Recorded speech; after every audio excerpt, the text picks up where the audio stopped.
Astra Abyssosque. We meet again, you two. Hi, Catherine. Do you have any commissions for us today? Commissions, huh? Let me think. Oh, how about this? Please attend the Academia's Academic Symposium this afternoon and recite a love poem on stage. Wait, say what now? And if possible, please also use your camera to capture the reaction of the audience upon finishing the poem. Huh? What kind of commission is that? I see. It appears that you're not interested in this commission. In that case, please go to Port Ormos and convince the Eremites there to spend some time volunteering at the local orphanage. Hey, that's not any better. I'm sure the mercenaries will have some interesting reactions as well.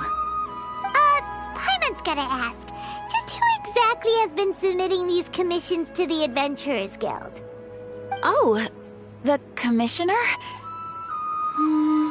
Well, actually, I just wanted to see the two of you in action.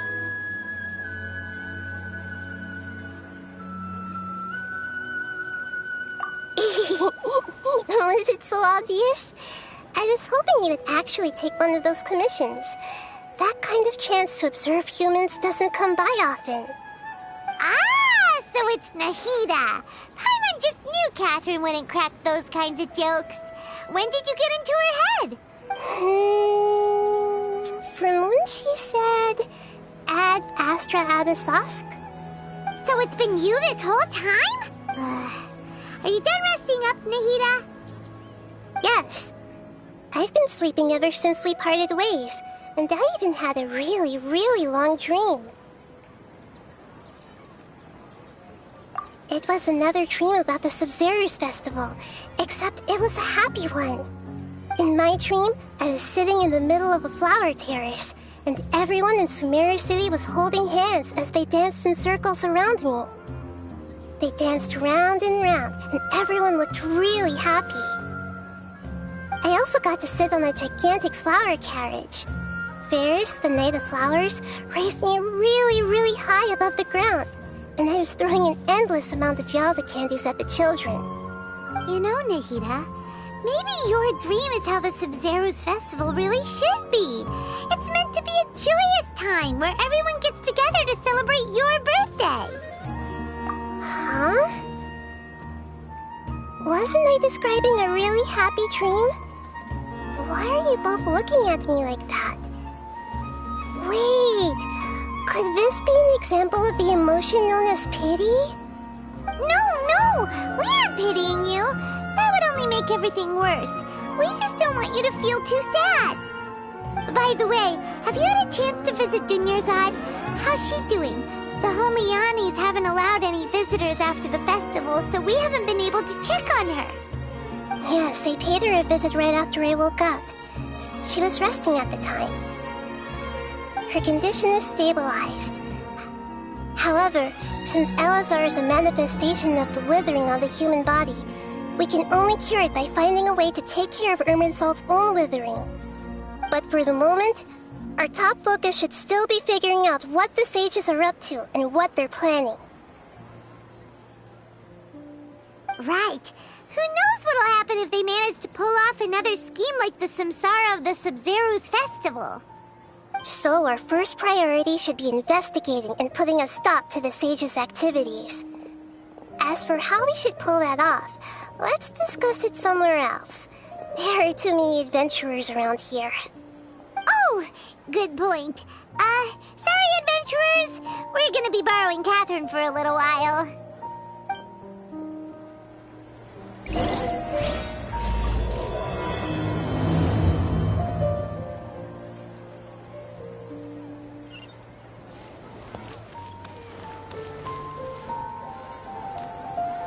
Let's continue our chat here.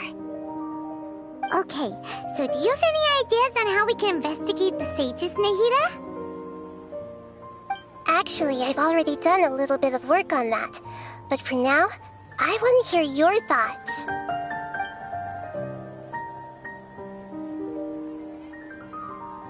I've already already tried that, but all the key members of the Academia, even the core 30 guards, intentionally avoid wearing their Akasha terminals.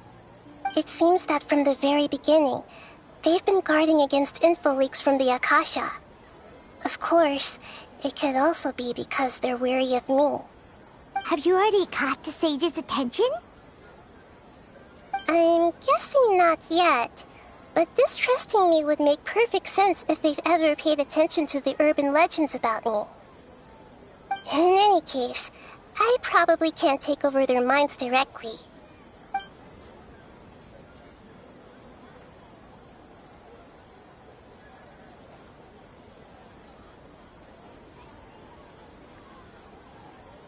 No way, that's too risky. You mean it'd be too easy to get caught? No, it's not that. We shouldn't involve innocent students in this. A single mistake could completely ruin their lives. Doing that would be ignoring the safety of my people for my own selfish goals. How is that any different from what the sages are doing? That's a good point. Spoken like the god of Sumeru. We're in the dark as of now. Since we still don't know anything about their goals, any rash move could tip them off and lead to terrible consequences. After all, every person in Sumeru City is one of their hostages. Are we really out of ideas? Nahida, you're super smart, so you already have something in mind, right? Don't keep us in suspense. Spill the beans already. According to a popular theory from the Vahumana Darshan of the Academia, rejecting impractical motions at the beginning of a planning session will give more weight to the actual proposal. Okay, but aren't you the god of wisdom? You don't have to use that kind of gimmick to make us take your ideas seriously. Well, I've been thinking that if I can't directly possess the leaders, and if I can't get ordinary people involved, then I should find someone who's already involved, but hasn't decided to side with the sages. You're saying we should recruit a spy? That does sound like it could work. Oh, before coming back, we met someone named Alhaitham. He seems like he acts alone, and he likes doing stuff behind the Academia's back. They probably aren't in cahoots. Actually, I already have someone in mind. Do you still remember that female scholar named Setaria? Setaria. Paimon remembers now. Isn't she the one who's always trailing behind the Grand Sage of the Academia? We ran into her basically every time the Sub-Zero's festival repeated itself. You could even say we're old enemies by now. Paimon still remembers the smug and mean way she always spoke to Nilu. I've always liked observing all kinds of people, and Setaria has always stood out from the crowd. She was born in the desert and was hailed as their greatest genius. Her academic gifts allowed her special admission into the Academia, and also gave her the opportunity to serve as the sage's assistant. Oh, Paimon didn't know she was from the desert. She must be pretty special then.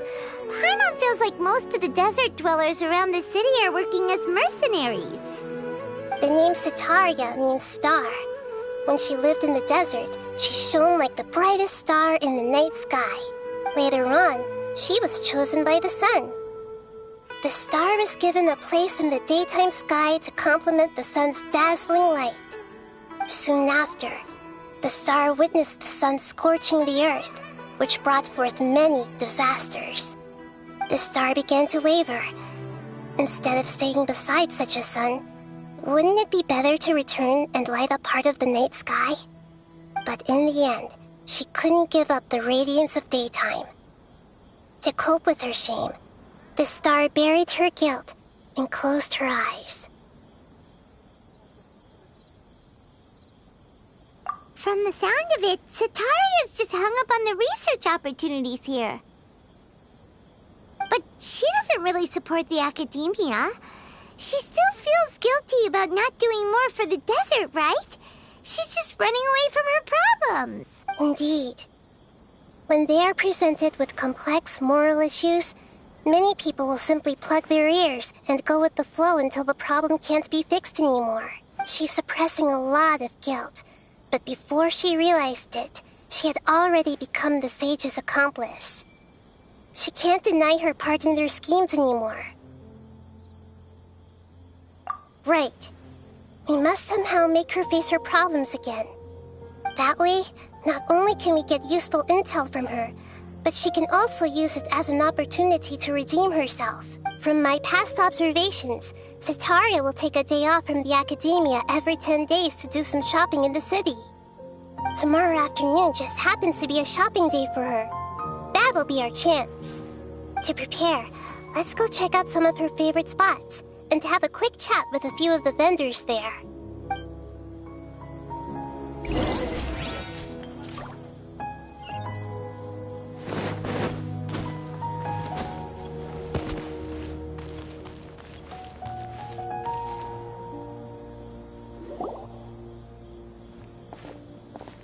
This should be Setaria's favorite fortune-telling spot.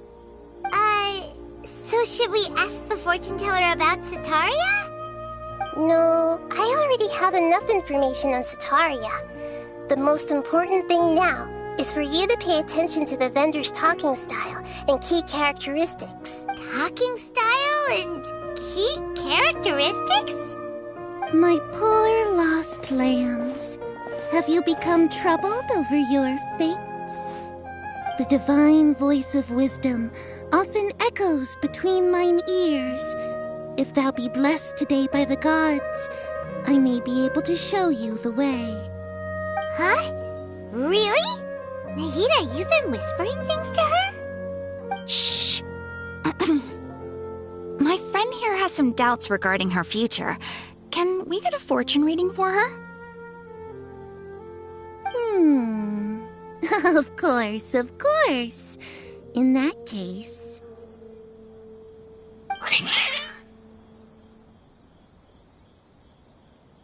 Uh-huh.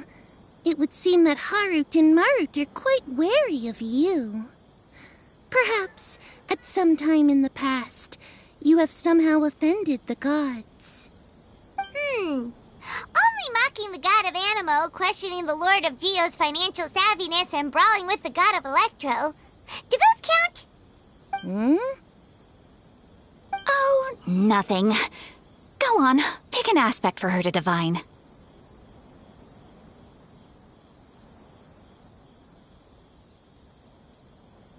Love prospects?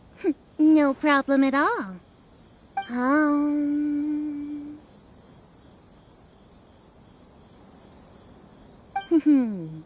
The gods have spoken. The truth shall be revealed. One who is fated to cross your path will appear on... Huh? So many people will fall for you. How could that be? Harut, Marut, did you two spoil my divination? I've never read a fortune so absurd.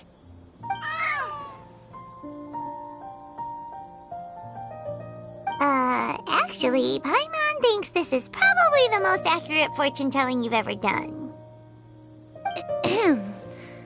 I admit that the orientation of today's celestial matrix is, suboptimal. As such, there will be no charge. Is that so? Well, that can't be helped.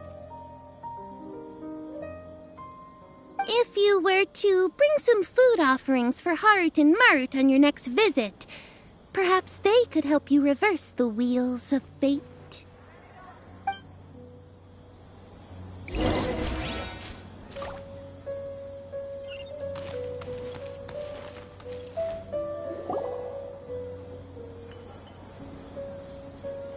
Is this another one of Setaria's favorite stalls? Yep, it belongs to a king. His father helped Setaria a lot when she first moved to Sumeri City, so she still comes by whenever she has time. When I start talking with him, listen carefully to the details of our conversation. Ah, dear customers! would you like to look at some pottery? We caught wind of your great craftsmanship, so we specifically came to take a look. Oh, I recognize you. Aren't you Miss Catherine from the Adventurers Guild? Sounds like I'm in for some big business. Speaking of, where did you learn this trade? I suppose you could say it all started with my dad. He's a mason by trade, but I picked up an interest in clay while apprenticing for him. After that, I began making pottery by myself in secret, and I simply changed trades when my works turned out well. Although it's a pity that I'm no longer making much use of the knowledge provided to me by the Akasha. That's nice. You're making a living doing something you love. So is your father still working as a mason? Oh no, not anymore. A few years back, he fell from a roof and broke his leg. Since he had already saved enough mora over all these years, he's just enjoying the retired life in Port Ormos nowadays. I see. We wish him peace and happiness in his retirement. I'll have someone in charge of logistics at the guild come by another day for some goods. We'll leave you to it. Take care now. No problem. Rest easy, all our goods are sure to meet your every need.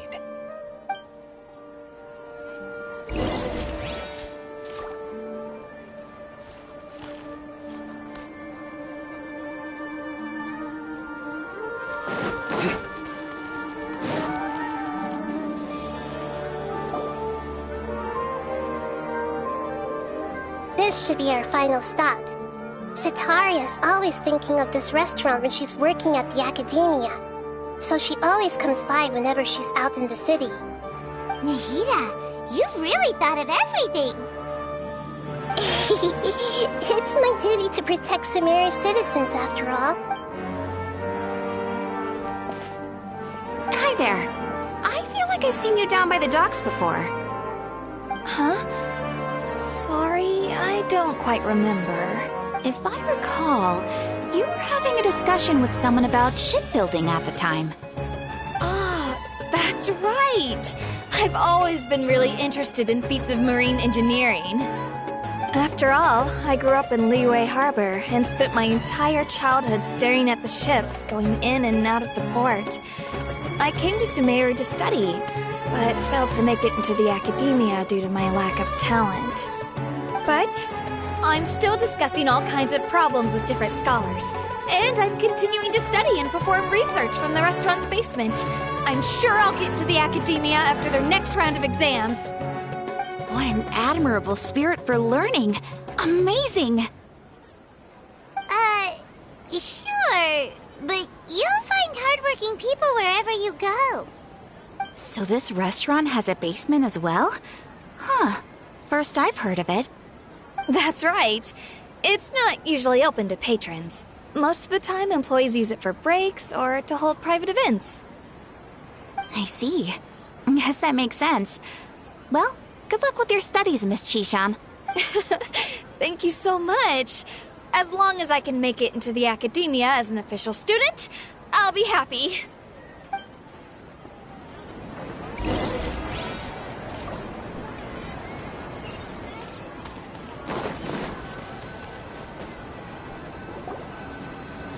So, was that everybody? Mm-hmm. 3 familiar faces should be enough for Sitaria. What's the point of all the information we've collected? Nahida, you still haven't told us how you're planning to make Sitaria face her problems. Sitaria is already used to avoiding her problems, so we must find a way to break through her usual sensibilities. I remember that you mentioned that the Eremites in Port Ormos are all making a fuss about the upcoming resurrection of the Scarlet King. Although it's all just a boatload of nonsense, the fate of her homeland may turn out to be Sitaria's soft spot. Oh, Paimon gets it now! You want to take advantage of the guilt Sitaria feels about her homeland. Although she knows she should return home to help the people of the desert, all she's done is conspire with the sages. So how do we set that up? Well, the Scarlet King is long gone, And Sitaria is also too smart to fall for any simple tricks. If we simply engaged her under the guise of the Scarlet King's believers, she would definitely be wary of us, and we may not get anywhere. But if we were to borrow some of her close acquaintances to talk with her, her reaction would probably be very different. So, you mean you're going to possess those people we just talked to? Yep. Possess them through the Akasha, imply that they've already converted to the faith of the Scarlet King, and then convey our made-up will of the Scarlet King. As long as everything goes smoothly, we'll get through to Sitaria for sure. She'll never guess that we had anything to do with it. Ah, so that's how you're going to use all the info we collected on these people. It's so that you won't slip up and break form. Possessing them will only work if you can manage to pass off as them. Exactly. So, best of luck with impersonating them. Huh? Best of luck? But we don't know how to possess anyone. That's no problem at all. I'll just share all their senses with you once I've possessed them. As long as you're also wearing an Akasha terminal, the effect will basically be as if you've possessed them yourself. Huh. That is pretty convenient. But why does she have to do this? Can't you do it yourself? Although I've been observing humans for a while, I've never been good at imitating them. You're not wrong. It's always been painfully obvious whenever you try to pass as Catherine.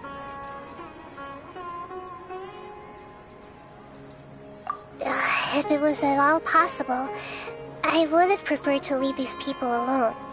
But seeing how things are now, I probably should just accept it and push on.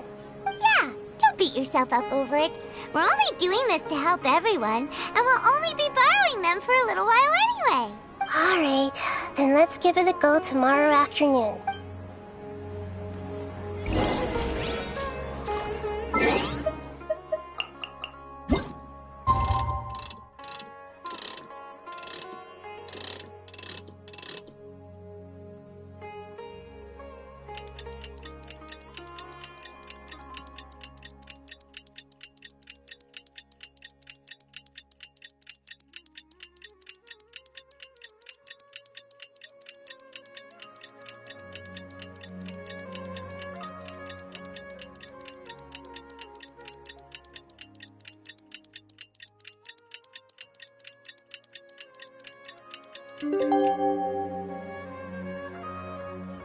I do try to lighten the mood sometimes, but I'm not the best judge of other people's sense of humor.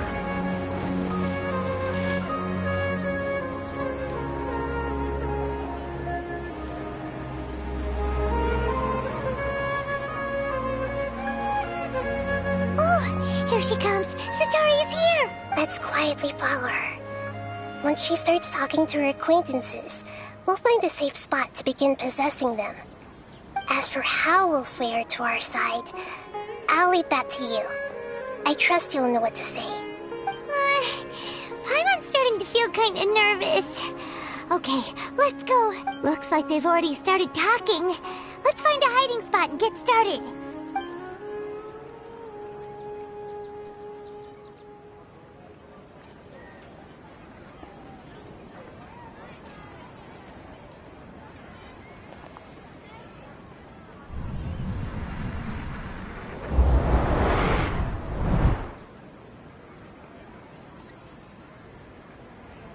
That's right. You really can't force anything when it comes to love.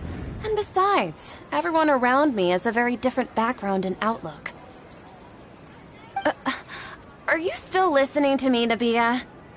Oh, of course I'm listening. You were talking about troubles with your love life, right? I heard everything you said. Okay then. You just seemed a little distracted for a moment there. Strange. Your cats seem pretty worked up.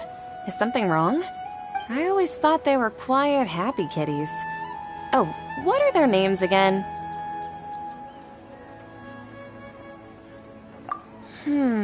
Are you sure? Those aren't ringing a bell for some reason. Well, actually, they have many names. Which names I use depends on my mood.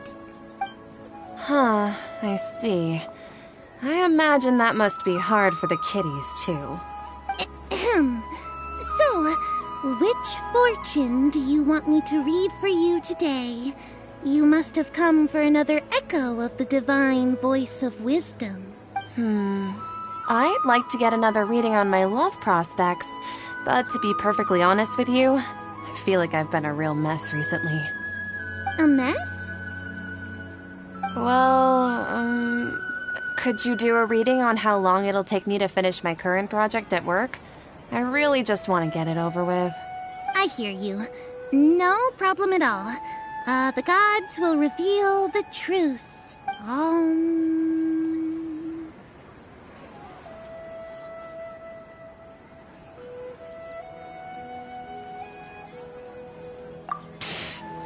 Sorry, your new laugh is just so hilarious. I couldn't help it. Please pay no mind to those kinds of details. The gods are asking.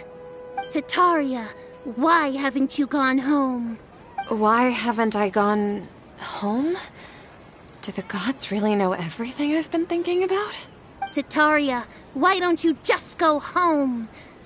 It's a demand now instead of a question. The gods seem to be truly upset. I'm sorry. I know I failed the gods. Please pass on my most sincere apologies and ask for their divine forgiveness. And, if I may ask, Nabia, is there a specific god who's speaking to you right now?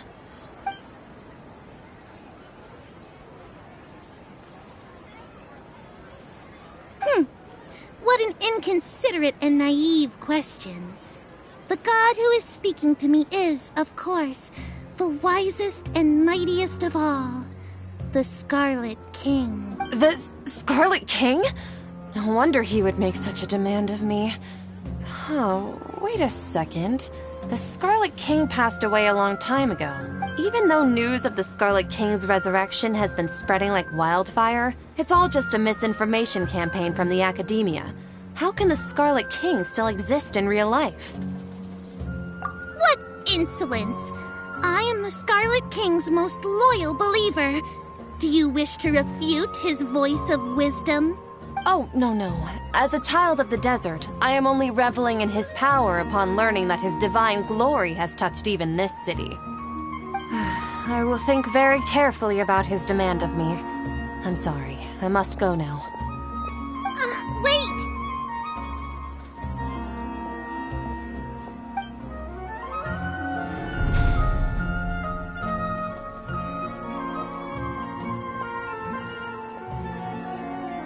Whoa!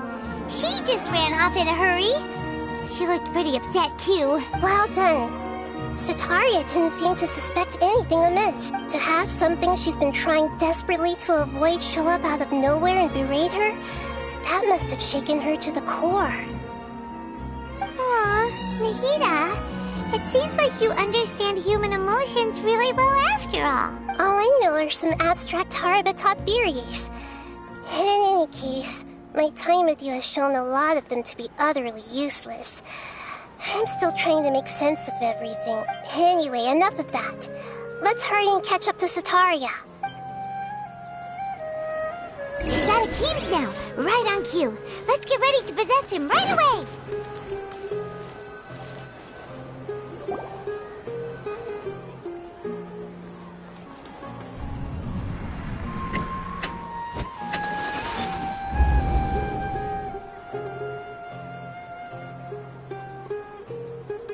It's okay. I just got caught up in something.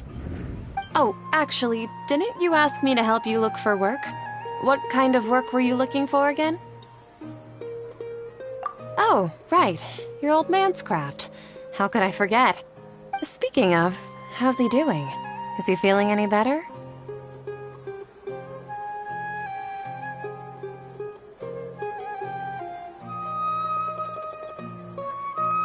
Oh, that's good to hear. I have been thinking a lot about him. If I could get some more time off, I'd love to pay him a visit. Actually, while we're talking about him, is he still living in Port Ormos? Yeah, he's been retired there for a while. If you could find the time, please write him a letter. Please pass on that recently, faith in the Scarlet King has taken root in Port Ormos and has begun to spread across Sumeru. He has a quick temper and has always been a devout follower of the Dendro Archon. I don't want him to get into a fight with those Scarlet King believers because of a difference in beliefs. Oh? So who are you siding with in all of this? The Academia or the Scarlet King? I'm so jealous of you. You were born a child of the desert. Yet you chose to betray the Scarlet King, and now you spend all your time with those crooks from the Academia. Akeem, you don't mean you've also become a believer of the Scarlet King? What's so strange about becoming a believer of the wise Scarlet King? In fact, aren't you the strange one? The one who still can't pick a side? Can't pick a side? Me? Whoa! Paimon had no idea you'd be so good at this!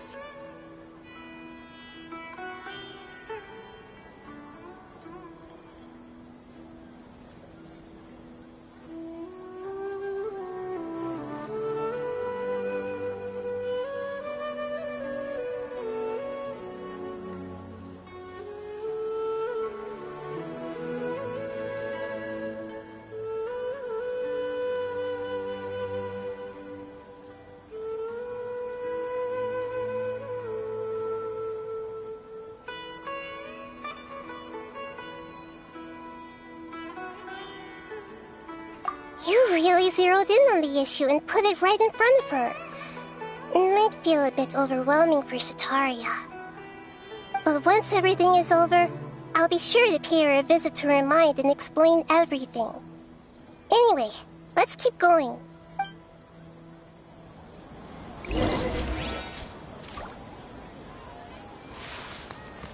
Come on! Sataria's already started talking with Shishan!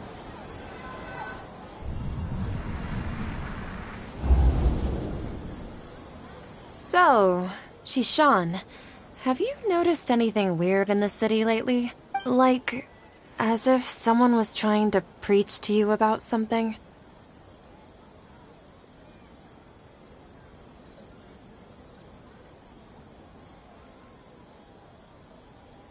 Oh, right. Speaking of strange things, I celebrated the Sub-Zerus festival so many times that I lost count. That was really weird.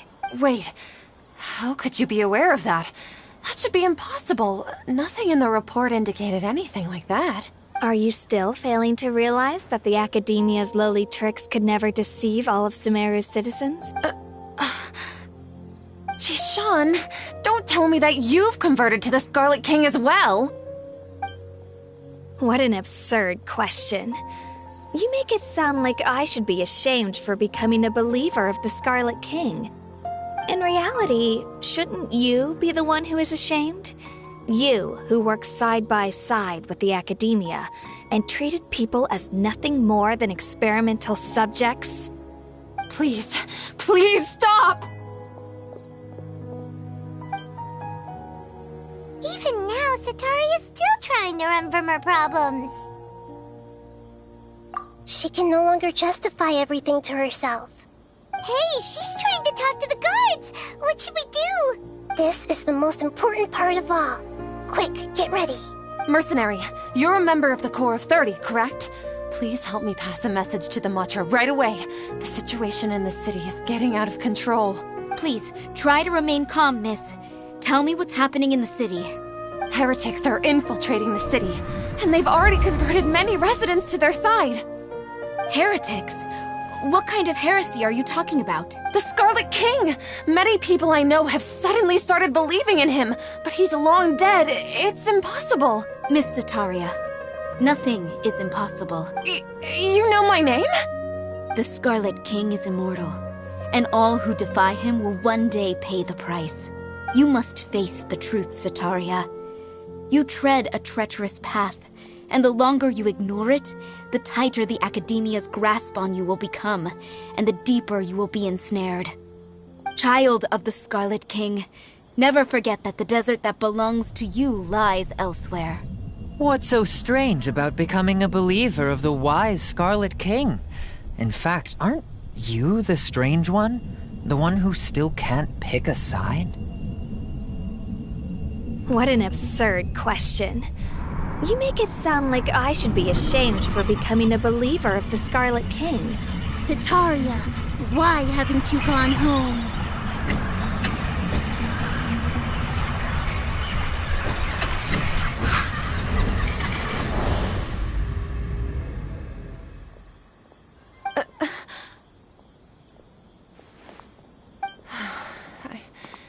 It seems that no matter where I run, I only keep finding more believers of the Scarlet King. I have to say, this is a familiar feeling. I've also been running from my guilt this whole time. Guilt over my part in the Sage's plans, and from ignoring the letters from the children of my homeland. But no matter how much I may try to ignore or get rid of it, my guilt always comes back. You won't necessarily lose your research opportunities by facing the truth. Besides, did you really want to conduct your research while carrying such heavy feelings of guilt? How do you know me so well? Are you truly just a believer of the Scarlet King? Or are you the god himself? That's not important. The important thing is to pass judgment on the Academia and its sages, and to correct their mistakes. If you could provide some assistance in this matter, perhaps it could serve as a form of atonement. I've actually never believed in the gods, but I've always believed in serendipity. Your appearance must be a fated opportunity for me to get out of this wretched situation. Please tell me, what can I do for you? How much do you know about the sage's current activities? I was just one of the designers for the masked dream harvest scheme, which is what happened around the Sabzeruz festival. But I know very little about the full scope of the overall project. I'd assume that only staff with the highest clearance would have access to those confidential documents. I've just been working to meet the Grand Sage's specified requirements. However, there's something that's been really bothering me.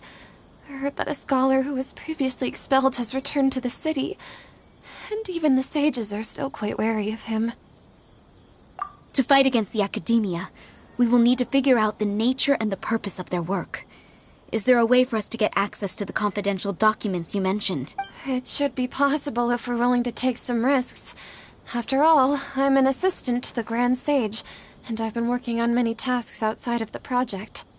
One thing, though, I won't be able to transfer the documents to you through the Akasha once I get my hands on them.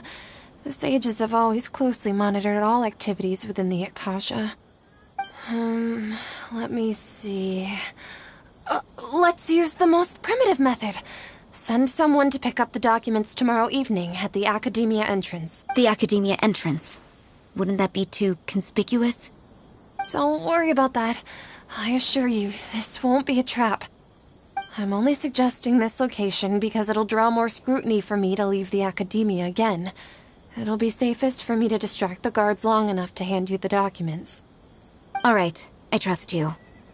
So, if I were to successfully complete this task, would it mean I've atoned for my wrongdoings?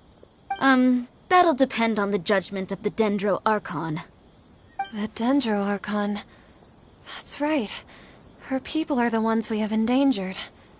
As the God of Wisdom, she's also the one responsible for judging and guiding the scholars. Maybe it's time for me to find a god to believe in. Just as Nahida predicted, we've managed to bring Setaria to our side! The Traveler's execution was ingenious. She's the one who deserves all the praise. Well, now that we've made plans to meet again tomorrow evening, all we can do is pray for Setaria's mission to go off without a hitch. Pray? But if we're going to pray to the gods, aren't we just praying to you? God of Wisdom and Guardian of the Scholars? No. The truth is the true Guardian of Scholars. I've always believed that. Anyway, let's meet again tomorrow evening at the Adventurers Guild.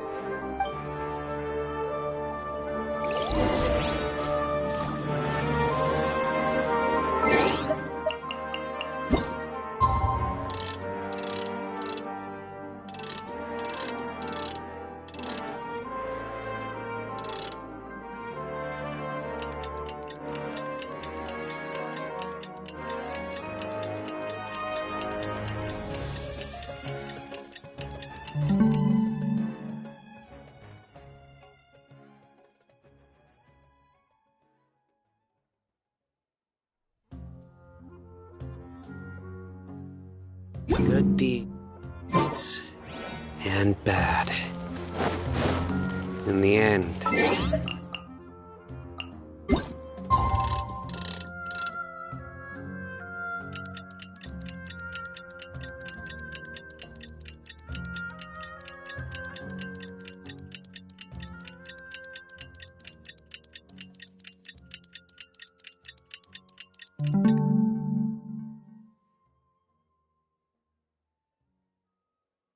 All will be placed upon the scales.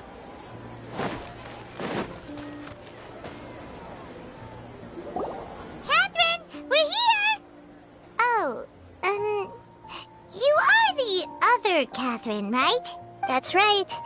I suppose I'm the other Catherine in your mind. Shh!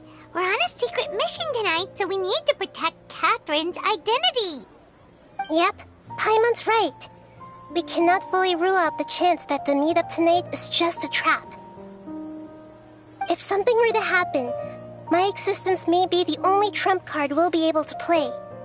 After all, the Academia should still be unable to confirm the existence of my consciousness in the outside world. Yep, exactly. Just what Paimon was thinking. Anyway, enough about that. Let's just make sure to be on our guard. Off? What do you feel is off? It's the middle of the night. Of course it's quiet. You're not getting paranoid, are you? No, I think she's right. It really is a lot quieter than usual. If you look around, there seems to be fewer people on the streets. I'm not sure if this is the case for the entire city, though. Huh.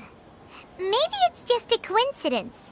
Maybe Setaria figured out a way to not only distract the guards, but also to get everyone to go to sleep early, just so we can exchange the documents in peace. I also can't quite figure out why things feel a little off. But now that we're here, let's go ahead and meet her as we planned. Well, regardless, as long as you're here with...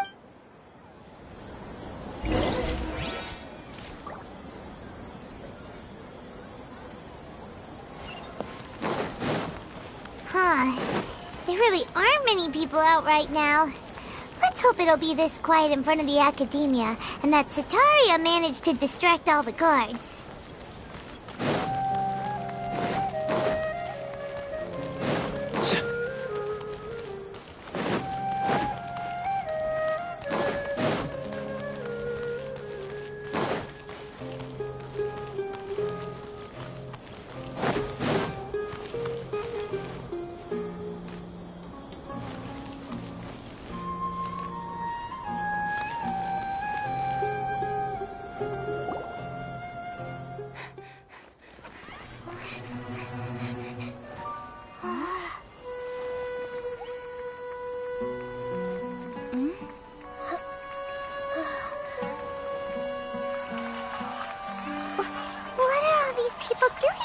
This hour of the night. Ah, the triumphant hero returns at last. And to a rather spectacular welcome, even if I do say so myself. You're the outcast, expelled from the Academia. Indeed I am. Although these days they tend to call me the Doctor.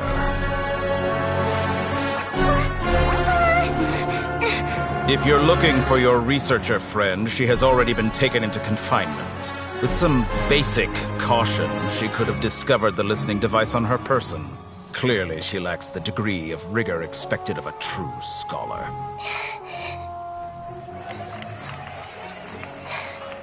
The people of Sumeru City! What have you done to them? I simply made some minor adjustments to their Akasha terminals. Now they can deposit information directly into the subconscious. As you can see, all these lovely people now believe this traveler is a hero who has just saved the world. My experiment is a success. And now it seems they can no longer hold back their sheer adoration. No, what should we do? These are all just regular people. Leave now. You need to get out of here. But that guy's a Fatui Harbinger. We can't just leave you here. Nor can I abandon the people of Sumeru.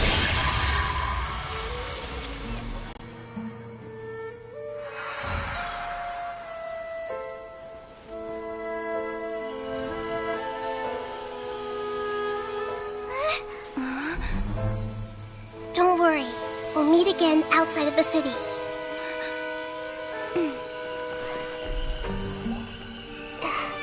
I see. You appear to have overridden their mental faculties with your own consciousness. To possess such a powerful mind, you must be the God of Wisdom.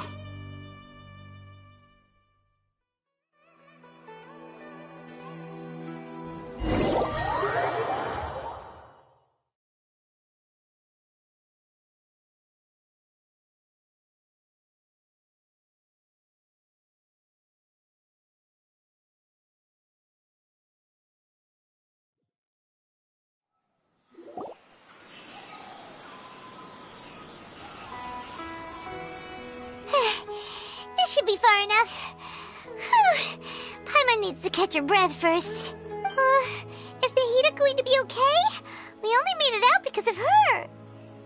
Paimon wasn't counting on running into a new Harbinger here, let alone such a high-ranking one. That guy was number 2. So scary. He called himself the Doctor. Remember, Tainari told us about him. Sataria did say that someone who once got expelled from the academia came back recently. And that even the sages are wary of him. Yep, sounds like she must have been talking about the Doctor. Yeah, now that the Doctor's in the picture, we're no longer just dealing with the academia. They're in cahoots with the Fatui. But what are the Fatui after this time? Another Gnosis? Yeah, things would be a lot easier with Nahida's help. Nahida said we'll meet again outside of the city. But we can't just keep waiting around, right?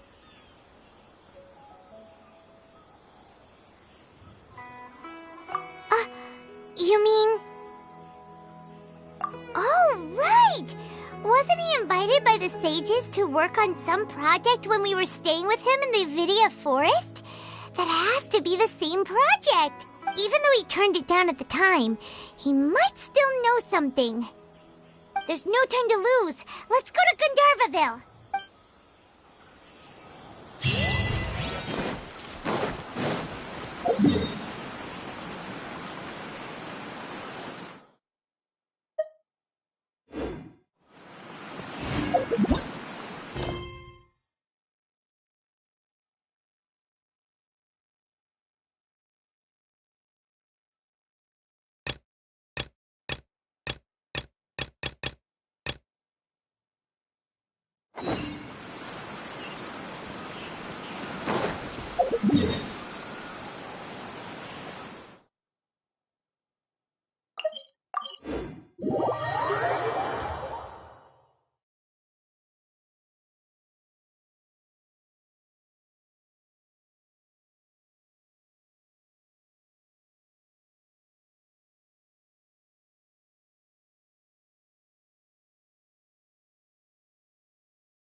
You've been, Tainari?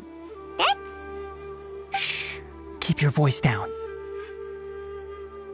Tainari, everything's spinning. Am I going to die? Tell Mom that I should have listened to her, and tell Suna that I'm sorry for breaking her toy. I didn't tell her because I was scared that she wouldn't play with me anymore. Tainari, I heard that people turn into birds after they die. Is that true? I feel like I'm getting lighter. What happened? Tainari, is he? Okay, enough nonsense. You just have a small fever. Take your medication and rest. You'll be bouncing off the walls in no time. Really? Then, can you keep the thing about the toy a secret for now? No can do. You're a big kid now. Once you've recovered, go and apologize.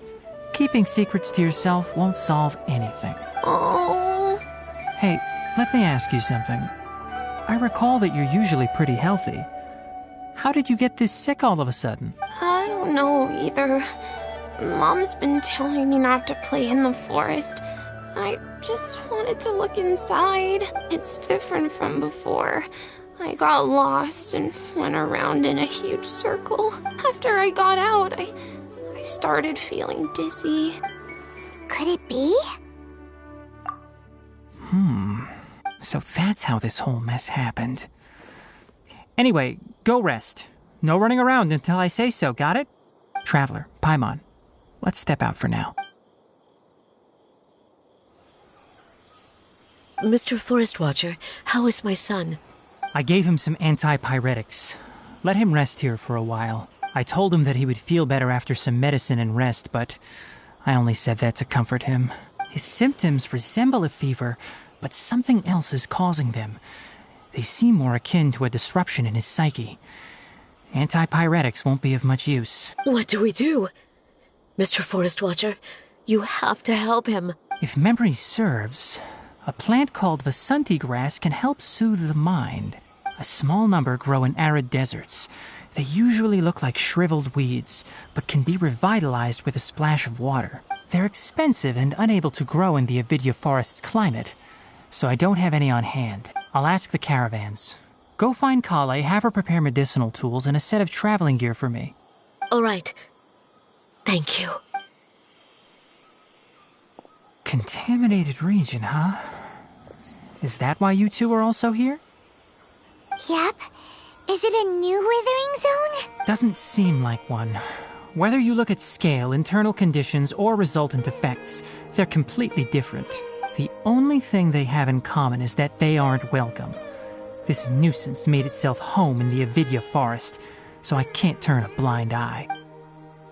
We feel the same way. All right. Let's contact the caravans first and purchase some Vasanti grass. We can also ask about the contaminated region. There's no time to waste. We have to move quickly. Let's go.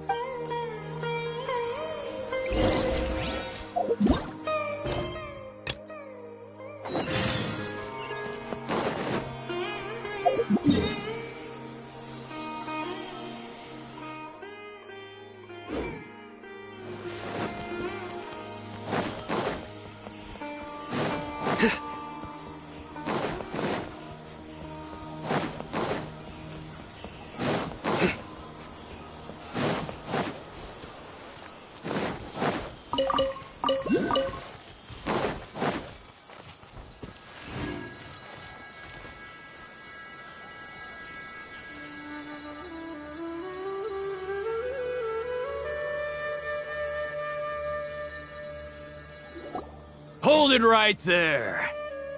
A blonde-haired traveler and a floating fairy. We've got you, all right. Take a look around. You've fallen right into our trap. Are you mercenaries from the Corps of 30? Did you come here to arrest us? Corps of 30? We're nothing like those government lapdogs who don't even get scraps for their work. We are an elite brigade that commands the highest commission rate in all of Sumeru. We're here on the orders of a client known only as the Outcast. The Outcast? An outcast from the academia? But why wouldn't the doctor just send the Fatui after us? still wasting time on idle chit-chat. We'll shut you up soon enough. Get them! You're up, Traveler! A new Get with me! punching bag. Gotcha!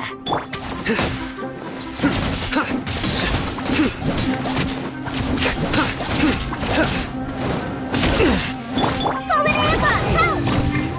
Hi! Need new punching. Lightning, Miracle! Things are about to get dicey. Through me, justice is served. Need.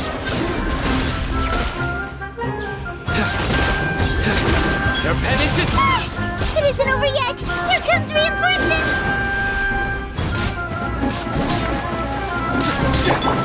No! Busted! Gotcha! Our bond is strong! Go! Try this on my side! Need. Surrender! You won this one. That was pretty rough. Is that what elite mercenaries are like? Yeah. Looks like we'll have to keep our guards up. But this doctor guy seems like a pretty tough opponent. He knew exactly where to set up an ambush. Did he predict that we would try to find Tainari? Going up against smart people is tough. Anyway, let's keep going.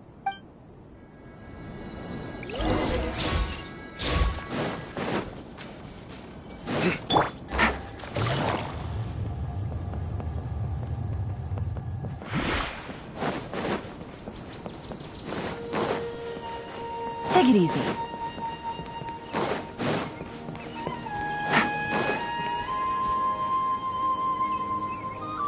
Oh, it's the Traveler and Paimon. What are you two doing back here? Kale! It's nice to see you again. Are you doing all right? To be honest, I'm not doing too well.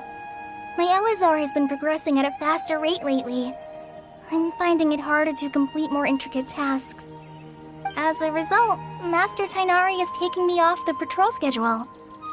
He will only allow me to stay here and coordinate other people's tasks. Oh, Kale. Speaking of Tainari, did he go off on patrol? We're here to talk to him. Oh, Master Tainari? You just left the Avidia Forest a little while ago. He was headed to Party's DI. He left? But isn't Tainari always saying that he never wants to leave the Avidia Forest? He even turned down the Sage's invitation. I thought it was weird too. Master Tainari always prioritizes his work as a forest watcher above everything. He almost never leaves his post. He left in a hurry this time, though. No, I only found out that he left through a message he left behind. He also made sure to delegate all his tasks using a schedule. To leave in such a hurry? I'd guess he had something urgent to take care of.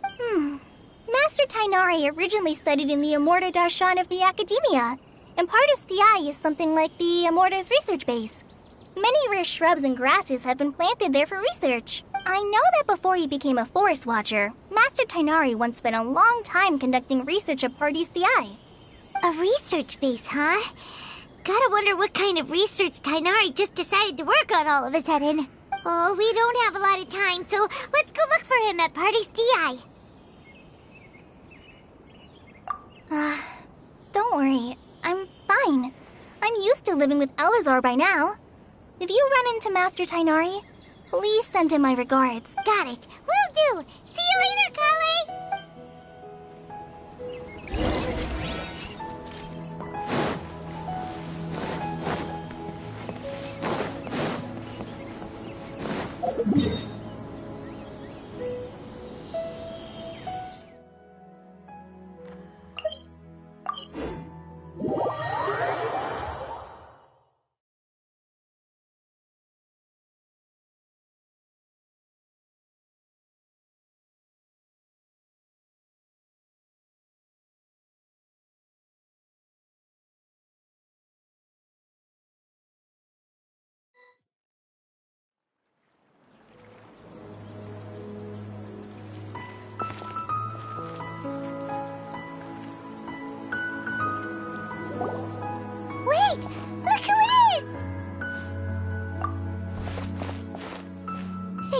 goodness you're okay. We were so worried about you. Hey, this was supposed to be a touching reunion, but you're ruining the moment. Actually, it's very smart of the traveler to be wary of me right now. After all, the doctor has shown that his technology can apparently even control human mind. Plus, it's not like you could have known what happened after we split up and I was facing the doctor by myself. Even a pool of stagnant water after a torrential storm can occasionally pass as a patch of sky. Paimon feels like only the real Nahida could come up with such an obscure analogy. Huh? But I wasn't trying to win your trust or anything. All I wanted was to clarify my point. Well, we understand that point now. Please, Nahida, tell us more about what happened. Are those poor people all right? When you left, I was still in the middle of restoring everyone's minds. Thankfully, when the doctor mentioned depositing information into the subconscious, he didn't mean engraving information into their mind. Instead, he did something closer to creating hallucinations. That was still within my power to fix. Luckily, I managed to finish my restorations and mind jump away from him just as he was about to capture me. Whew. What a relief. The doctor sure pulled out some hidden cards, but good thing we had Nahida with us. I wouldn't be relieved just yet. I gave away my true identity when I restored everyone's minds, which means we've lost another one of our trump cards. Also, the doctor is already an expert at modifying Akasha terminals.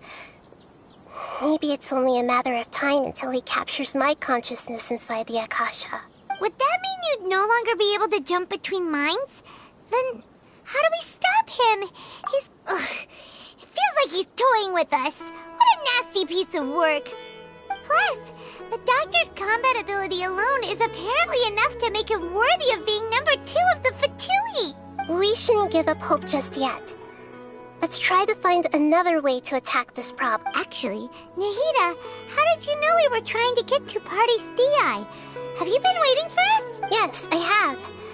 I can see the traveler's elemental energy, so I deduced your destination by looking at the direction you were moving in.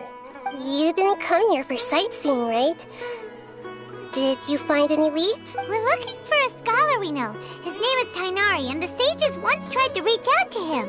Why don't you come inside with us and see what we can find? Okay, let's just hope we won't get him into trouble.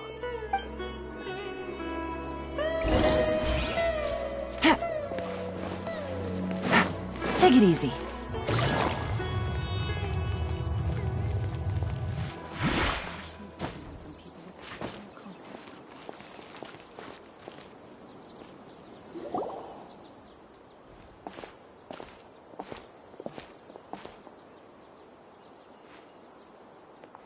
Traveler?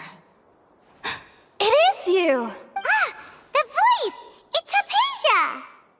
Ah, what a pleasant surprise! It's so nice to see the two of you again. Who's this? She's a scholar we met in the Avidia Forest. When we last saw each other, she was still training in the... what's it called? Satyavada life? Oh, I see. That's right, we're old friends. You've come at just the right time. Ever since I've come here, hardly anyone has even talked to me. Hypatia, you're way too excited about this. Actually, for you to leave the Avidia Forest means... you're not in training anymore? Wait, no. Did you already finish your training and reach Pariporna life? What do you think? My consciousness has already managed to make contact with the divine. You did it? Congratulations! It's so exhilarating to share this sublime joy with others at long last! When my consciousness made contact with the gods. Ah, what a supreme and unparalleled experience that was! That sounds incredible! Oh, all right. Actually, please wait. I haven't forgotten my promise to you. Remember? I promised to help you understand what you saw from Irminsul once I gained deeper insights. My current self has not only gained true insight, but I can even help you establish a direct connection to the consciousness of the divine. do that? I've never heard of anything like that, but if you want to give it a try, I'll do my best to protect your consciousness during the process. Hold on. I brought some spirit borneo with me. This is still a crucial part of the ceremony. We're using that incense again? All right now. Hold my hand. I'll help you establish a pathway to connect your consciousness. Okay. Ready?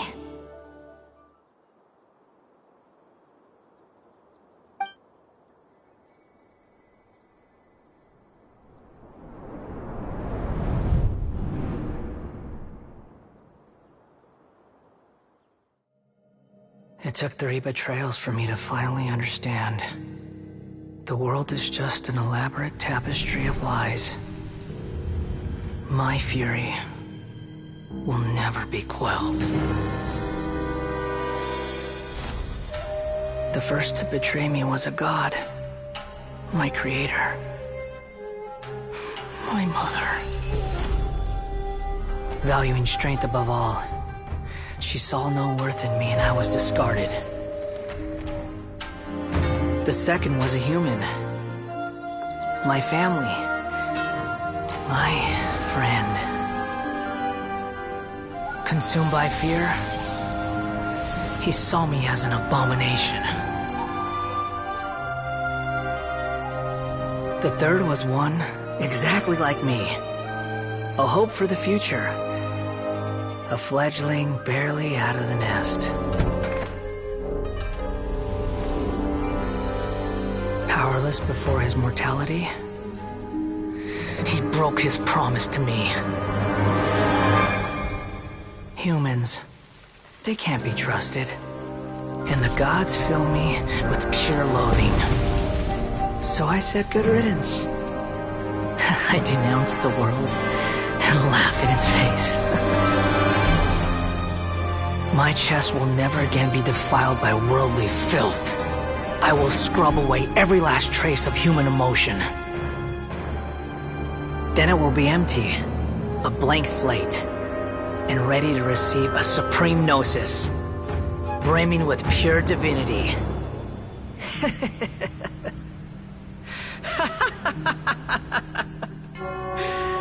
There is no need to fear. The pain will be brief. Your era is coming to an end.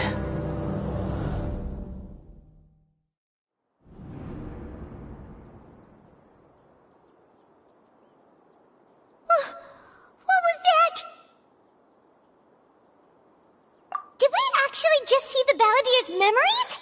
Everything matches what we know about him. But how is he connected to the divine consciousness that Hypatia was talking about? You saw it, right? You felt it, right? Such a majestic god! Such a noble will! Such sublime emotion! Alas, shame. If only that which beats within my chest wasn't a filthy mortal heart. Oh, great and merciful God! Please grant me forgiveness and salvation! Do you understand now? I'm afraid this is no periporno life, but rather... Ah! You! Why are you so mean to me? Why is everyone hiding from me? I found divine wisdom. Shouldn't I receive praise and honor? Haven't I uncovered that light in the darkness? Hypatia? That's how I always thought everything should be. Wait. Have I already lost my mind?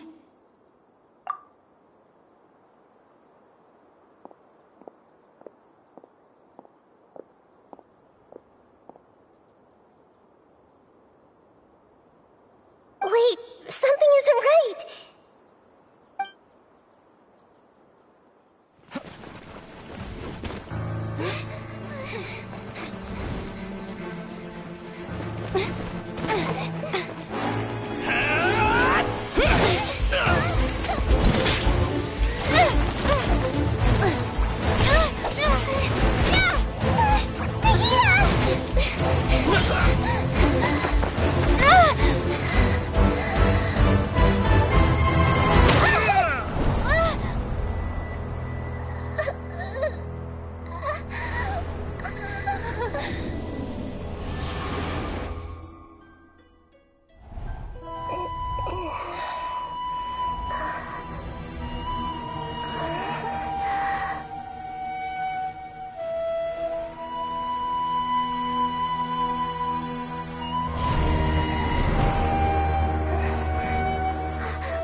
Oh, the Traveler's back?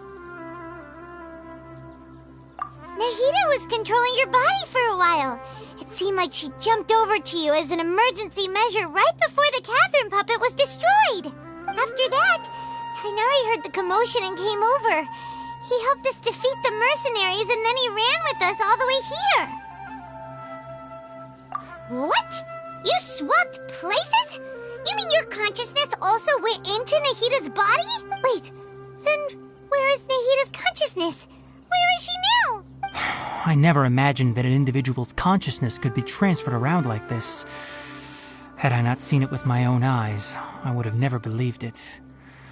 I don't think this can be achieved with current human technology. Also, while we were running, the consciousness in your body told me to pass on a message. She said, "The doctor has found a way to trap my consciousness, so I can't journey with you anymore. But even in a moonless night, a shower of starlight can still drown out illusions and lies." Oh no! Nahida's trapped in the sanctuary of Surasthana for good this time. Was that message all she left for us? It's pretty vague. Oh, that makes sense. Since the doctor captured her, she won't be able to say anything without him knowing. She's being extra careful. Even in a moonless night, a shower of starlight can still drown out illusions and lies. Huh. Paimon knows the moon illusions and lies are from the alchemical divination at the Sub-Zeru's festival. Didn't Nahida use a starlight analogy before? It had something to do with Sataria. Oh, that makes a lot of sense. Huh. Do you think Nahida was telling us to go find help in the desert? But she isn't with us anymore. Think we'll be okay? Paimon, you said Sanctuary of Surasthana. Does this mean that this Nahida you're talking about, the consciousness who is occupying the Traveler's body, is the Dendro Archon? Your guess is correct, but the situation's a bit complicated, so it's really hard for us to explain right now. That's all right. A scholar's curiosity doesn't need to be appeased right away. As for the complicated nature of the situation, safe to say I have witnessed that for myself. I've spent some time with you, and it looks like the Dendro Archon's also on your side, so I trust you. Thank you, Tainari. Oh, actually, we came here to ask you a question. What do you know about the project that the sages have been working on? Ah, that. While I was indeed invited to join that project, the sages were always secretive about its scope and goals, so I eventually declined. All I know is that that project has something to do with the restoration of Irminsul. Huh? Did you see something when you were in Nahida's body? What? Do you have any evidence?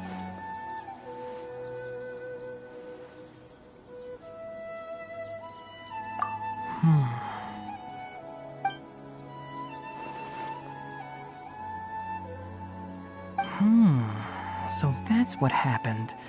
That explains why Hypatia's symptoms were different from those of the other scholars who went mad. It's because she made contact with the consciousness of a new god who is still in the process of being born. Tainari, did you leave the Avidia Forest because of Hypatia? I did. I noticed Hypatia's mental anomalies, but since her symptoms were rather atypical, I secretly took her to Pardis Dii and began searching for a way to return her to her normal self. If I didn't take action, Hypatia would have already been taken by the Matra to the desert, doomed to a life of exile at Aru village. Now that you mention it, I knew the Academia has never thought particularly highly of Lesser Lord Kusanali, but I still didn't expect them to do something as arrogant as creating a new god. Looks like I made the right decision by not accepting their invitation.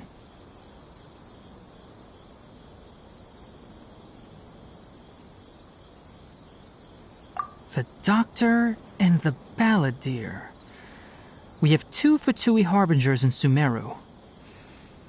Sounds like we're in for a bad time. From your description, I don't think they've completed their project. there may still be room for us to intervene.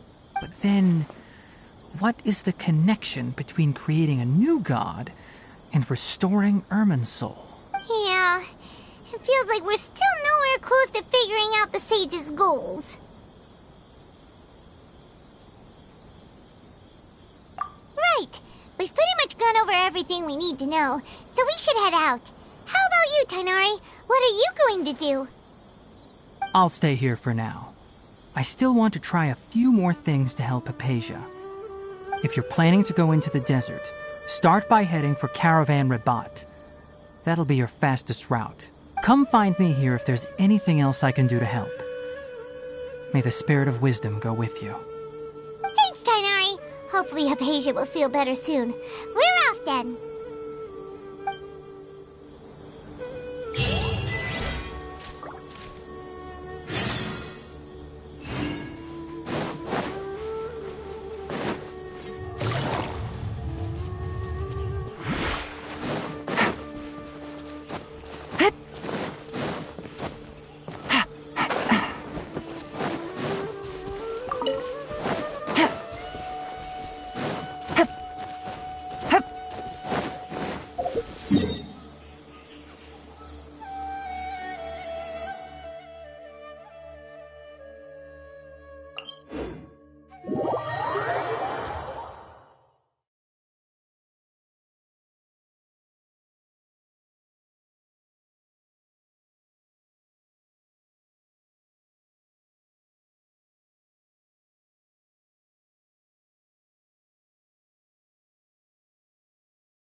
To Caravan Rabat. It's pretty lively here. So, just past this wall is the desert, huh?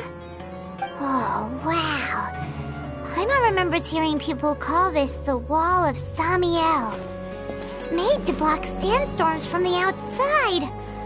Oh, if it's this tall, it's gotta be the divine work of Greater Lord Rukkhadevata, right?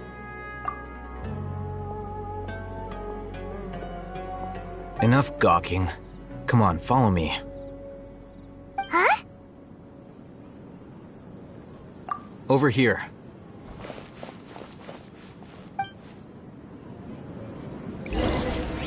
Oh, Haytham went that way! Let's hurry up and follow him. Wonder what he's up to.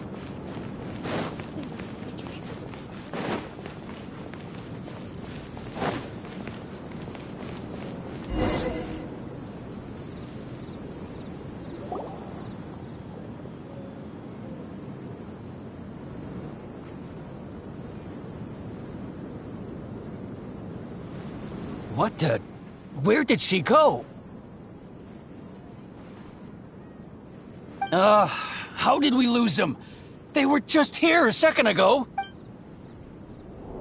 More Eremite mercenaries? Who are they working for this time? Anyway, Traveler, it seems like we were being followed again. You were too careless. You should have noticed those hopeless amateurs trailing you a long time ago.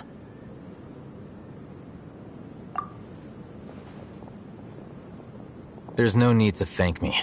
I've never cared to keep track of personal favors.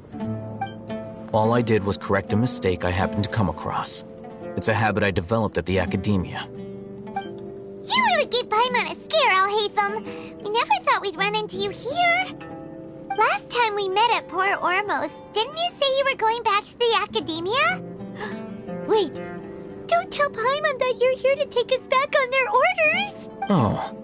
So you've already landed yourselves on the Academia's hit list. I can't say that I didn't expect it.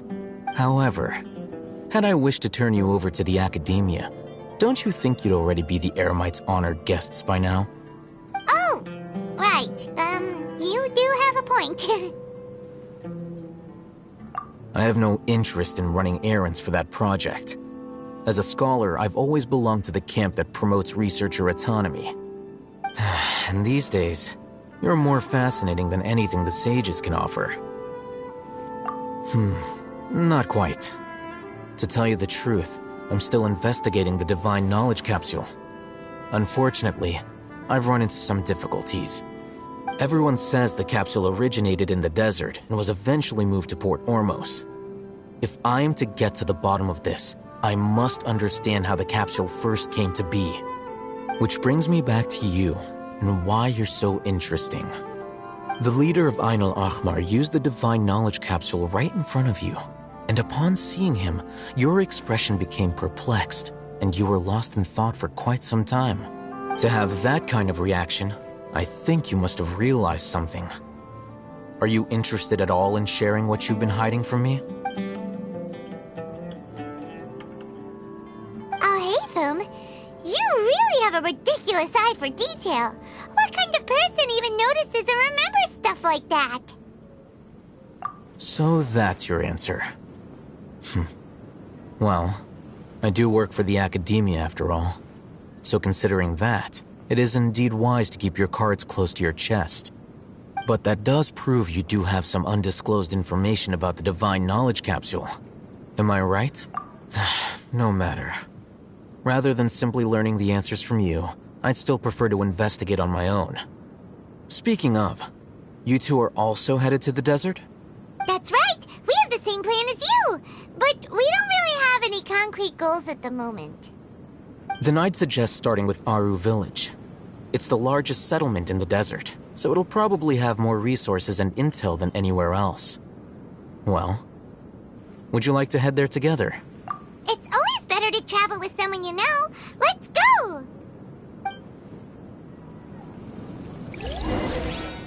Welcome, merry travelers. All who seek rest will find it here.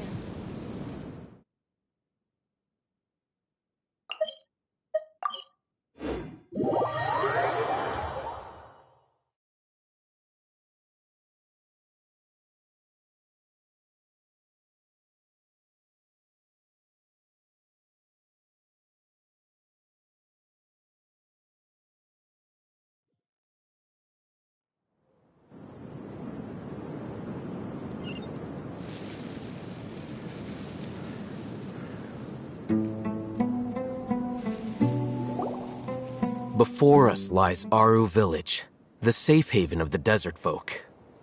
Whoa, this landscape is really something else. What a cool place! Let's go check it out!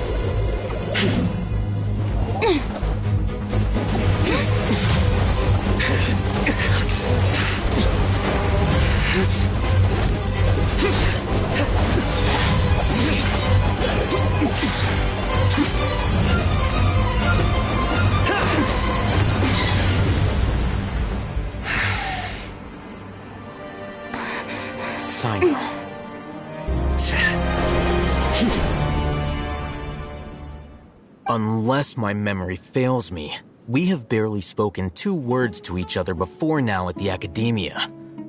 Would you care to enlighten me as to when and how I invited the General Mahamatra's wrath?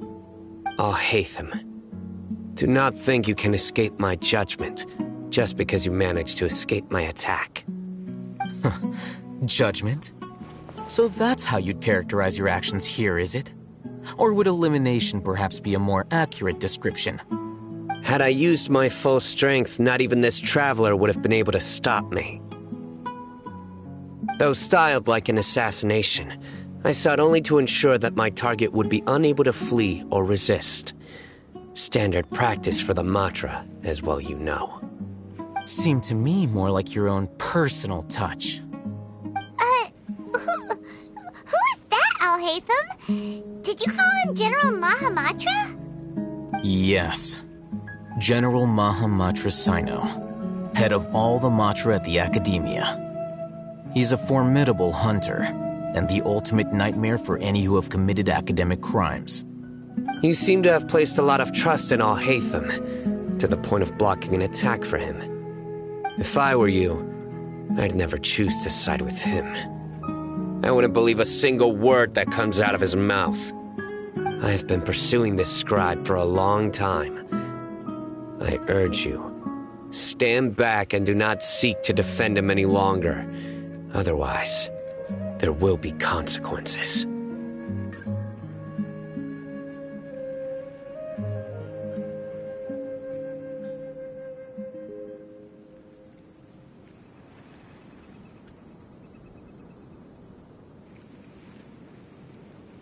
Has Hatham done something wrong? Paimon doesn't think he's as bad as you've made him out to be. I won't waste my breath explaining things. Hatham, I saw it during our fight. Take it out.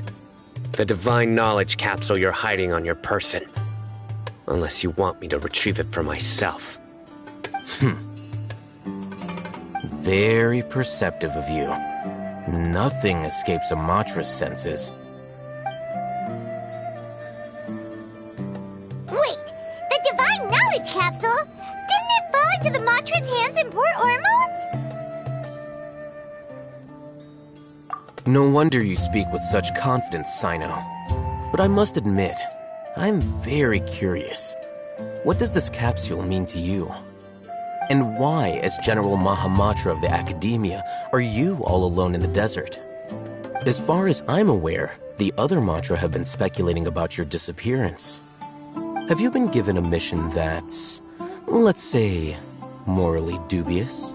If I was the real target of your mission, what was stopping you from simply using your authority and resources to judge me within the walls of the Academia?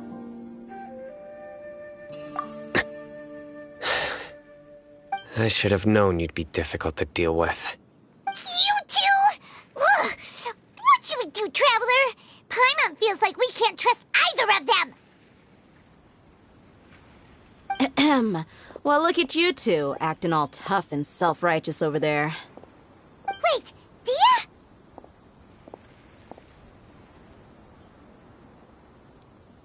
Great! Finally, someone that we can trust! You gotta help us out here, otherwise these two are gonna start fighting again! Yeah, sure looks that way.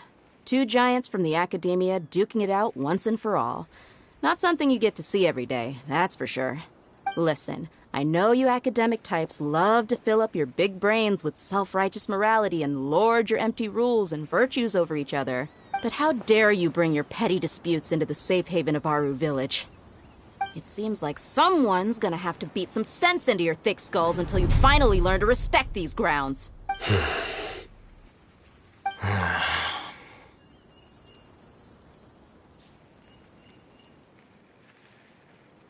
Hey, did either of you hear a word I just said? Whoa, what's going on? The wind's so strong! Is this a sandstorm? Paimon's gonna get blown away! Another sandstorm? What's up with these recently? Hey! All of you, over here, quickly! We have to take cover! Someone's calling for us! Oh, this wind is too strong! Let's get over there! That sounded like Candace. Come on, you two. Jeez, are all of you Academia folks such hard work? Move it! All right, stop yelling.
This is pretty awkward.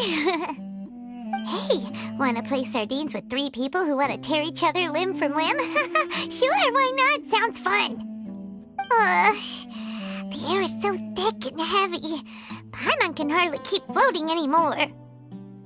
My sincere apologies, everyone. This is the home of our village chief. I will have to ask you to make do with this small room until the sandstorm dies down. Please, let me introduce myself. I am Candace, protector of Aru Village. Our savior has come at last! Nice to meet you, Candace. The name's Paimon. Thank you so much for helping us. There's no need to thank me. It's only right to help each other when the weather gets rough. Wow, she's so gentle and caring, like a nice older sister. Unlike those guys over there. All right. Now that we're all better acquainted, we should return to the topic at hand.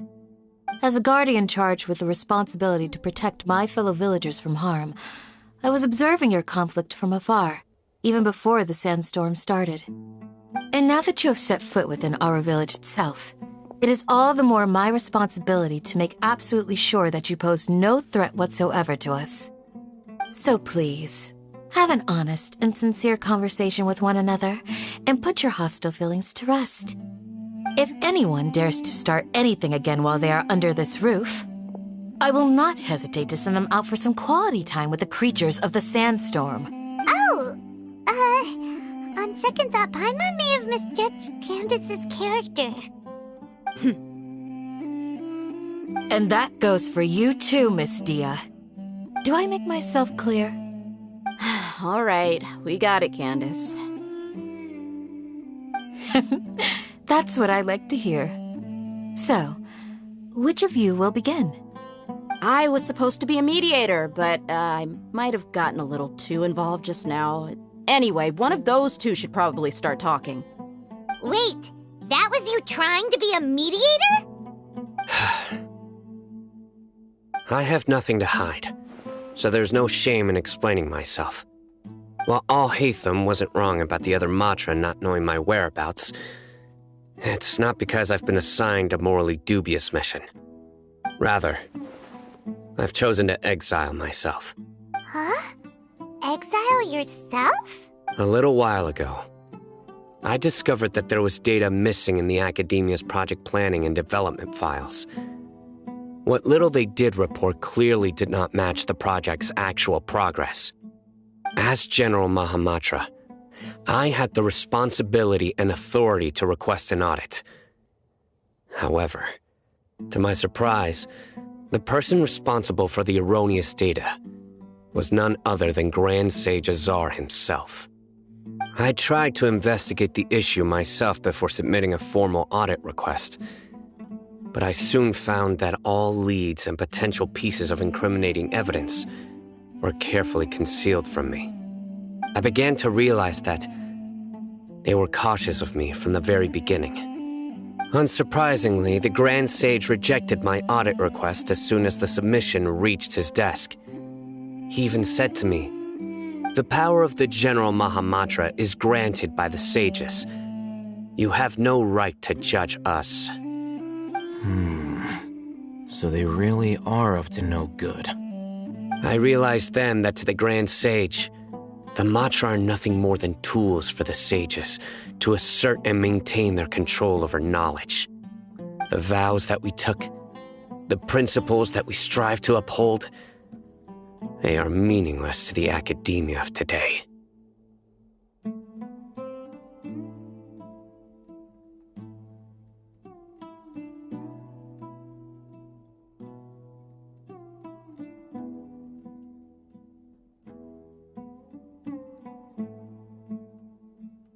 I believed it would be wise to flee the academia before the sages had a chance to take action against me. This way, they can no longer see nor predict my actions. I will never give up on this investigation. There's no need for someone else to give me power or authority. Once I find the truth, I will administer judgment by my own name. Saito seems to have the same goal as us. We're all investigating the sages. Plus, now that he's no longer the General Mahamatra, he somehow feels a lot less scary. Well, Sino, if that's your story, then why did you see Alhaitham as a target? When I was investigating the matter in the academia, I overheard a conversation between Alhaitham and a sage, blonde-haired traveler. Do you dispute this, Alhaitham? What? Like many parts of the project, this assignment was undocumented. Now throw in your suspicious behavior with a divine knowledge capsule, and I think we deserve an explanation. Yes. I was indeed tasked with investigating the Traveler. Alhaitham! After all, the promised reward was so great that hardly any scholar could have refused. The sage told me, once you've completed this assignment, I can give you a glimpse of divine knowledge. A most enticing offer. Unfortunately, those academics don't know me at all. Their words contained one key piece of information, namely that divine knowledge indeed exists. That gave me all I needed to know. From my perspective, the sages are far from trustworthy. Think about it. Isn't it a little strange they're so willing to share divine knowledge with anyone, even as a reward? So, I began my own investigation following the lead of the divine knowledge capsule. In the end, I realized my wisdom in committing to this rather than collaborating with the sages. Had I been less guarded, I probably would have ended up like that Ain al-Ahmar mercenary, incapable of remaining sane for long enough to hold a conversation. You mean that the sages originally planned to dispose of you, using one of those capsules that drive people insane? I'd already given up on the assignment by then. I only told the academia I was waiting in Port Ormos for you to appear so they wouldn't suspect anything. So it came as quite a surprise when I encountered my erstwhile target while investigating the divine knowledge capsule. Criminals do love to talk about coincidences. Even though I ran into the Traveler by chance, I had no intention of providing assistance to the academia. Also, you should remember, you were the ones who decided to follow me and strike up a conversation after I left that tavern.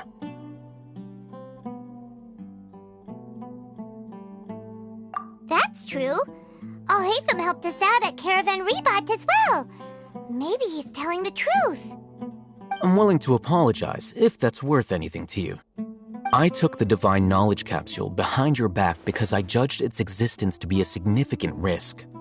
I felt that it would be best for no one to interact with it before it had been properly studied.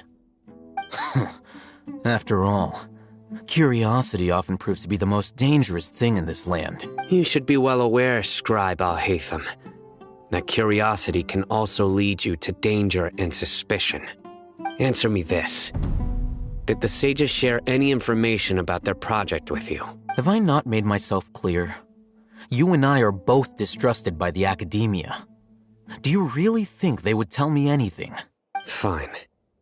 Although you haven't completely proven your innocence, I won't regard you as an enemy, for now. As you wish. Good. I'm glad to see you two clearing up your misunderstandings. And now you, Dia. I believe it's your turn. Oh, sorry. Whatever the boys were talking about must have been so boring that I spaced out. My situation is pretty straightforward. My employer, Dunyarzad of the Homayani family, is friends with the Traveler and is currently recovering from her illness at home. I had nothing going on, so I decided to return to Aru village for a visit. I was actually looking forward to a pretty exciting time getting back together with everyone here, but then I saw these two random guys in the middle of a pointless argument. It ticked me off, and things went downhill from there. Is that all? Well, I will admit that definitely sounds like your style. In that case, welcome back, Dia. That's more like it. I missed you all so much, Candace. Whoa! What was that sound? No need to worry. Now that you're no longer at each other's throats, please make yourselves at home. I'll take a quick trip outside to clear out some of those creatures in the sandstorm.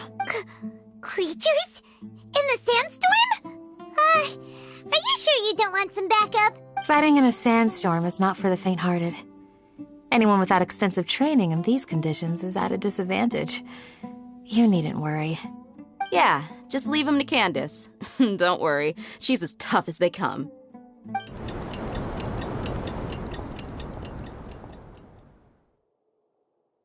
The wind's died down. That means the sandstorm's over, right? Candace still isn't back yet, though. Is she alright?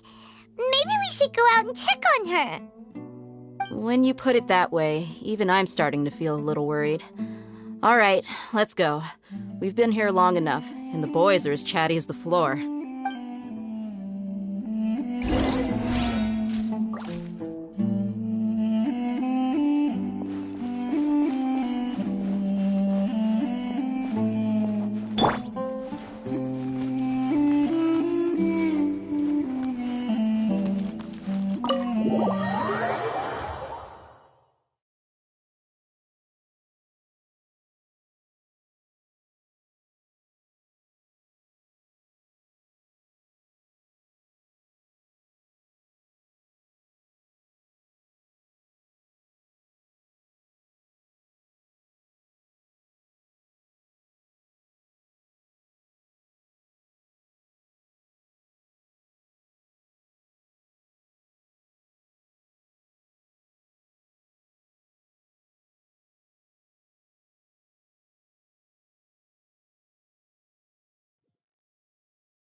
You're still fighting?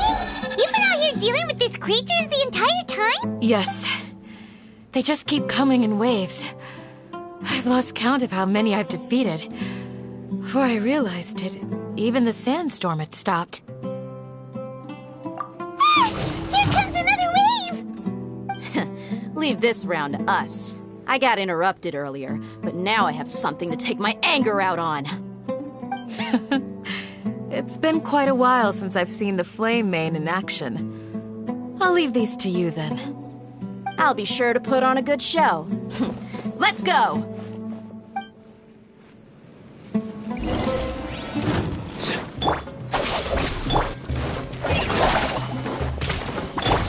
Quietly now. Gotcha.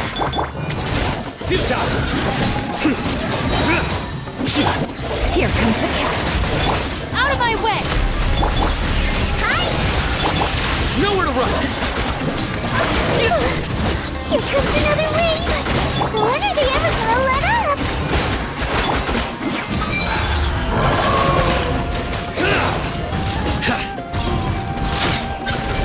You stay condemned!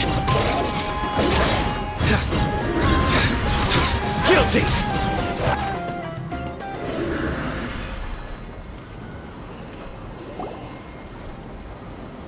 The creature stopped appearing. Was that the last of them?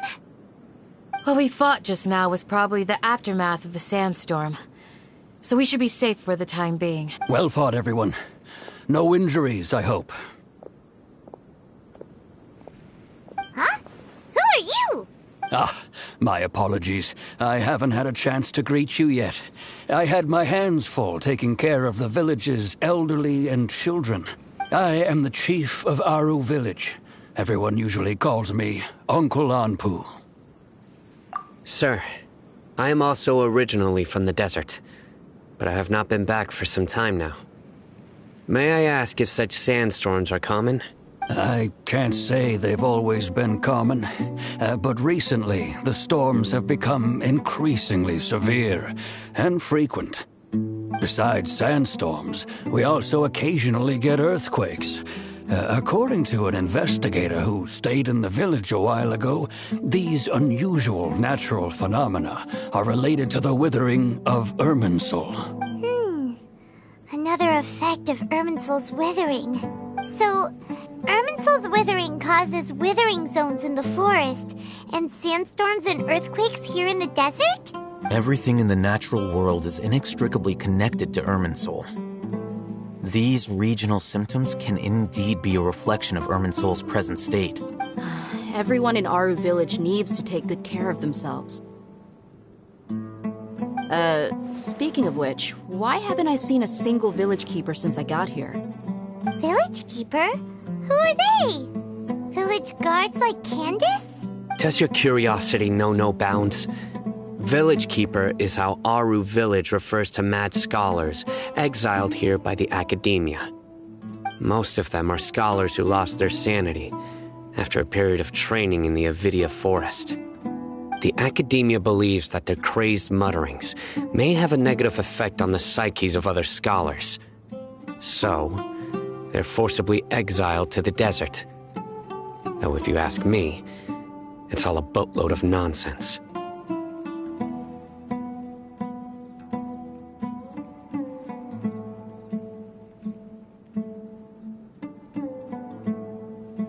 Alas, that's exactly what we've been trying to investigate.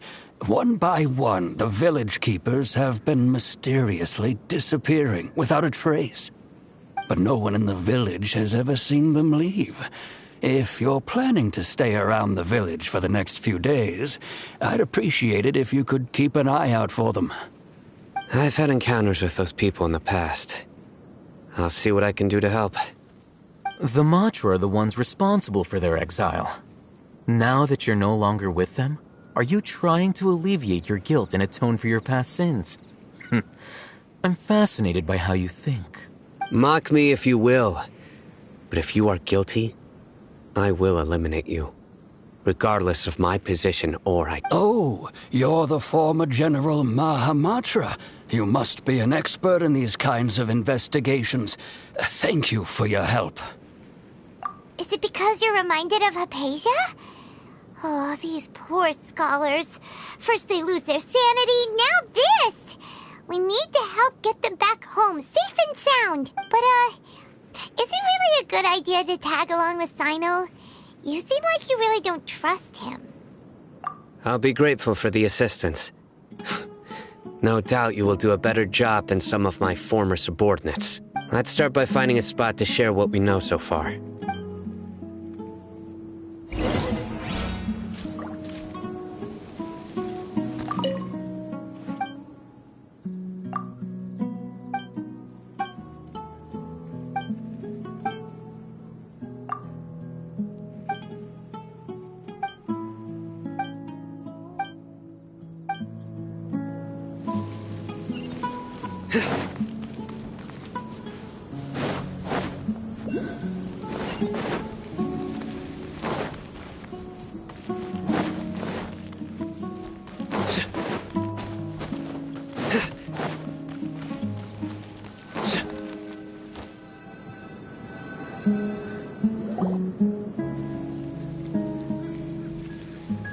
Although I've sent myself into exile, I'm still doing essentially the same things as before.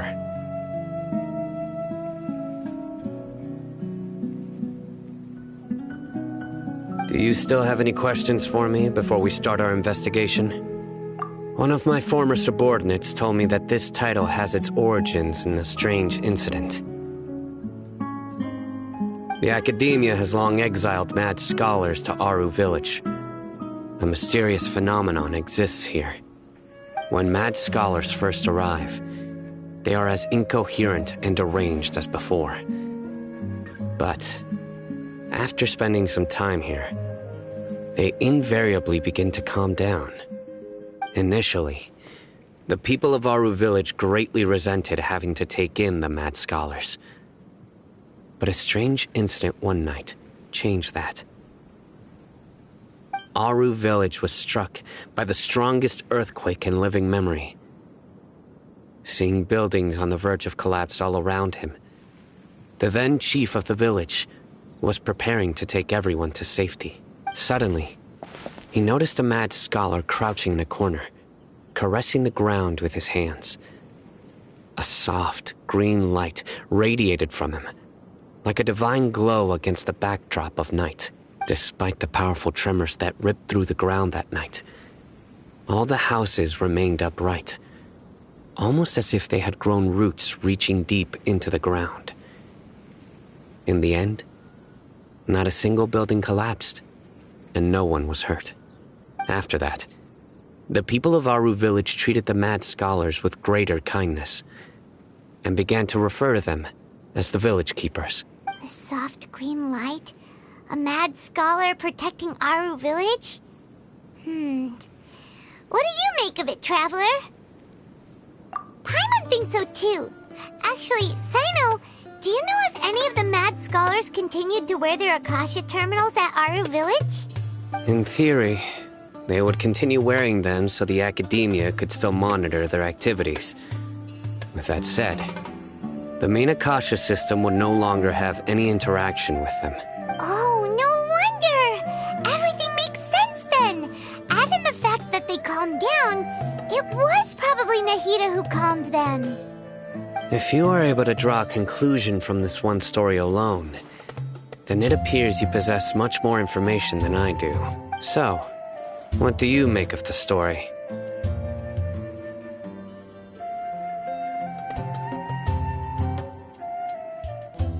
Really? Lesser Lord Kusanali. What? You don't believe us? Lesser Lord Kusanali was definitely using the Akasha to give her power to the mad scholars! No, it's not so much that I don't believe you. I'm just struck by your reasoning. Lesser Lord Kusanali, the current Dendro Archon. Is she really active in Sumeru? The Academia has always placed far greater importance on the late Greater Lord Rukkhadevata. They've more or less ignored Lesser Lord Kusanali, and I've never had any reason to doubt their views. In addition, I've never heard any stories about Lesser Lord Kusanali and her deeds. To me, she might as well have been a god that never existed. No way! Nahida definitely exists! She's a... How should Paimon put it? She's a good Archon who's kind and wise, even if she says weird stuff sometimes. I've spent many years interrogating criminals, so I can easily tell when someone is lying. Good! Then you should know that we're telling the truth. That look in your eyes. I've never seen that from a liar. You two really must have met Lesser Lord Kusanali. How can this be? To think, our Archon has been amongst us this entire time. Alright, now it's our turn to put our skills to good use for this investigation. But easier said than done, especially since we don't have any leads. Maybe we can start by knocking on some doors. Excuse me, are you here to help me find my grandpa? Huh? Who are you? By the sounds of it, a resident of this village. My name is Isak. You'll help me find my grandpa, right? Is your grandpa a mad scholar? Hey, don't say that. Grandpa is just Grandpa. Why do you have to call him that? It's not like he's a bad person or anything. The person you're referring to is not a local, yet you are. Why do you call him Grandpa? Grandpa is just Grandpa. He's my family. I heard everything you said to the village chief. Please, you gotta take me with you. I want to find my grandpa. I swear I'll help. I won't be a nuisance. Ah, so you're the one who was eavesdropping on us around the village chief's house. I was planning to go out and take care of whoever it was, but I had a vague feeling that they didn't harbor any ill intent. Whoa. Well, Haven wasn't kidding about Matra having sharp senses. Sino, he's just a kid. All he wants is to find his grandpa. Let's find a way to help him. Sorry, I was only listening in because I wanted to know where Grandpa went. Honest. If you don't believe me, you can ask Miss Candace. All right.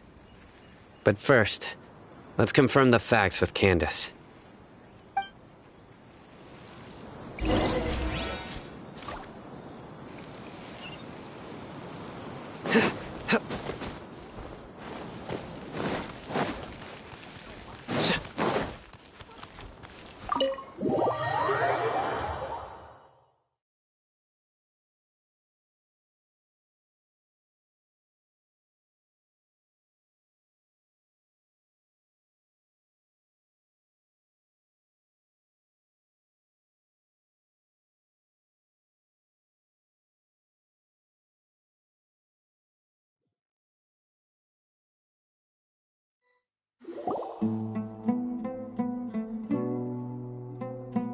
Sino is super vigilant.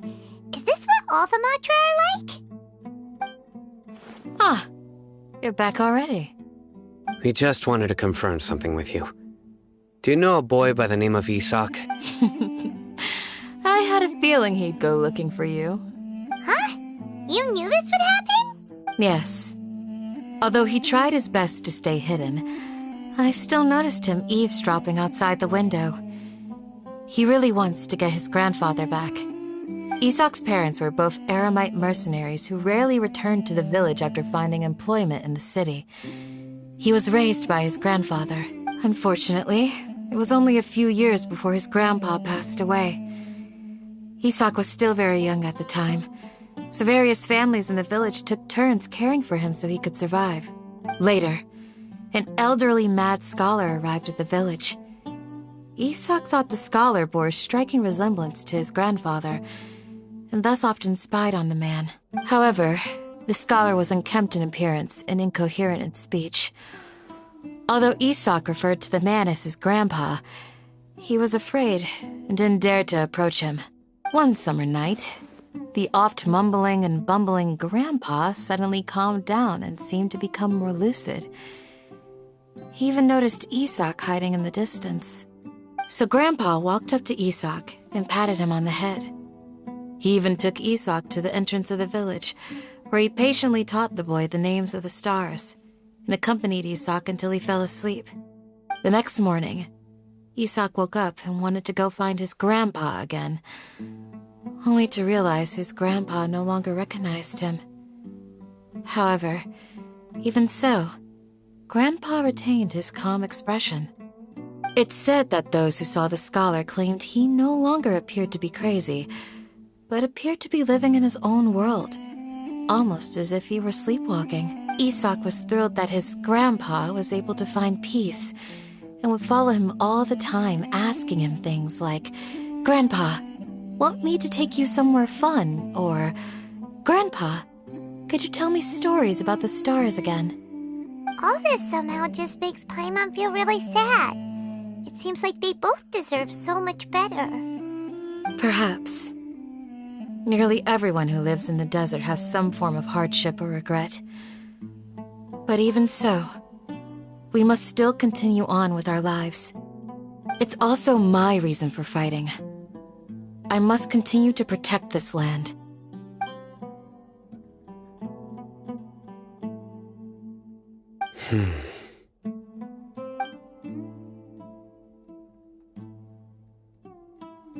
Maybe the people have always had a considerate god watching over them. Huh? What did you say, Sino? No, nothing. As long as Isak keeps his word and doesn't get in our way, we can take him along.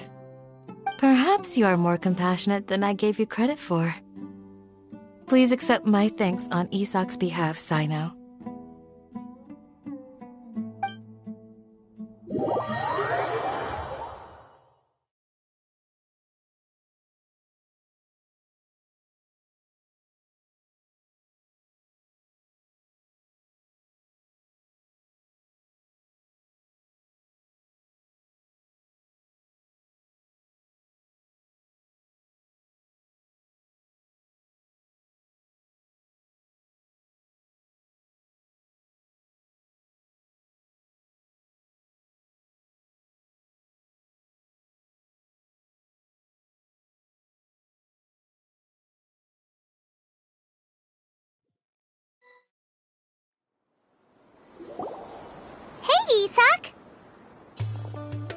it's you guys.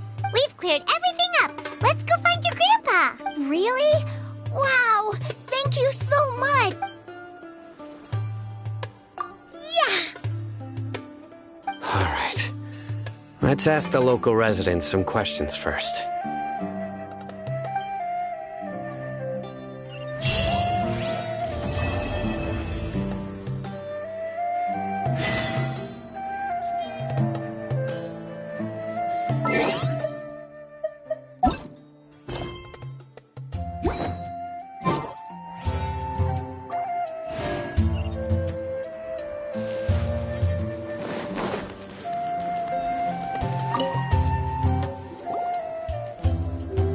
Excuse me, did you happen to see where the missing scholars went? You mean the village keepers? Oh, let me think. When I was eating dinner the other day, I saw one of them by the side of the road, muttering away and eating mushrooms and tree roots. They shouldn't go around eating that kind of stuff. Okay. Did you notice anything else? Anything else? No, I think that's all I have to tell you. Sorry.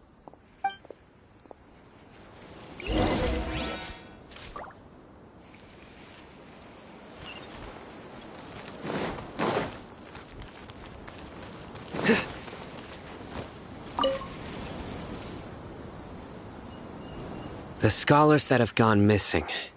Have you seen them? Those eyes. Those fierce eyes. You look like a real fighter. Don't change the subject.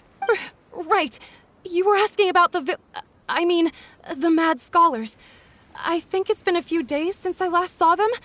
I usually go to bed pretty early, so I'm not too familiar with what goes on at night.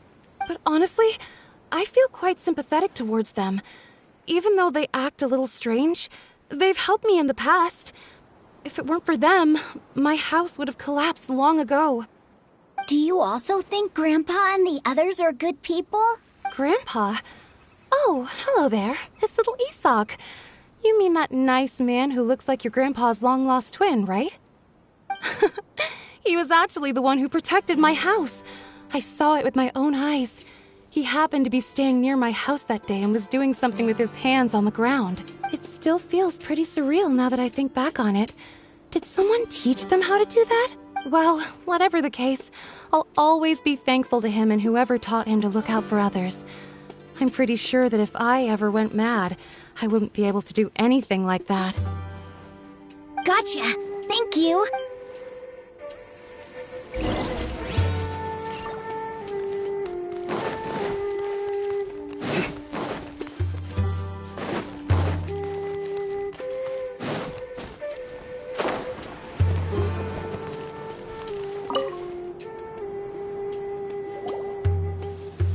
Sir, have you seen my grandpa recently?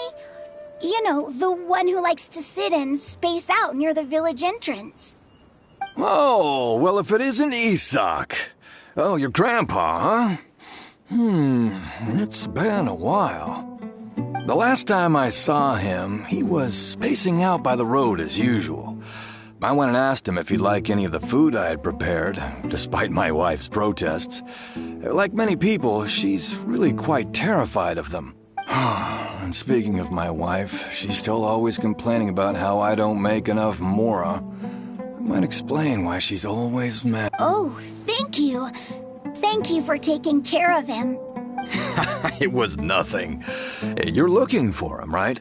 Did he go for a walk and get lost? Yeah. That's no good.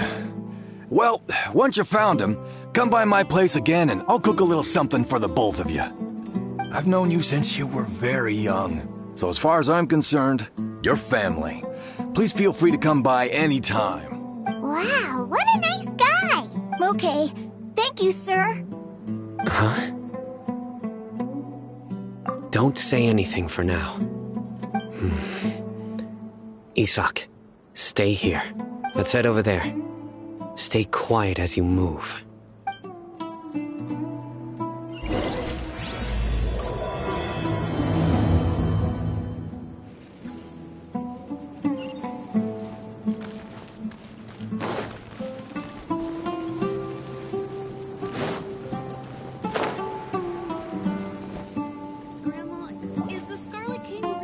Listen, see if you can make out what they're saying.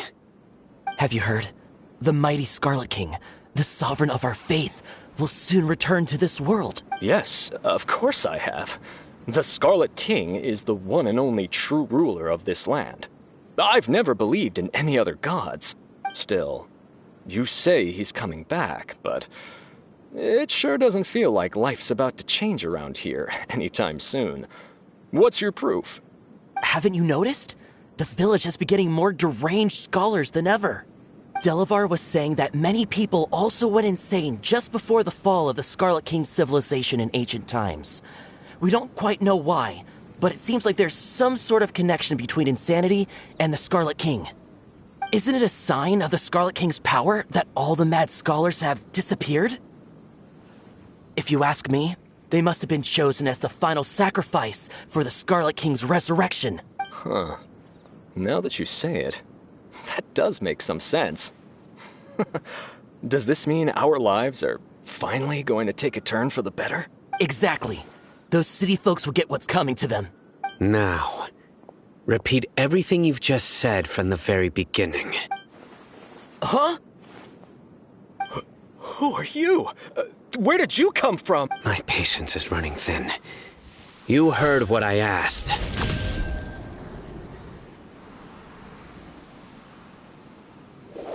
Yeah, bro, this guy's something else.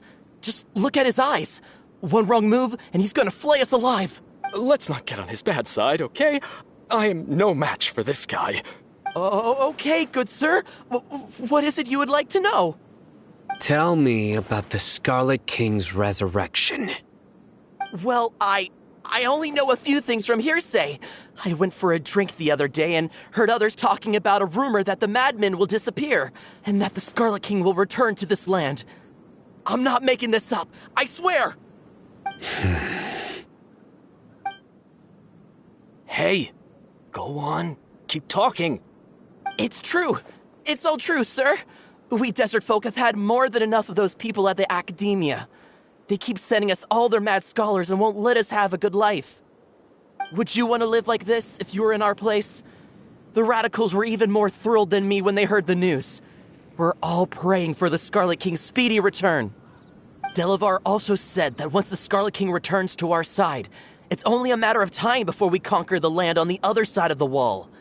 They're all willing to serve under the Scarlet King and fight for a share of the glory. Is that so? Seems like he still wants to know more. Keep talking. Got it. At first, I told myself it was just the drink talking, but then all the mad scholars vanished without a trace, just as the rumors said. Please don't beat me up just for mentioning these rumors. If I'm guilty, then everyone else around here is also guilty. I'm just saying what the others said. The people here really like the Scarlet King, but dislike the Dendro Archon. Where is this radical person you talked about? I haven't run into him over the past few days, so he probably hasn't been around the village.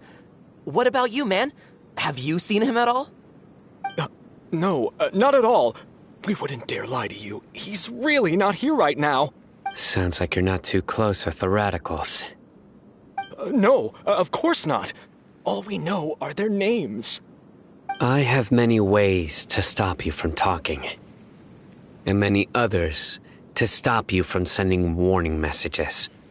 So you'd best just stay home and hope I don't hear of you trying to contact anybody. Don't do anything until I've gotten to the bottom of this. Try something foolish, and even Candace won't be able to protect you. Yes, got it. We'll do just as you say.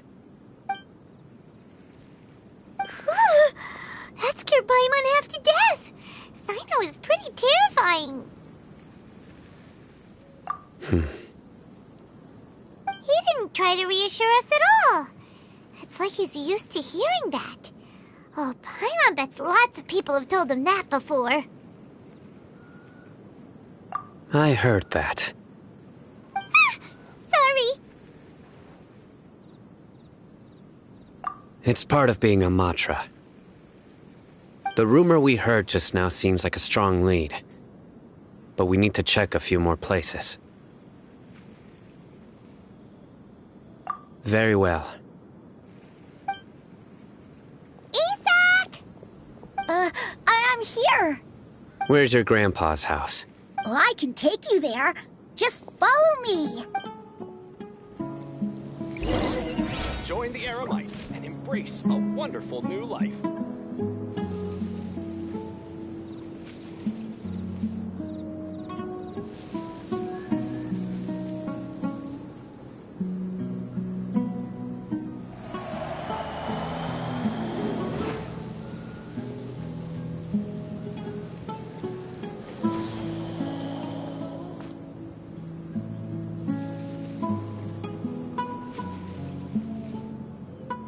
Join the Eremites and embrace a wonderful new life.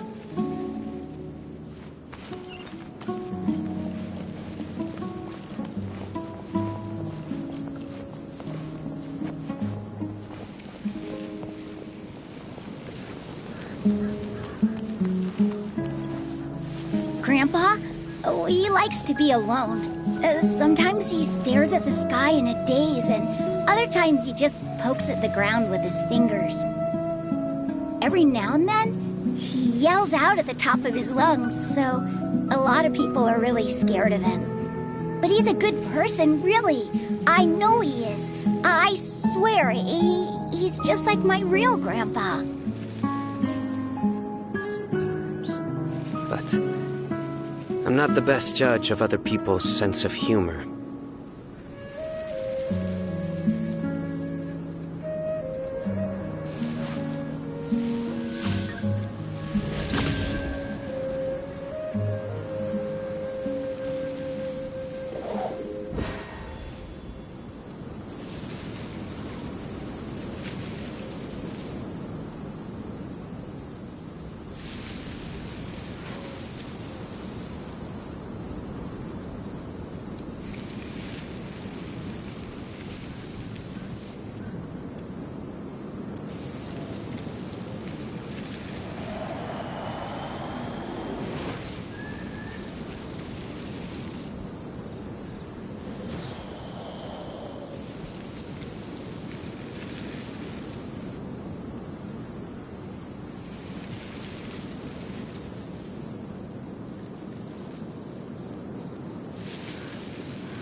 Where Grandpa usually stays.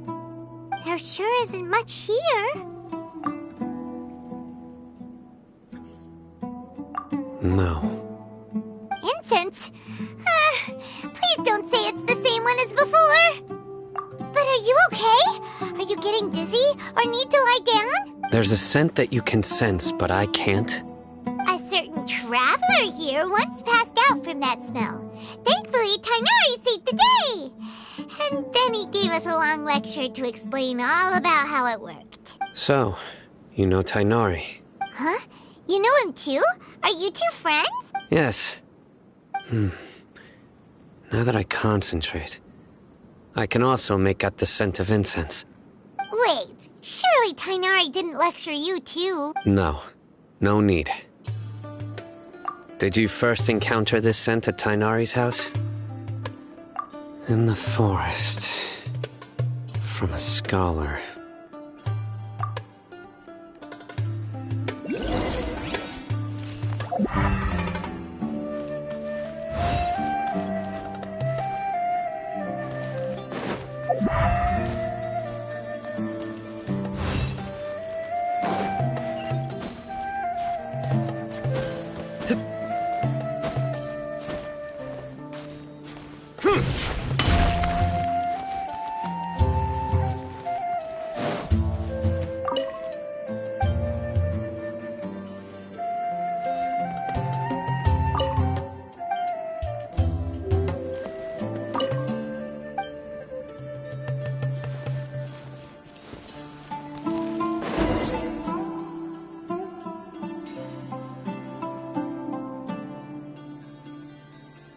What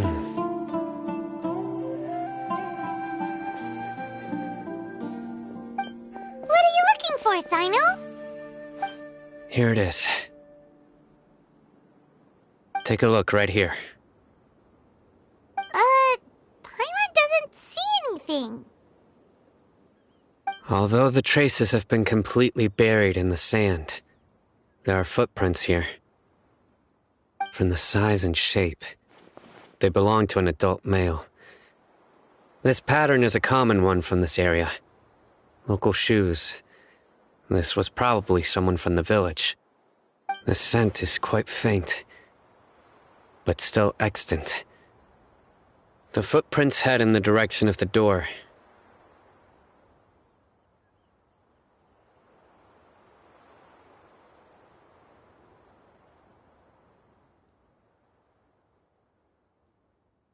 But who would come looking for Grandpa?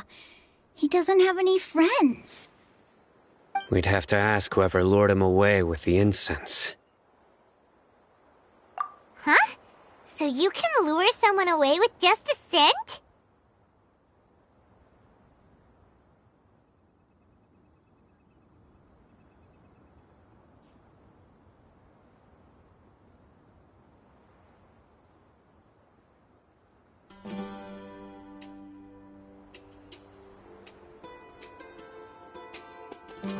Hey! What's wrong with liking good food? Everyone's got something they love in life.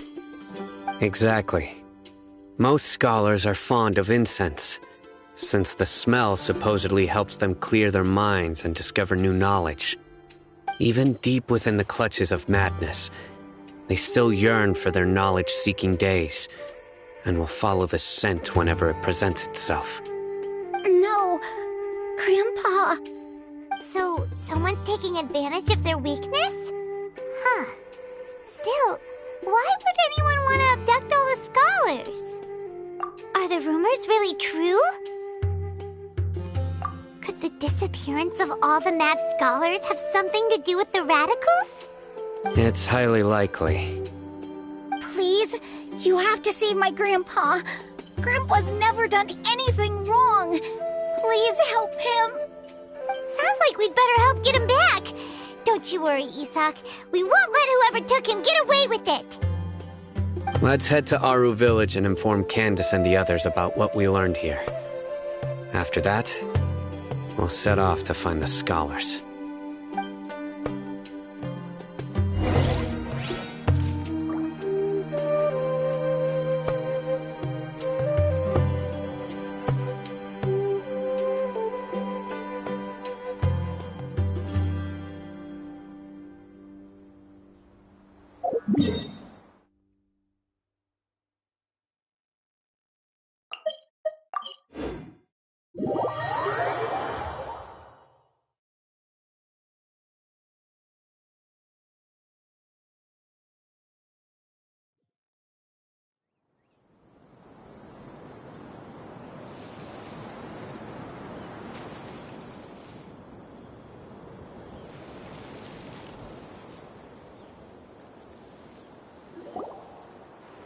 Right.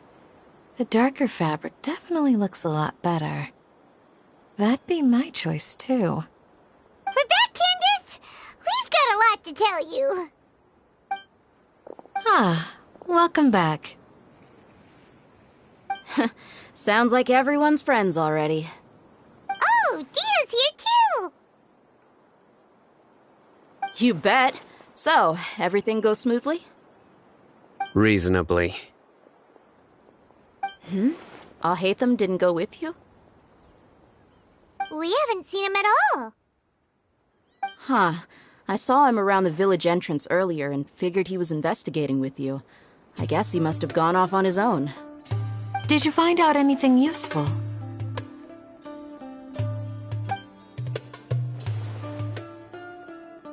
I see. So someone used a kind of incense to lead the exiled scholars away from the village.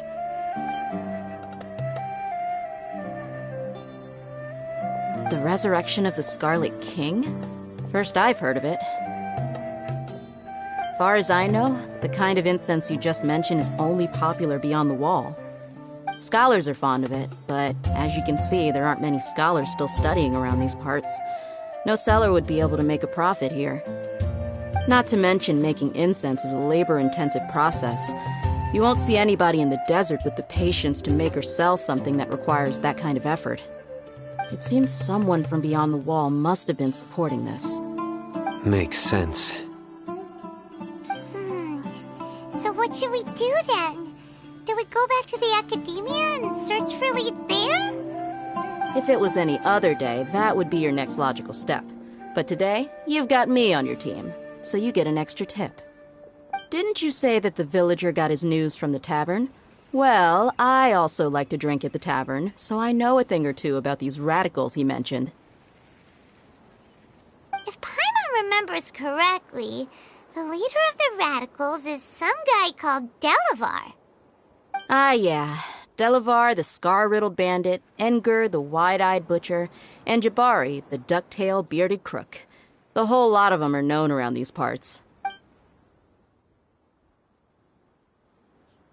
These guys have one thing in common, and that's being broke. The rougher life gets, the more they want to believe in the Scarlet King. Way they see it, the Scarlet King's resurrection is their only chance at overthrowing the academia. Throwing all of Sumeru into chaos is the only way to change the way of life here in the desert.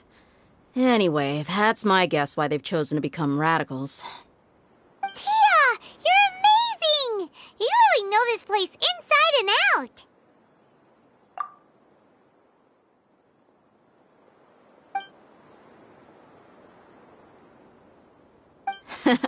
No merc can afford to slack off on gathering intelligence. Every mora I've spent in the tavern has been a valuable investment. Let's head out. Now hold on, you're staying right here, Sino. Why? Aru Village is not a big place. Outsiders stand out here like a sore thumb. I'd bet word about you has already gotten out. The desert is unforgiving, so the way of life here is also a lot tougher than on the outside of the wall. You survive on making connections out here. Compared to you, mercs like me are just third-rate amateurs. I've got no actual fighting skills to speak of. But that also makes it a whole lot easier for me to gain the locals' trust.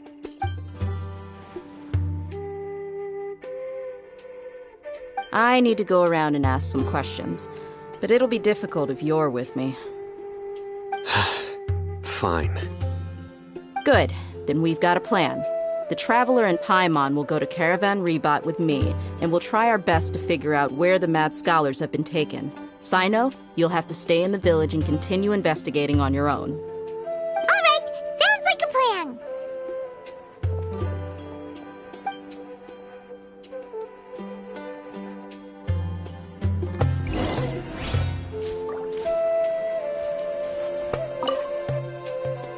Sino, please don't take offense.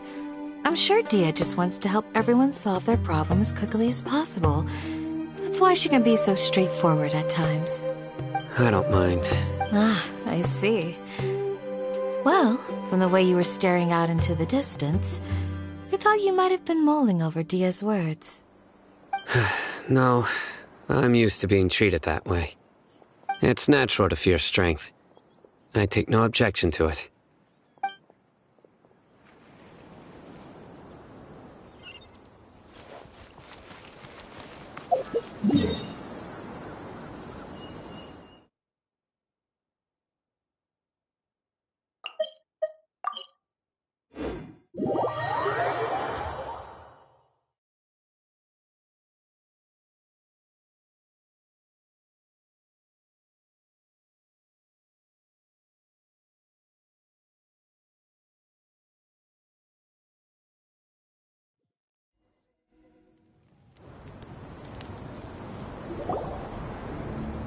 Well, here we are again.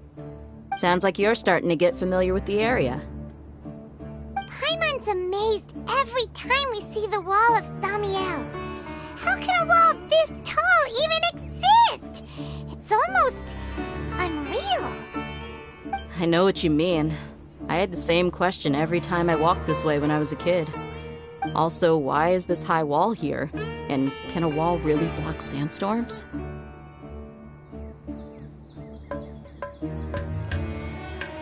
It was only after I grew up that I realized the Wall of Samiel isn't just there to keep out the sandstorms. It serves a more important purpose, keeping out people like us. Sumeru is run by wise and mighty sages. To them, us desert dwellers are nothing but tools that can be used and discarded at their whim. We're cheap labor, like livestock, but easier to control. Nothing more. Even if a child from the desert got the chance to obtain an Akasha terminal, almost all their requests for knowledge would be denied. The academia believes we're underserving. Geniuses like Sataria are 1 in a million. The other children never get a single chance to try and rewrite their fate, even though the academia knows very well that we're humans, just as they are. That's terrible. I would tear down this wall with my own hands if I could.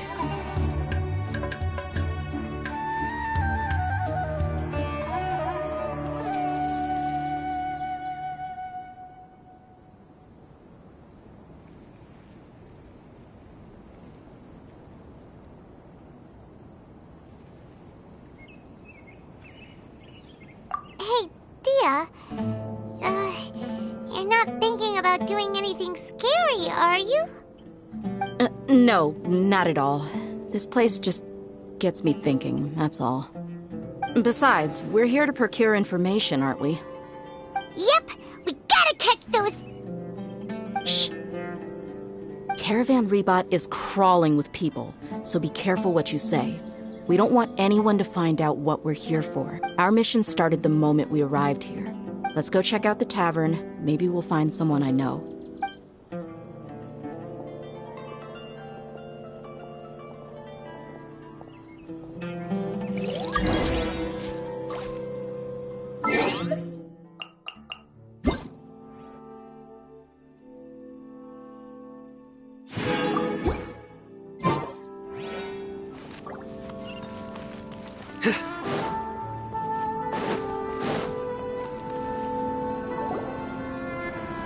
Just our luck. None of them are here today. You mean, you don't see anyone you know? Dia, is that you? What a coincidence. You here for a drink too? Zaki.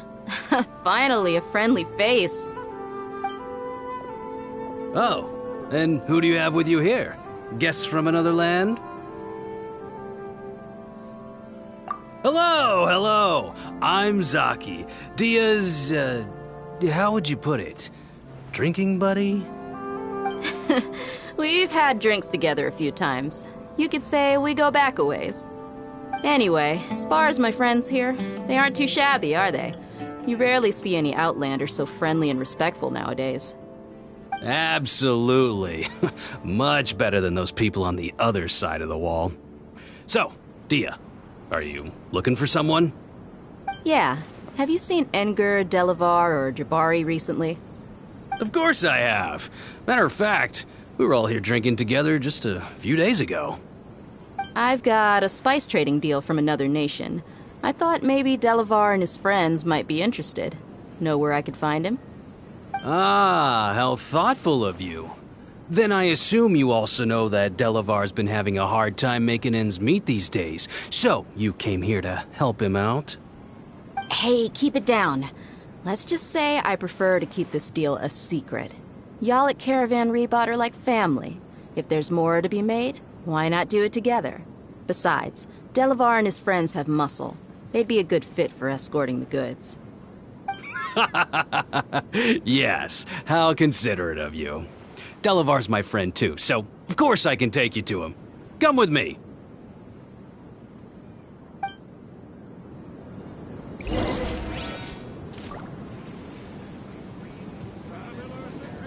What?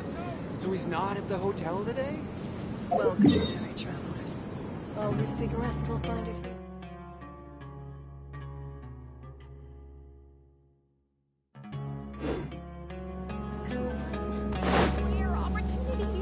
Let's go check it out.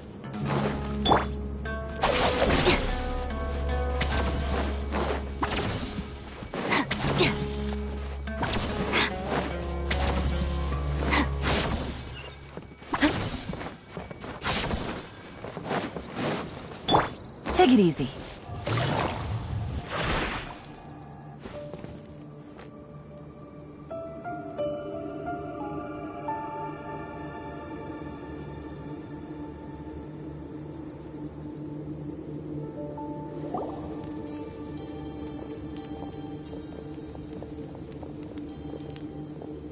Are we there yet? Yep, this is the place. This place is practically deserted. What are they doing in a place like this?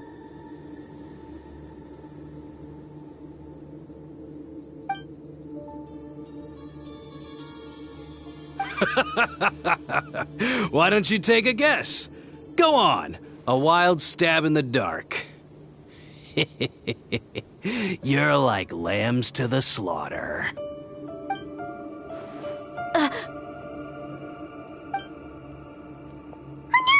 an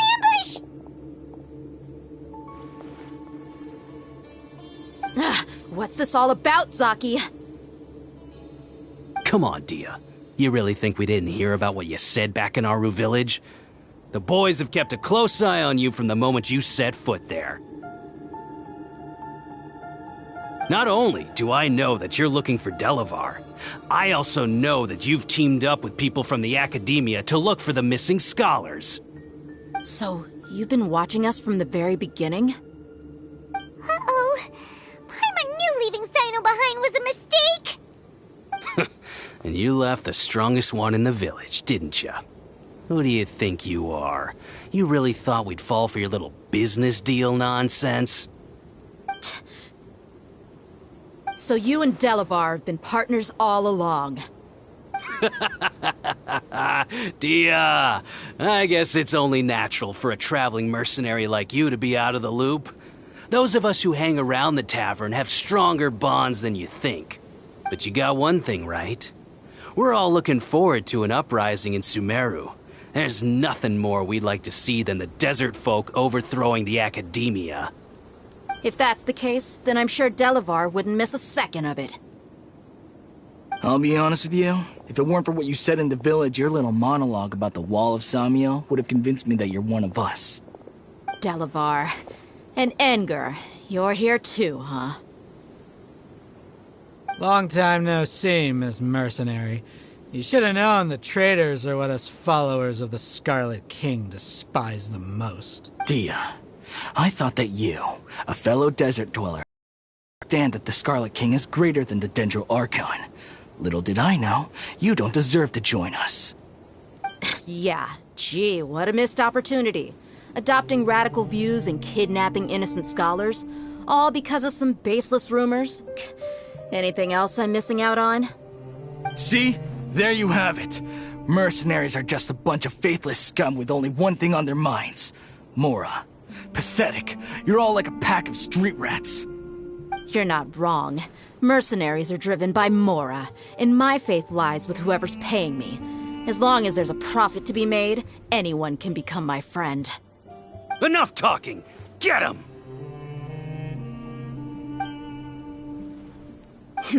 Just as I expected.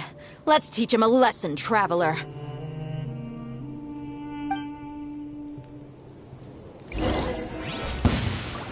Following orders. A new punching bag. Stand with me! We're open!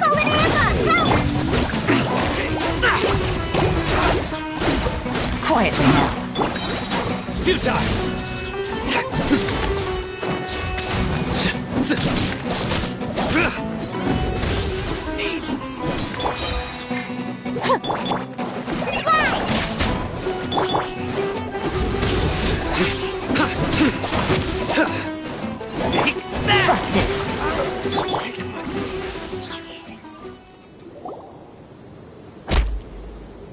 Impossible! How could you? So, what do you think about your meticulous network now, Zaki? How did you say it? It's only natural for a traveling mercenary like me to be out of the loop. I'm guessing your informant told you that I'm just an incompetent merc with no real fighting skills, correct? I mean, that is what I said after all. And of course you would believe everything he reported. The only thing you know about me is that I'm a mercenary, but you've never seen me in action. Even though you heard we went to handle monsters together, you believed that Candace was the only one doing all the real fighting. That so-called Flame Mane is just a fraud. She admitted it herself. She just uses her connections to gain the trust of others. That's what you thought, right? Ugh. You lied in the village because you figured that we'd have people watching you. And you were stupid enough to fall for it. I figured as much the first time we drank together. You all thought you were so smart. Pathetic. Okay, that should be all of them. Whoa! So you've been planning this since we were in Aru Village? No task can be done without preparation. I just happened to notice a couple suspicious-looking people while you were out investigating. Oh, but instead of catching them right away, you let them report back. Those two who were snooping around were just a couple small fries. If we want to get the real catch, we have to be patient and give it some time. Oh, you mean the funny name she mentioned back in Uncle Ampu's house? The wide-eyed butcher, scar-riddled bandit, Paimon can't remember them all. That's just a bunch of drunk talk. Edgar and Delavar like to talk themselves up when they're drinking. Edgar, the wide-eyed butcher, and Delavar, the scar-riddled bandit, are the nicknames they came up with for themselves. Alcohol has a way of making people share what they really think. So Edgar and Delavar are always rambling in the tavern about how the Scarlet King is a superior deity. What about Zaki? He's just a numbskull who fell right into our trap. Zaki was probably the best hidden of them all. My initial plan was to find Delavar first, and then try to track him down. That's what you wanted to ask when we were at Uncle Anpu's house, right? Jabari is one of the villagers you talked to. You know, the one who wanted to treat Isak and his grandpa to some food. Wait, so he's a radical too? No, he isn't. I just needed to tack on a random villager name to make the eavesdropper think that I was making some wild guesses based on my impressions. Wow, what a genius idea! Well, that's an expert mercenary for ya. Ah, you're too kind. It was straight from the usual playbook, if I'm honest. So, that thing you were saying before, is it really true? About what? About how mercenaries only care about Mora, and that anyone's a friend as long as there's a profit. Does that bother you? What makes you so sure?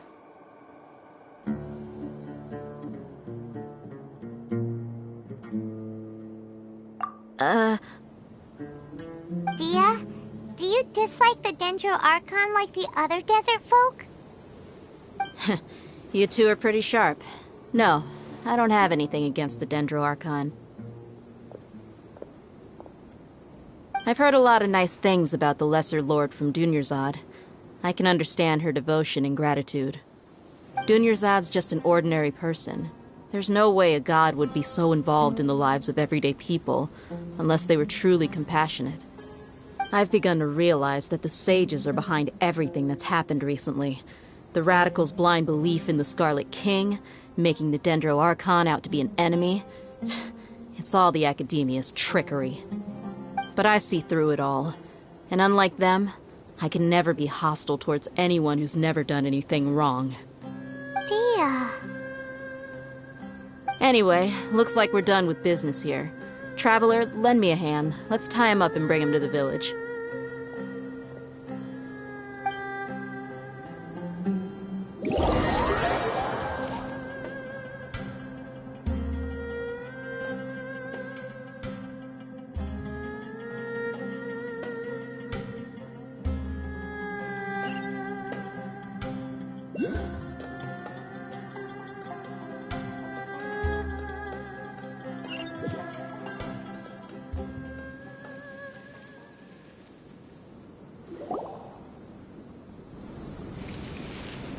This should be all of them. I'll let you take it from here. All right. I'll be in touch.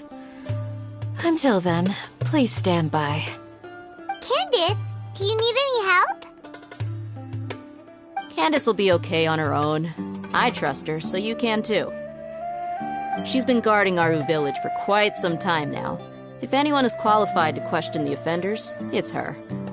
While I'm questioning them, why don't you pass some time by exploring the area? I'll meet you back here tomorrow morning, Traveler. As for these idiots, let's just hope they live to see another day.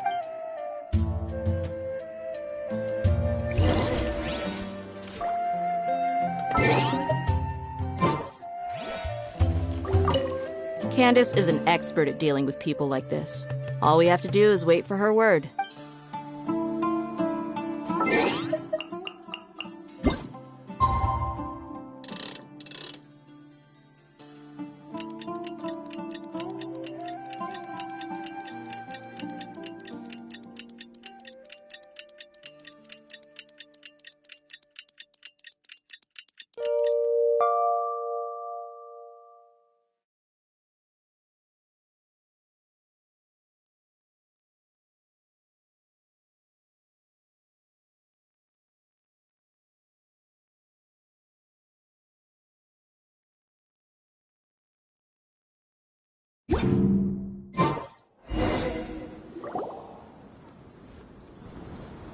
Hey, Dia! Right on time. We'll know any moment now. Paimon's been wondering. You seem to know Candace pretty well. Have you been friends for a long time? We've known each other for some time now. She's a pretty interesting person. Even though she's an extremely strong warrior, she never misuses her powers against others. Oh, Paimon knows what you mean. Like a lot of martial artists say, never take the fight outside the ring. Yep, I guess you can put it that way. It takes strong convictions to be as dedicated as she is, and shoulder that kind of responsibility. Us mercs, on the other hand, we pretty much live from one day to the next. Well, Paimon thinks you're great, too. Really? Thanks for that. Oh, Sino's here, and he's pretty early, too. Yes. I was here yesterday to help out a little. To help out? By doing what? Sharing some interrogation techniques. Oh, you mean you taught Candace some more persuasive methods? Right. Come on in, everyone. Come on, let's go inside.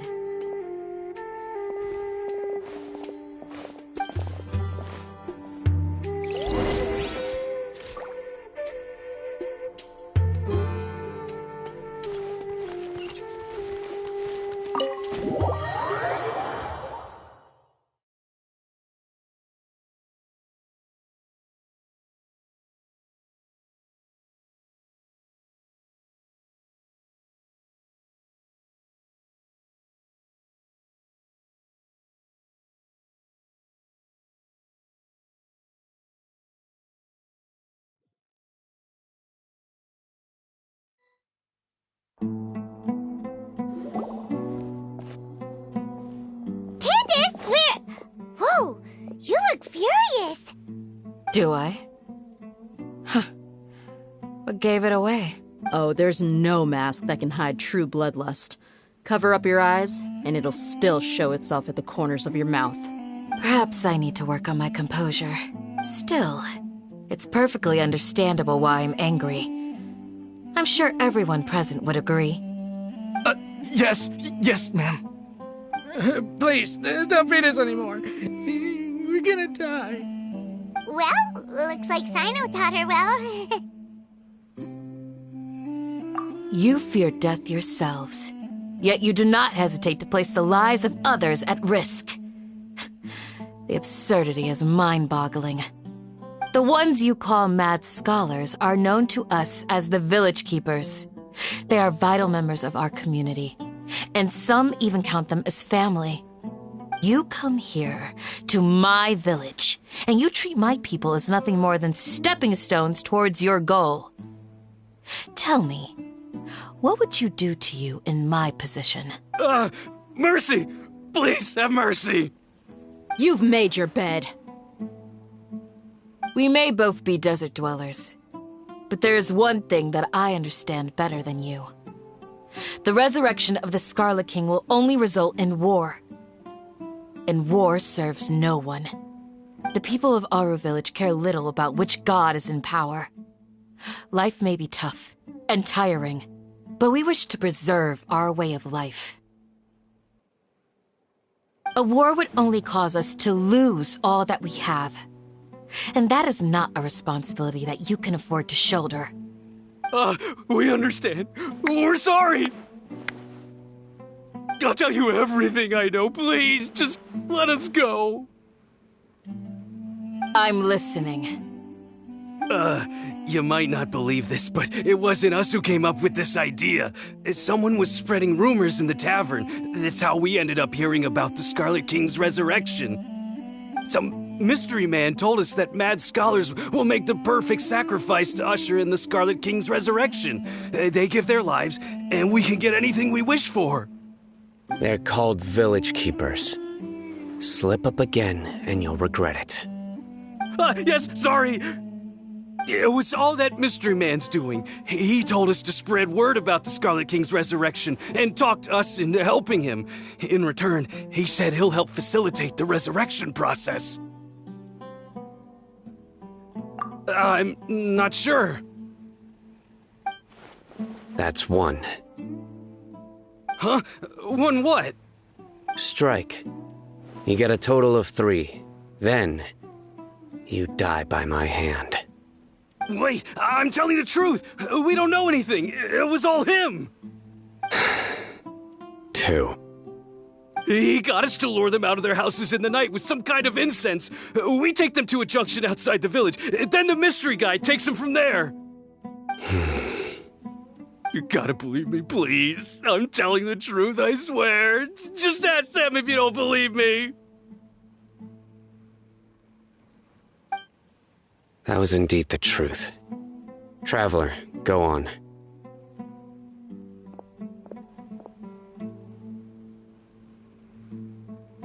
You have to believe me. If I knew that, I would have told you his name right away. I'm not risking another beating to keep his secrets. No way. That guy, he wears a cloak, and he's always careful to cover his face. He calls himself the Scarlet King's envoy. I believe I may know what's going on. Uncle Anpu? What do you mean?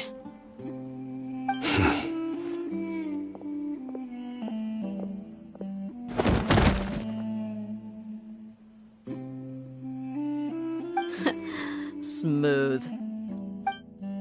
Okay, speak. If my suspicions are correct, this mystery man they speak of could be from the Academia. Some time ago, people from the Academia attempted to take the Village Keepers away. I refused, insisting that they are part of our community. It strikes me now that this secretive character shares the same goal they had.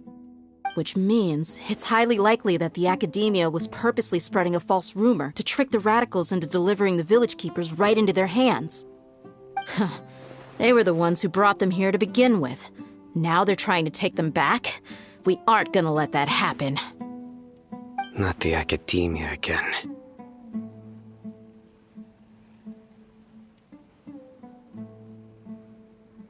Just as I thought. But what could they want with the village keepers? People are nothing but tools in the eyes of the academia. A change in their plans likely means they found another way to exploit the scholars. Regardless, our top priority now is locating the village keepers. You're right. Isak is still waiting for news on his grandpa. Time to go. Let's leave the village and try to track them down. Yes. Pack up and get ready to leave. You got it. Candace, I'll let you deal with the radicals. Leave everything outside the village to us. All right. Let's meet back here once everyone's ready.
Whoa!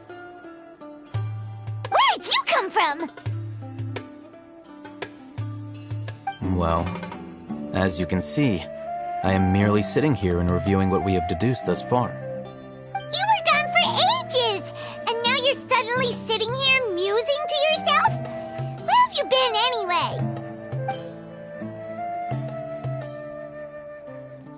Hey, what's with the silence? You never think things through before asking questions. I'm giving you some time to make up for that. Paimon's so mad! Paimon's gonna give you an ugly nickname!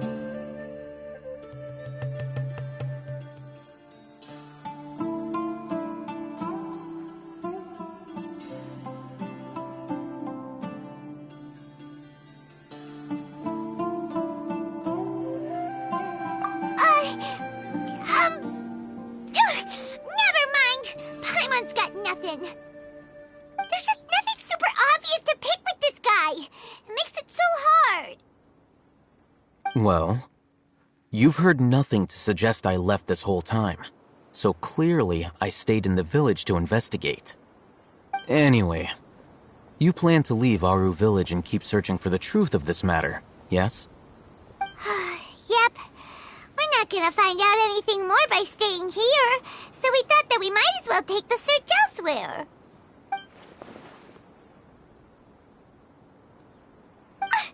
Enough with the silent treatment!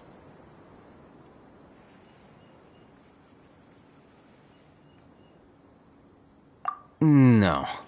I'm just surprised that you decided to team up with him. All Hatham.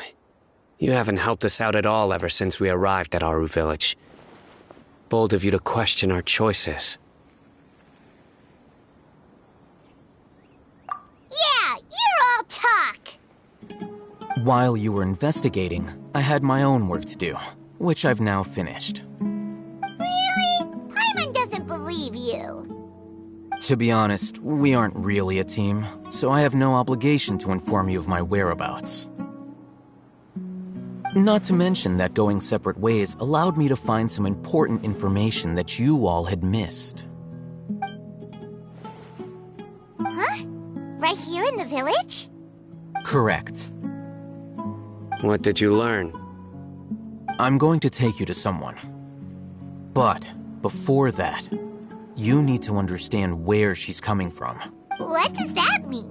How do you think the residents of Aru Village feel about what we're doing? In other words, do you truly believe every single word the villagers tell us? You mean some of them lied to us? Hiding the truth does not necessarily equate to lying. Again, these people have their reasons. Remember what Gandis said? Most people in Aru Village don't necessarily care which deity is in charge of Sumeru. That's because whether the Scarlet King or the Dendro Archon has power is of little significance to them. By contrast, the perils of their daily lives are ever-present concerns. They won't simply share everything they know with you without good reason. That's why you believed there was no further information to be found in this village. Glad you're following along. Among those you have talked to, there's someone who was consciously keeping you out of the loop. In fact, she's been observing your every move since you arrived. The reason being, to someone who only wants to live their life in peace, any external factors introduce unpredictability into the equation. Those eyes. Those fierce eyes. You look like a real fighter. Don't change the subject. It's quite obvious that she's intimidated by Sino's authority and strength. Right. You were asking about the Mad Scholars. She corrected herself mid-sentence because she's aware that there are Scarlet King fanatics in the village. If she sounds too friendly towards the village keepers, she could easily make herself the Radicals' next target. I think it's been a few days since I last saw them. I usually go to bed pretty early, so I'm not too familiar with what goes on at night. Remember? She made a point of denying her involvement in anything that occurs at night. But honestly, I feel quite sympathetic towards them. Even though they act a little strange, they've helped me in the past. If it weren't for them, my house would have collapsed long ago. After speaking to the village chief, it became clear that the village keepers had protected Aru Village at night. In other words, the young miss was very much awake during that time. Then why would she lie? By getting involved with an outsider, she risks drawing unwanted attention to herself. As for why she might be so wary about all this, maybe you should ask her. I'll pass on this one. You said that she is afraid of me. If so, it's best if I stay out of this. We're on it!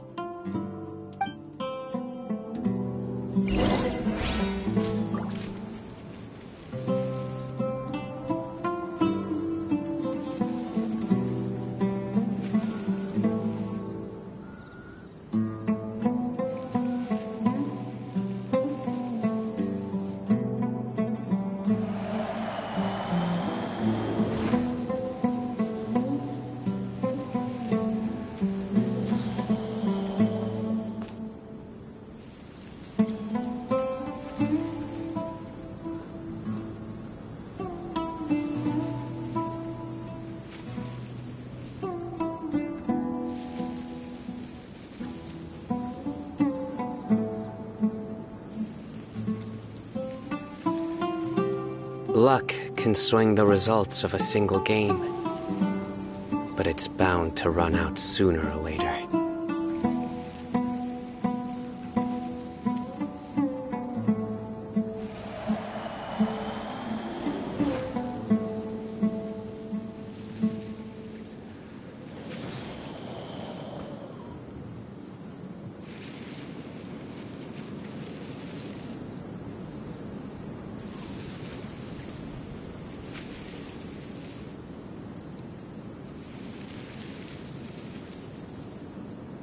Good deeds and bad. In the end, all will be placed upon the scales.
Miss Shawnee, as we discussed earlier, I've brought someone with me.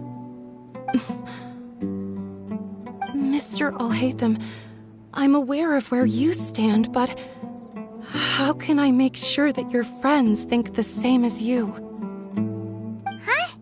What do you mean?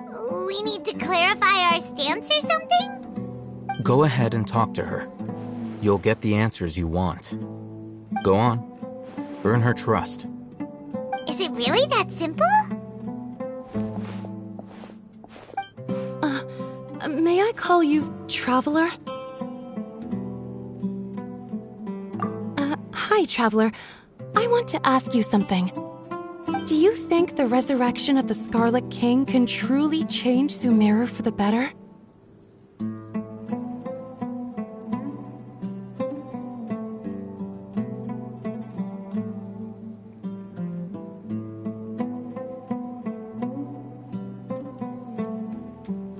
Why's that?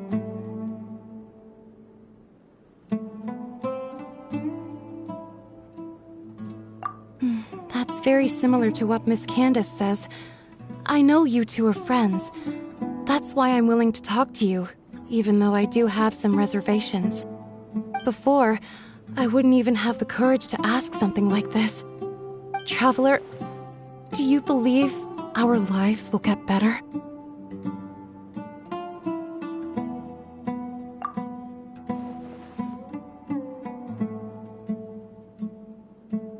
Yeah! We came here from another nation, so it isn't wrong of you to be weary. And we aren't really residents of any one nation. But even so, we've met lots of people from different places, and we've always fought for what we believed in. We have friends in Sumeru, and we want to help them. That's why we decided to stay here for a while.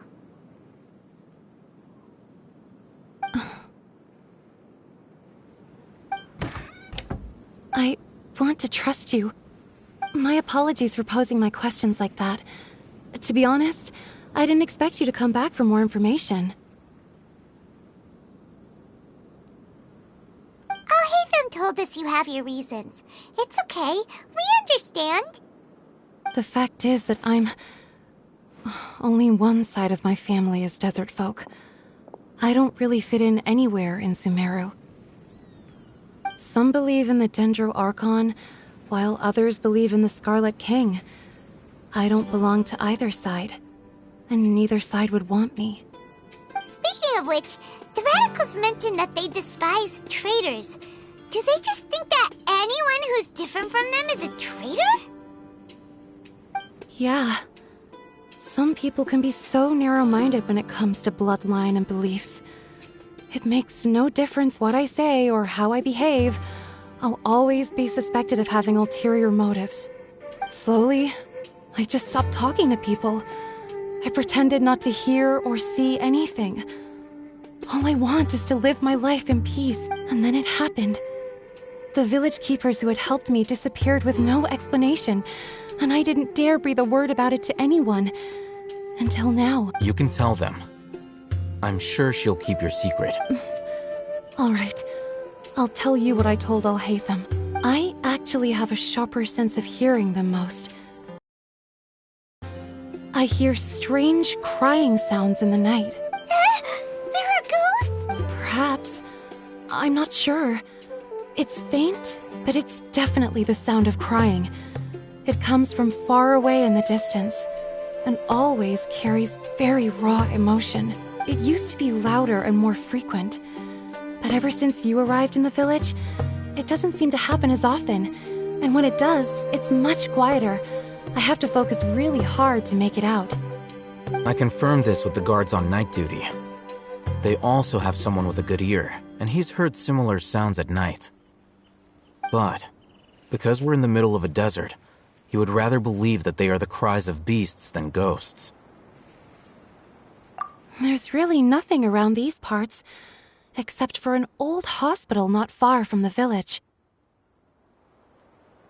I think they used to use it for treating Elazar. but it's been abandoned for years. Yeah, let's go!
Shit. Ah! Monsters! Watch out! I'll settle this. Things are about to get dicey. Your sins weigh upon your soul. You stand condemned.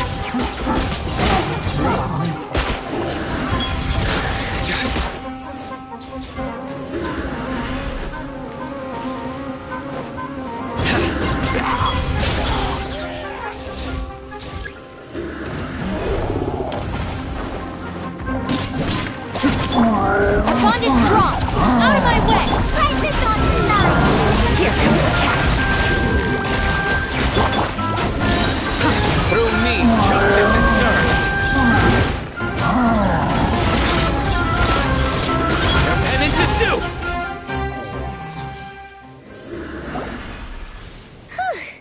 They were easier to deal with than Paimon had expected. Super strong bandits? Or monsters taller than buildings dropping out of the sky? Or, something like that. He looks super serious. We gotta stay on our A game too. This is the one.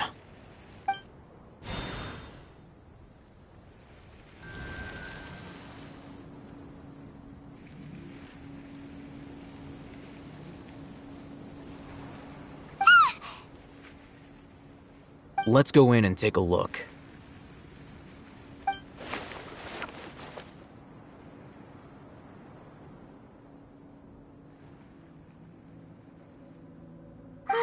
Hey, Hatham, we haven't found Squat. Are you sure we aren't wasting our time here? Patience. Shawnee says she only hears the crying at night. We have time to burn. Until then, I'm taking a break. And just like that, he sits down. Wait, he even brought a book to read? What are you reading? Let Paimon see. Okay, sure. Huh? The natural position, which is the positional propensity of an entity in natural motion in contrast with an object in forced motion? Huh? When free from external influences, every entity displays the tendency to follow its natural trajectory? So, you got that? Oh, Paimon gives up! You keep reading your book, see ya! How is he so relaxed? Look at him, reading an impossible book in a creepy place like this. Hey! Paimon's your Teyvat travel guide. Paimon knows plenty of useful stuff already. And anyway, is that Paimon's fault that the books people read in Sumeru are so complicated?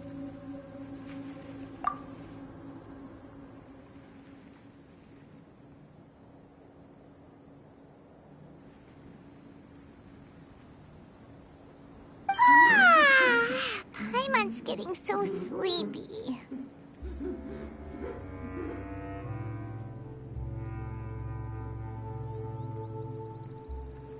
Huh? What was that sound? There it is. It's coming from that direction.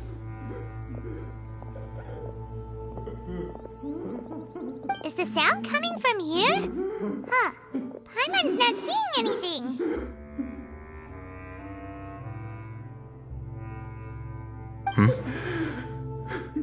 It's from below.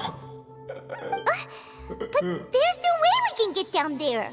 Something is off about the interior here.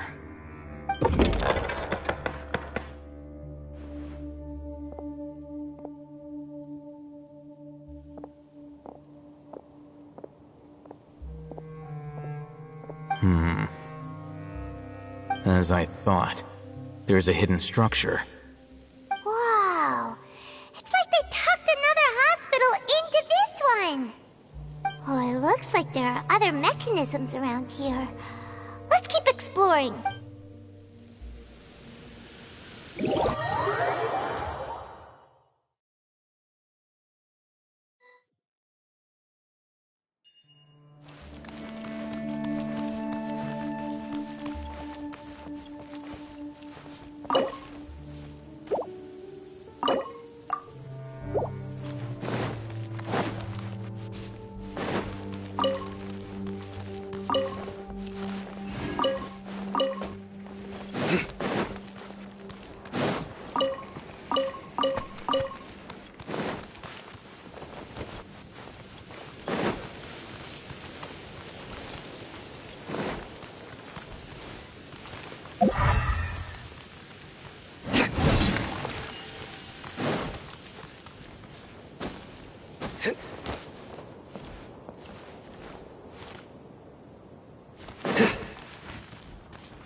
Nowhere to run! Get with me! I'll settle this!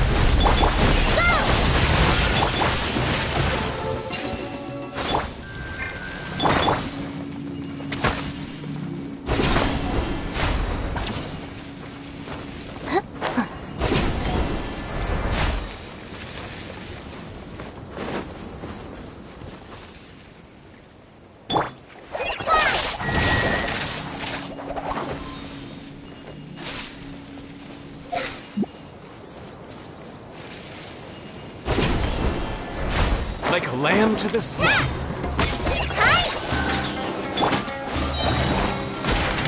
Quietly now. Futa!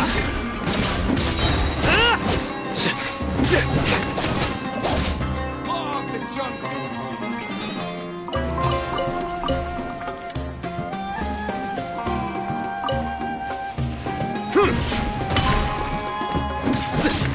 Nowhere to run!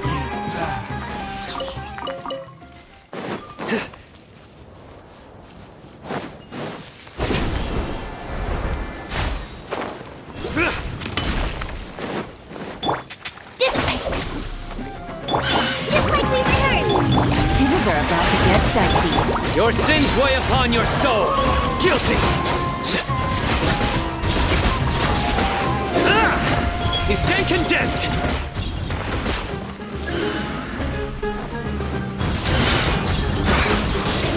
Guilty. You stand condemned. Busted. Quietly now. Surrender.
Wait.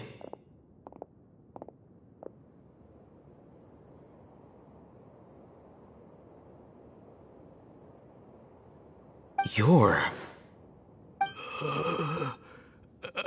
He can't speak, and his eyes are unfocused. But he looks too young to be anyone's grandfather. Also, why is he the only one here? Didn't expect to see him here. You know him? He's Razak, a senior of mine at the Academia. He's a scholar too? Is he the kind that holes up in a forest and mumbles stuff about training? No. And that's the problem. Razak was never involved in any of those things. He never trained in the forest, let alone reach Satyavada life. Leaving that question aside for the moment, him being here alone means that we might be too late. Looks like they've already taken everyone away. For whatever reason, they left Razak here. Perhaps they simply did... There are drag marks on the ground. They're clearer by the doorway. Someone was forcefully drawing a cart that was loaded with something heavy. Loaded with people? That is one possibility. It looks like they were in a hurry, as if they were afraid of being caught. In their haste, they failed to notice Razak hiding in a corner.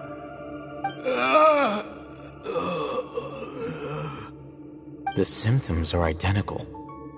Looks like we found living proof. Huh? Why do you say that? Allow me to jog your memory.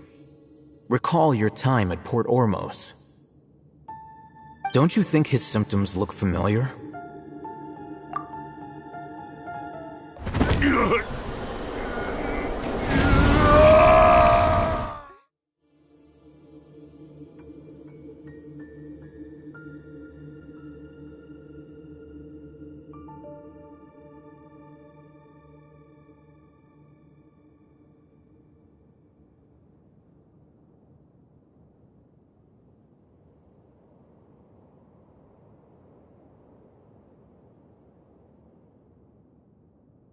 Oh, now that you mention it, they're acting the same way. Correct. The Academia is behind all of this. It isn't difficult to deduce their rationale. First, the Academia spread a false rumor of the Scarlet King's resurrection, emphasizing the role of the village keepers, the mad scholars who were exiled to Aru village. These rumors were all the persuasion that the radicals needed, and those based in Aru village leapt into action. Unbeknownst to them, of course, through rounding up the scholars, they were actually helping the Academia. As well as being able to exploit the radicals for their own ends, this scheme has one further advantage to the Academia. All the risks and responsibilities are offloaded onto the Scarlet King's followers. Life for the desert dwellers has been brutal ever since the Scarlet King's death all those years ago.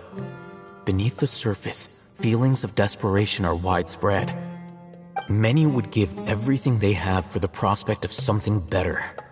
Anyone looking to exploit that for their own ends simply needs to make a few empty promises.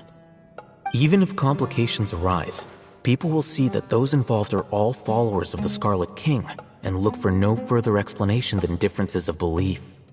A deep-seated mistrust of the desert and everyone in it by the rest of Sumeru will make sure of that. The notion of an academia plot wouldn't even cross their minds. It may seem like a simple strategy, but it is able to work wonders under Sumeru's current circumstances. Oh, that makes a lot of sense. It's in line with the village chief's theory, too. But there's still one very important question. Wasn't it the Academia that brought the scholars to Aru village in the first place? Why does it want them back now? Throughout this process, one thing has changed. The scholars' identity. First, they were scholars. Then, they became lunatics. After that, they were exiles. And finally, they become missing persons. An exile is still patently a living, breathing human being. But when someone becomes a missing person, that is brought into question. If you can't find someone, you have no way of knowing what exactly happened to them. That makes missing people an ideal resource. Resource? For what exactly? One possibility is that the information in their brains could be extracted into knowledge capsules. Extracted? You mean canned knowledge comes from people's brains? With the technology of the Sumeru Academia, it's entirely possible. Perhaps the process caused them great suffering, which is why they cry out in the dead of night when no one is watching them. So, the human brain... Nope, nah, Paimon doesn't want to think about this. I'm the Academia scribe, after all. I'm familiar with their projects.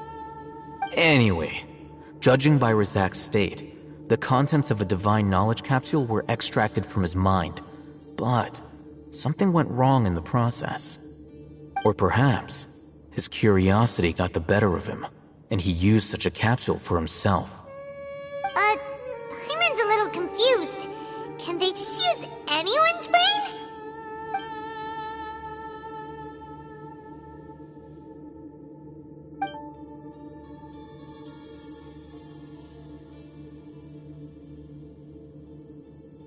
The look on your face tells me you've realized the answer. That's right.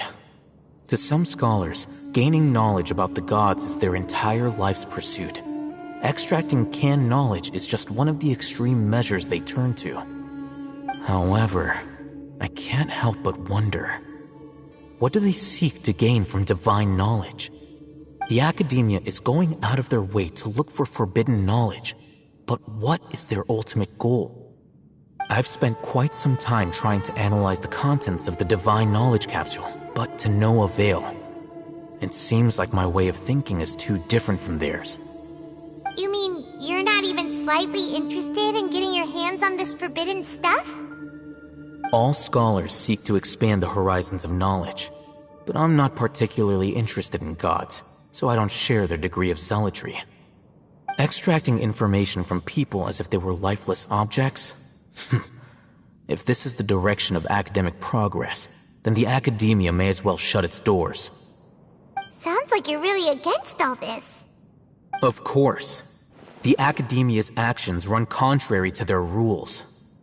Whether it be academics or knowledge, everything has its boundaries. If those lines are crossed, the rules and order that govern everything in the world will be destroyed. This matter needs to be corrected, just like fixing a typo in a book. Wait, didn't you step in to help because you felt sympathy for those poor people? Not to be callous, but no. My criteria are a little more restrictive than that.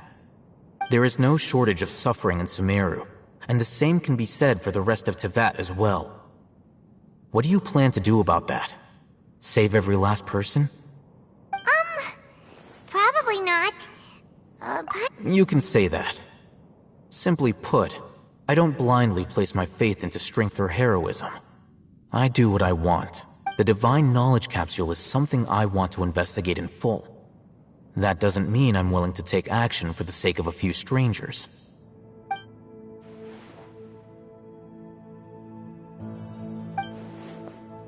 Paimon's been wanting to say this for a while. There are a lot of bad guys in the Academia, but you're not one of them. You're their weirdo. You're probably right. Though I must say, I quite enjoy this feeling of being the odd one out. Uniqueness is also an asset, is it not? Wow, that's a great way to think about it. Paimon's really impressed. If only Miss Shani had a similar mindset, her life would definitely be a lot easier. I'm just a more likable person than her in general. There's nothing more to it than that. He won't last long if we leave him here. Let's take him with us. We'll work out our next step after we return to Aru Village.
We're back! You must be tired. You should rest and take some water. What's the situation? Who's this? Unfortunately, somebody who's too young to take on the role of Isak's grandfather. Nevertheless, he's one of the people we're trying to find.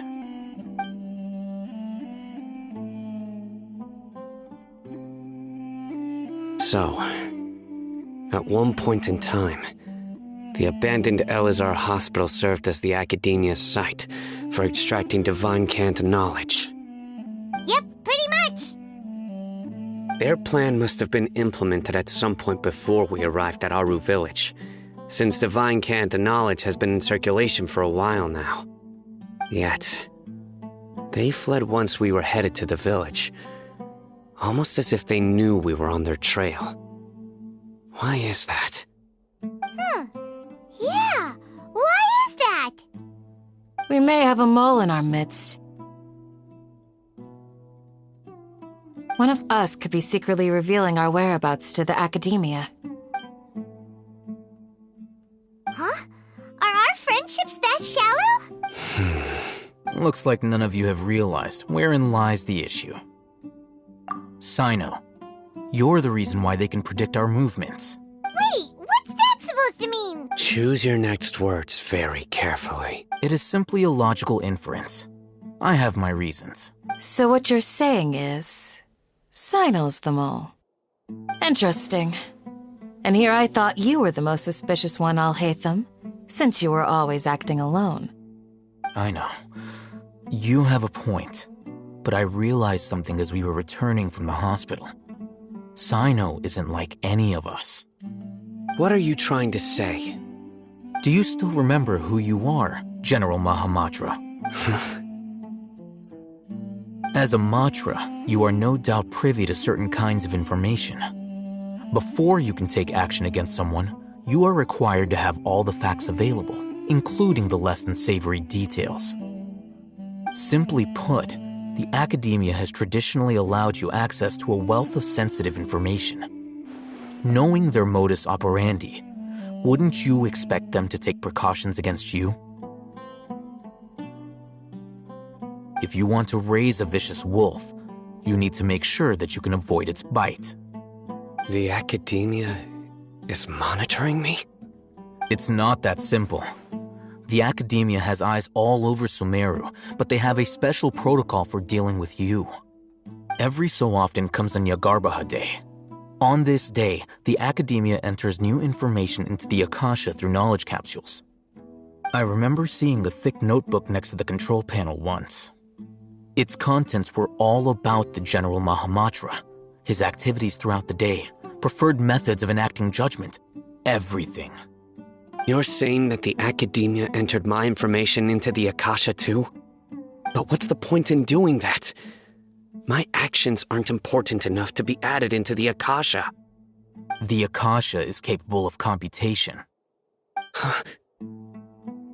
The Akasha's algorithms are entirely capable of predicting your movements using the data entered. When you would depart, the route you would follow, your destination. It knew all of this. It predicted my every move. The Academia has been watching you longer than you think.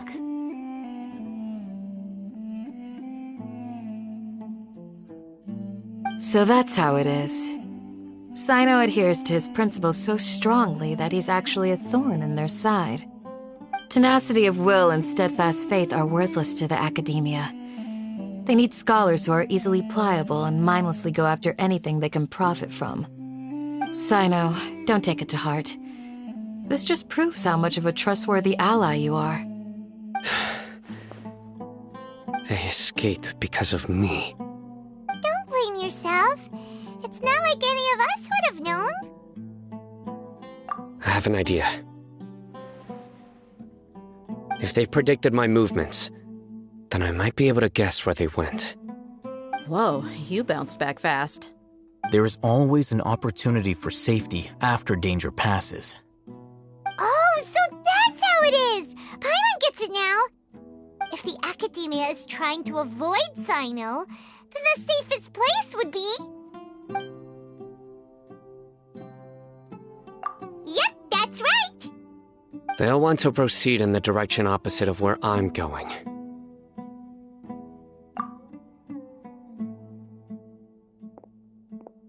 I must go. There's also something I want to investigate. Let's go, guys! After him!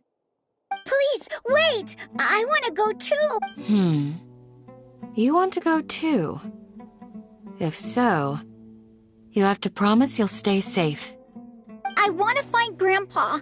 I promise I'll be careful and not cause any trouble. Everyone, I leave him in your hands.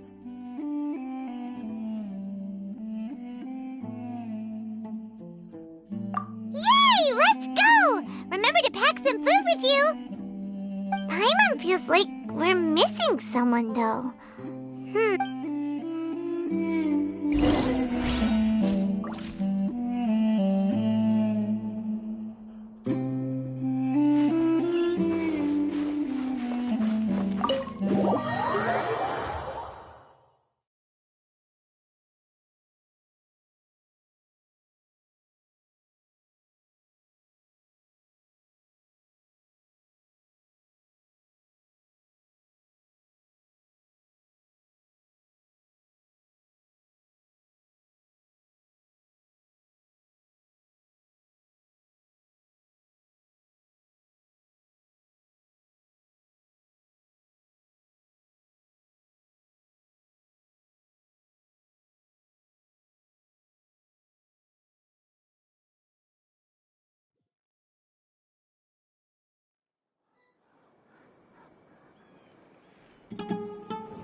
So, where do we go from here? Yes. After leaving the village, we should head straight toward the desert.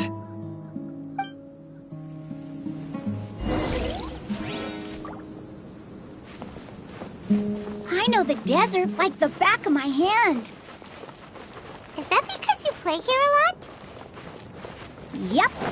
One time, Grandpa almost got lost in the desert, but I was the one who brought him back.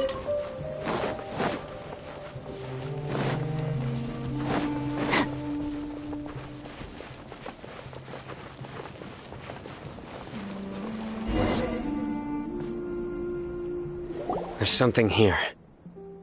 What's this? It's buried in the sand. Looks like we'll need to roll up our sleeves and do some work. And Paimon thought running around everywhere was already enough work. Okay. So, we have to dig it out? Whatever's down there looks like it's buried really deep.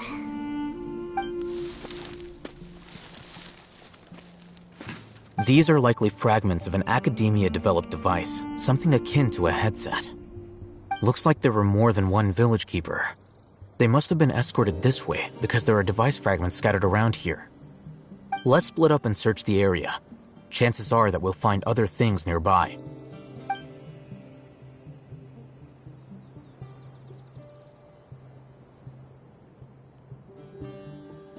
Is this what we're searching for?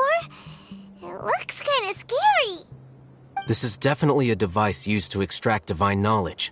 How did it end up buried in the sand? That can't have been part of the plan. They must have been attacked along the way. Wait, what? Grandpa, I hope you're okay. Don't worry, your grandpa's gonna be fine. Razak didn't display any signs of starvation or dehydration, which means that they left fairly recently. We should be able to catch up. One more thing. Given that the device had been entirely covered by sand, I believe the attack must have happened prior to the sandstorm. Let's keep going. They can't have gone far.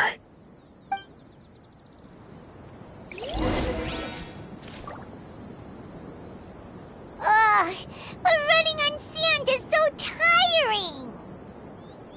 But you're flying, aren't you, Paimon? Is flying over sand tiring too? Ugh, of course it is.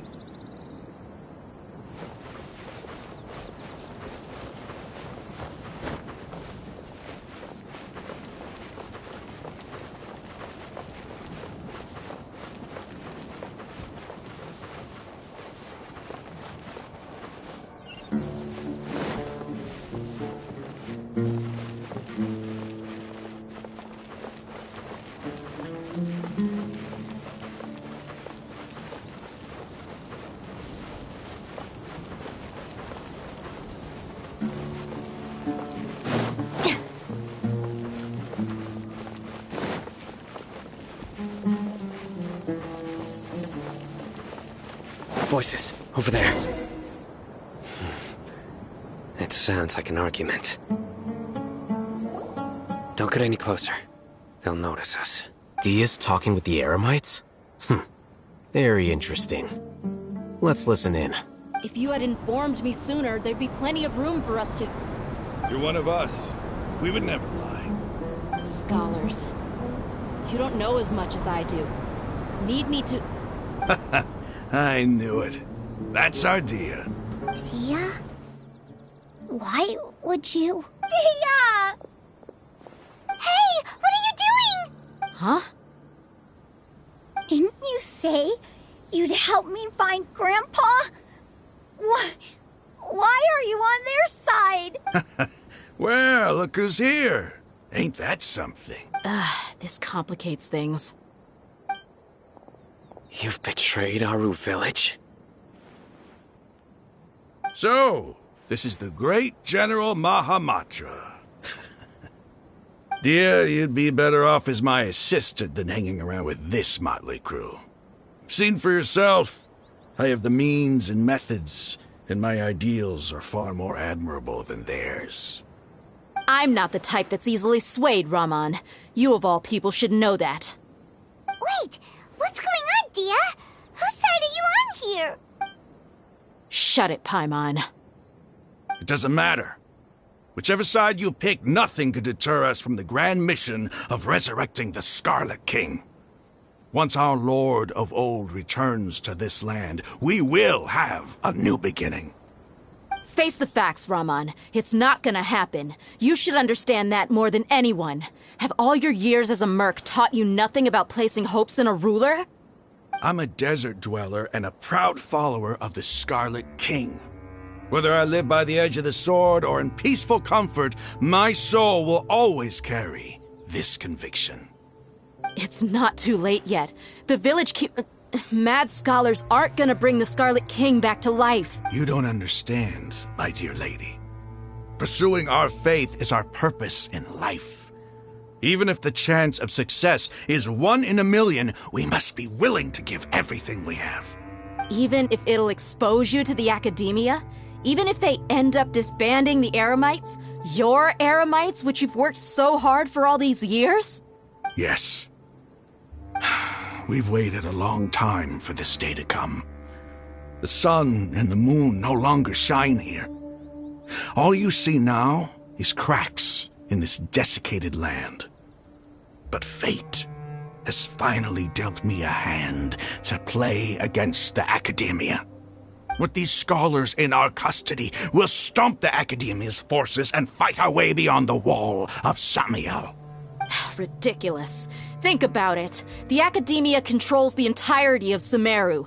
Your powers are negligible in comparison. If you still don't believe me, then try asking these 2 men. They're also against the Academia, but neither of them are as arrogant as you are. They look more like pawns of the Academia to me. Why would I listen to anything the people of Greater Lord Rukkhadevada have to say? Filthy traitors. Your god abandoned all honor and betrayed the Scarlet King. We desert dwellers will never trust the likes of you. It's impossible to communicate with someone so hostile. Perhaps we should. Do you really believe that by kidnapping the scholars, you'll be able to negotiate with the Academia?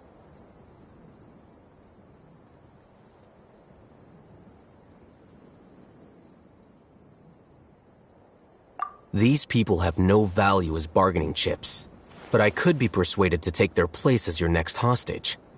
These scholars were exiled from the Academia.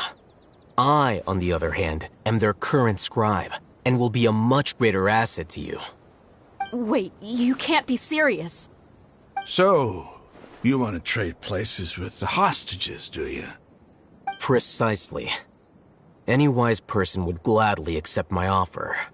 What are you thinking? What if they decide to kill you instead? Well, that would be bad luck for me. However, I'd get the chance to observe the scholars, perhaps even find out the truth. Think you can talk me over with that confident look of yours? I'm not trying to persuade you. I'm using this as a means of joining forces against the Academia. You are the scribe. What do you have against the Academia? Not all desert dwellers believe in the Scarlet King, and the same applies to the Academia. Why must all knowledge seekers approve of the Academia's way of doing things?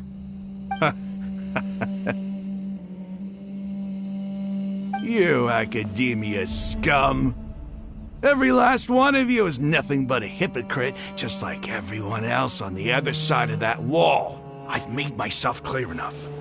I won't listen to another word from the Dendro Archon's people. Not so fast. I'll hate them. Do you stand by everything you just said? I never make empty promises. You know you're making a dangerous decision, right? I do. Good. Raman, hear me out. These people are my friends. Maybe you can't take the followers of the Dendro Archon at their word, but what about me? Do you trust me? We've known each other for years. Of course I do. In that case, I'm willing to vouch for their honesty with my right arm. Come on, Raman, don't be a coward. If you're serious about taking on the Academia, you need to steel yourself. You can't be afraid. An arm from the Flame Mane. You've piqued my interest. But what if you refuse to oblige? What should I do then? No one's a fool here, Dia. We're mercs. And mercs don't tend to live long unless they have their wits about them. You're not wrong, but this is different. I promised my friends that we'd bring back the village keepers together. Let's do it right here, then. Give me your right arm as proof of your resolve. Don't listen to him! He's not even trying to negotiate! He just wants to make things more difficult! That's fine. Are you crazy? We came here to save lives. One arm for that many people is still a pretty good deal, if you ask me. Ramon, I'm holding up my end of the deal here. You'd better not let me down. Sure. Go ahead and cut off her right arm. No! Dia! What are you gonna do? Think of something! You don't have to go this far. That's not for you to decide. Do it! Dia! Run!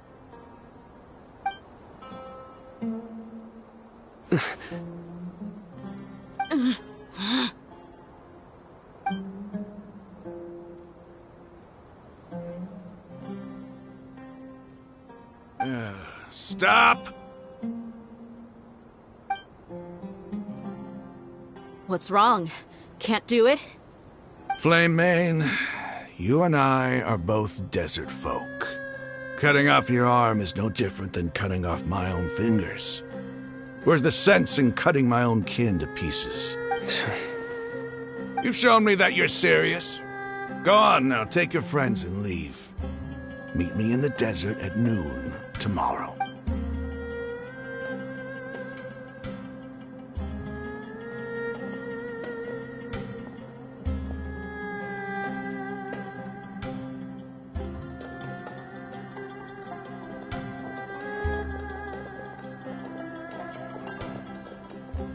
Phew. I was really counting on him not going through with it. Dia! That was crazy! Have you all lost your minds? What if he'd actually cut your arm off? Then I just have to hold my claymore with my left arm. Okay, I'm sorry. But sometimes when you're out on a limb, you gotta double down to seal the deal, you know? Don't ever make a promise like that again. I can deal with the likes of them. If it came down to it, you would not lose to them either. I don't doubt it, Sino. But this is about more than me and them. There's a lot more where they came from. Even if we got rid of one bunch of radicals, there are others out there. Wiping them out would do more harm than good. As you wish. I'm sorry, Dia. I should have stayed put and listened. I should have trusted you. It's okay. I promised you I'd help find your grandpa, so I'll do whatever it takes. Whatever it takes? You just might be scholar material. Huh? Are you serious? The Eremites once said that I was a lunatic. Perhaps a little madness is essential to be successful in research. Why does it feel like he's using his praise for me as an excuse to brag about himself?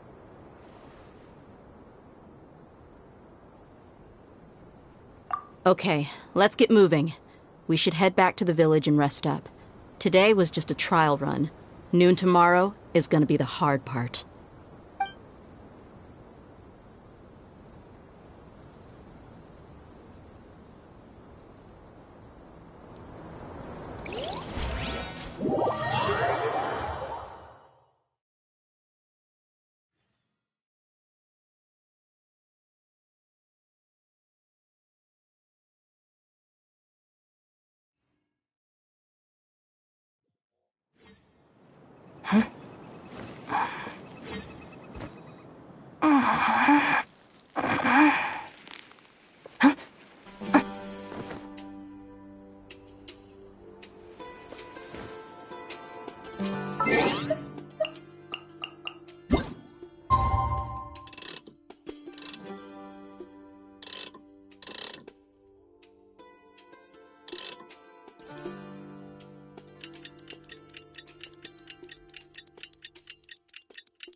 here so early?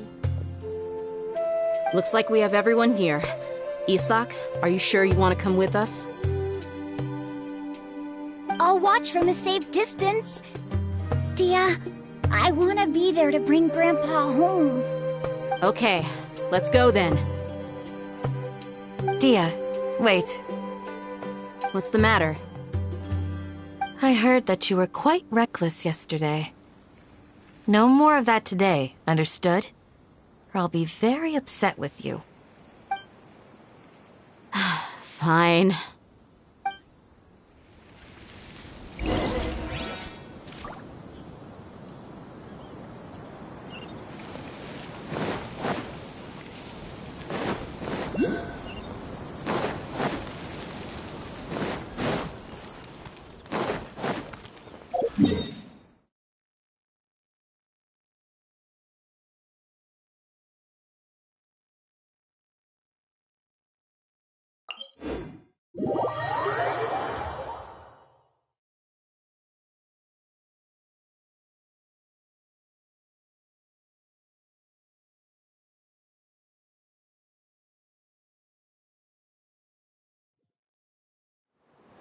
A familiar sight.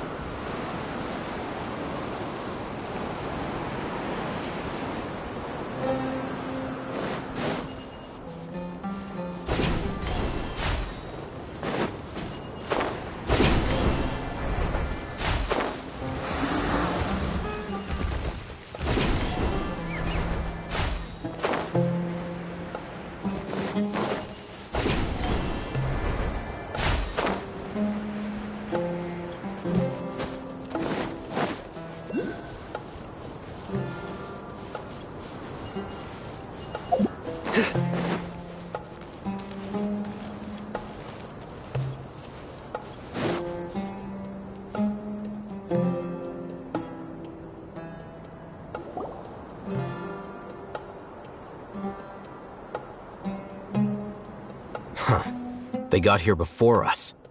Uh-oh. Is it because Paimon overslept by 5 minutes and held everyone up? Is everything ready? Absolutely. Although, you brought fewer people than I imagined. Bring him over. Grandpa! Why is there only one of them? Rahman, I've always thought of you as a man of his word. What's this about? It's a one-for-one exchange. Sounds fair, don't you think? And let me put it this way. Agreeing to any kind of deal with the Dendro Archon's people is already a huge compromise on my part. Don't you think you've asked enough?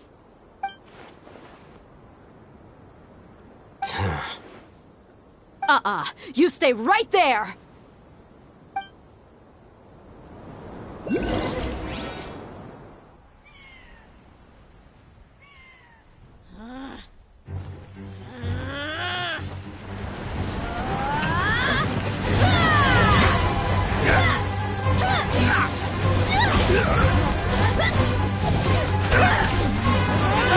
Wait, mate! What do you think you're doing?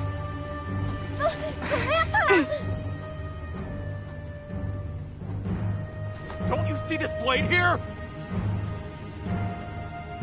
You coward! Why are your hands shaking? Wait a second! It's a earthquake!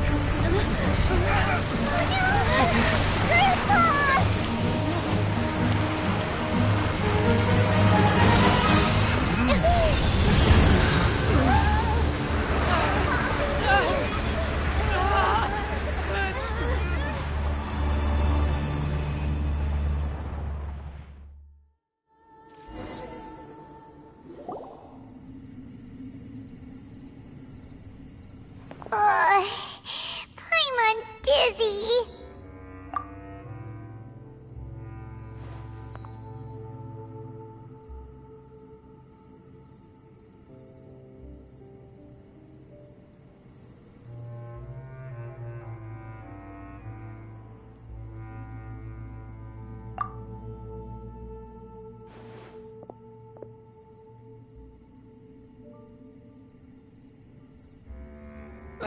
This day's going just great. What a nuisance. The sand dune collapsed. I saw an energy field. The village keeper protected us. It glowed green with dendro. Just like you said, it may well have been the remains of Lesser Lord Kusanali's power inside the scholar's body. The dendro Archon. The present one. Grandpa? Grandpa? Oh no, he's getting confused again. Hey, look around you. Did there used to be a temple here?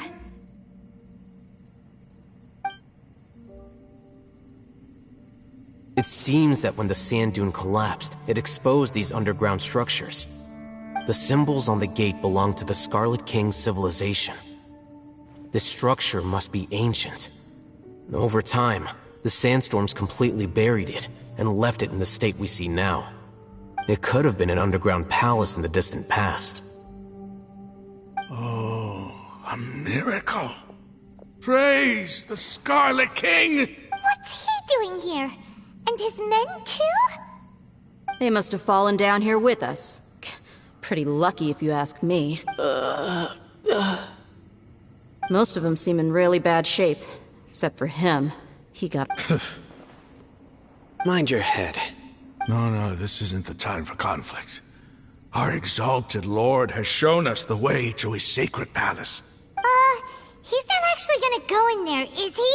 As it happens, I want to take a look inside too. What are you doing? Don't you think it's curious? 1 minute, Lesser Lord Kusanali's power protects us from harm, and the next, remnants of the Scarlet King's civilization appear. 2 major deities are vying to showcase their power to us. It would be a shame not to witness them both. Paimon thought you weren't interested in gods. Indeed. In my view, gods are just a higher form of living being. Or creature, you could say. New discoveries are always worth investigating. Whether they have anything to do with gods is neither here nor there. Raman, what are you gonna do about your men? I'll just let them lay here. The Scarlet King will take care of his people. Right now, I'm going inside.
It's full of life here.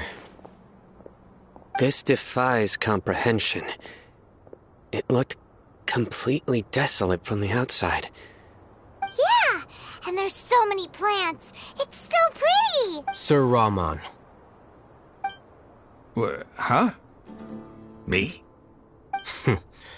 Do you see another Raman here?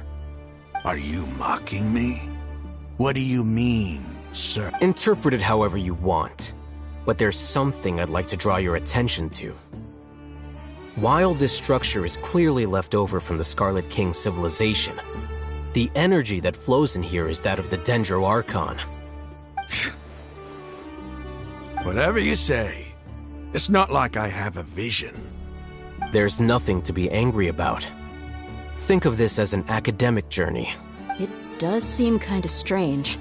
If that's true, then we might have to explore this whole area to find an explanation.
Game's up. Time's over. Our bond is strong. Don't touch me! Try this off the line! Judgment is upon you. Guilty! You stand condemned! Your penance is due! Guilty!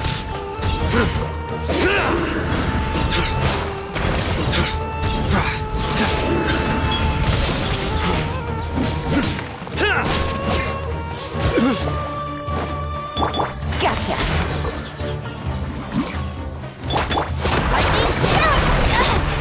Stand with me.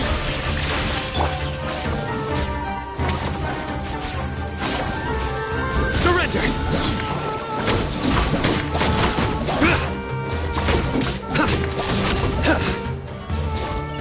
Futile!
Busted.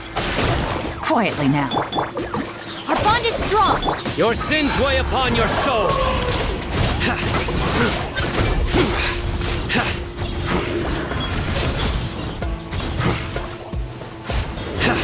Your penance is due.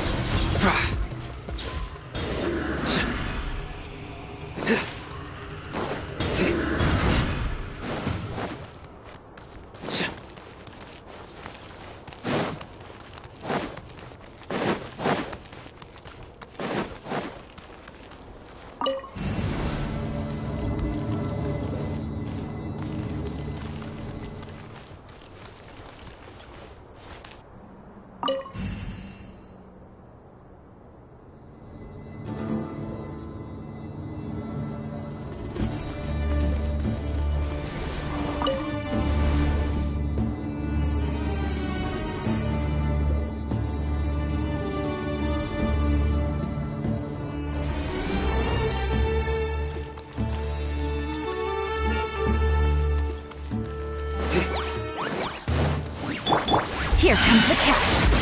Out of my way! Stand with me!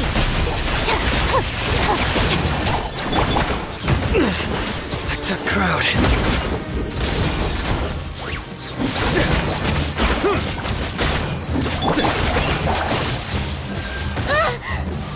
Just like we rehearsed!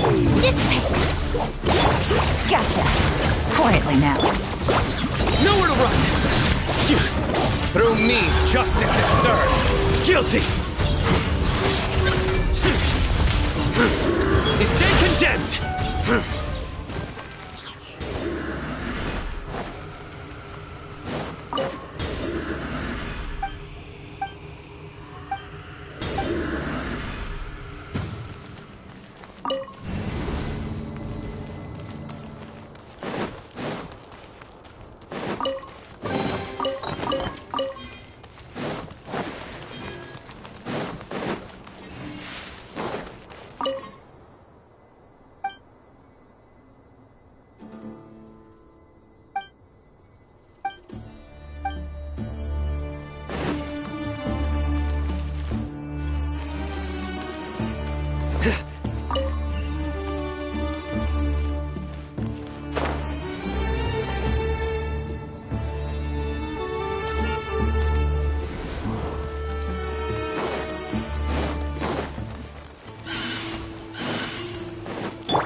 Runs over.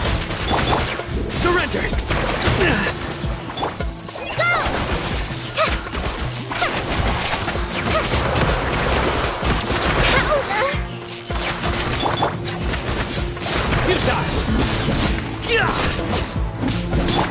Quietly now. Busted.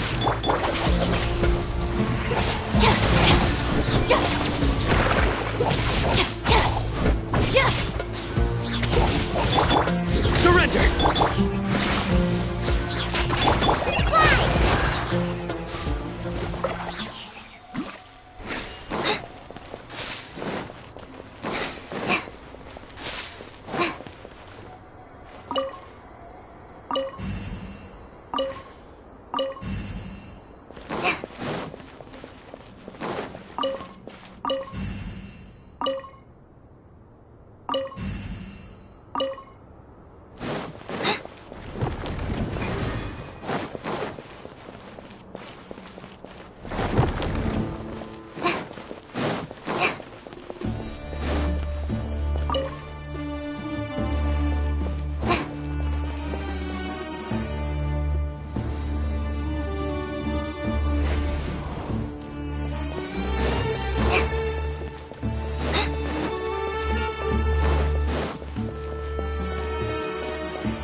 It's a sight to see.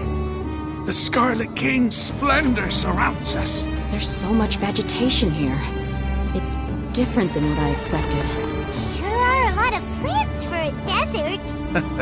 That's what I call divine providence of the Scarlet King.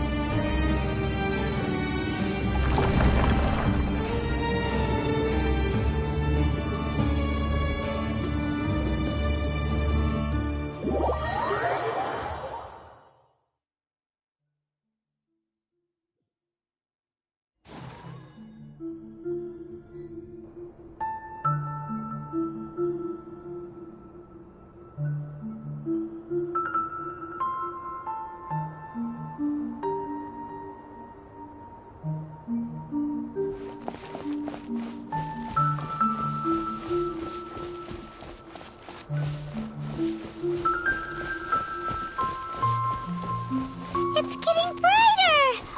Oh, it looks so beautiful!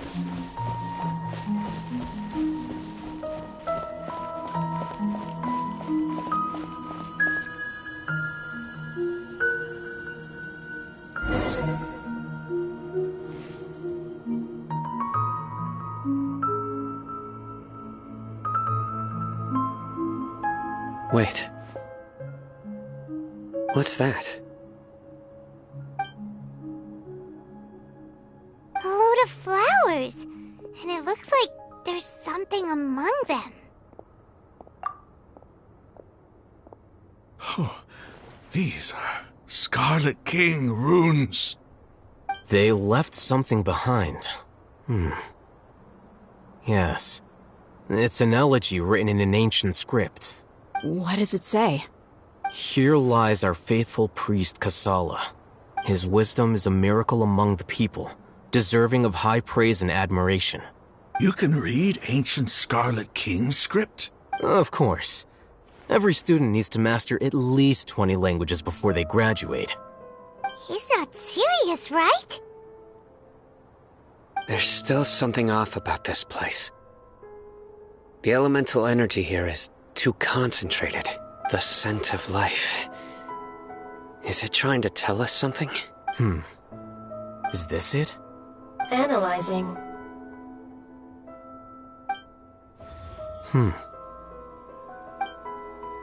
There seems to be a hidden message among these skeletal remains. Excellent. There's a device from the Scarlet King's civilization in this gravesite. I'll transmit the information over and project it for everyone to see. Isn't sharing knowledge against the Academia's rules? Yes. However, under the circumstances, I'd prefer you to see this for yourself. You'll understand after watching it.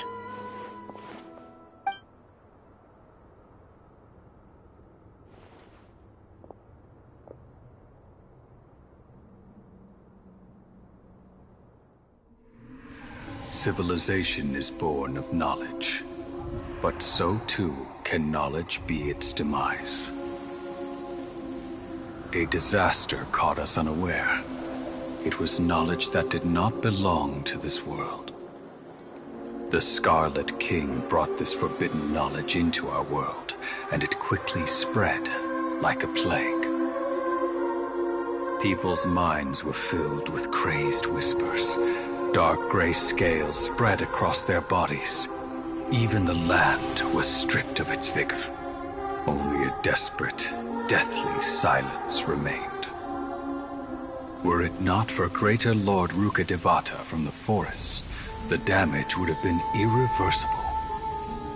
She summoned the priests to build temples and infused into them the divine power of life. The disaster was miraculously tempered, and the embers of our civilization were preserved in Aru village. Alas, the miracle could not last. As long as forbidden knowledge continued to exist, it would forever blight this world.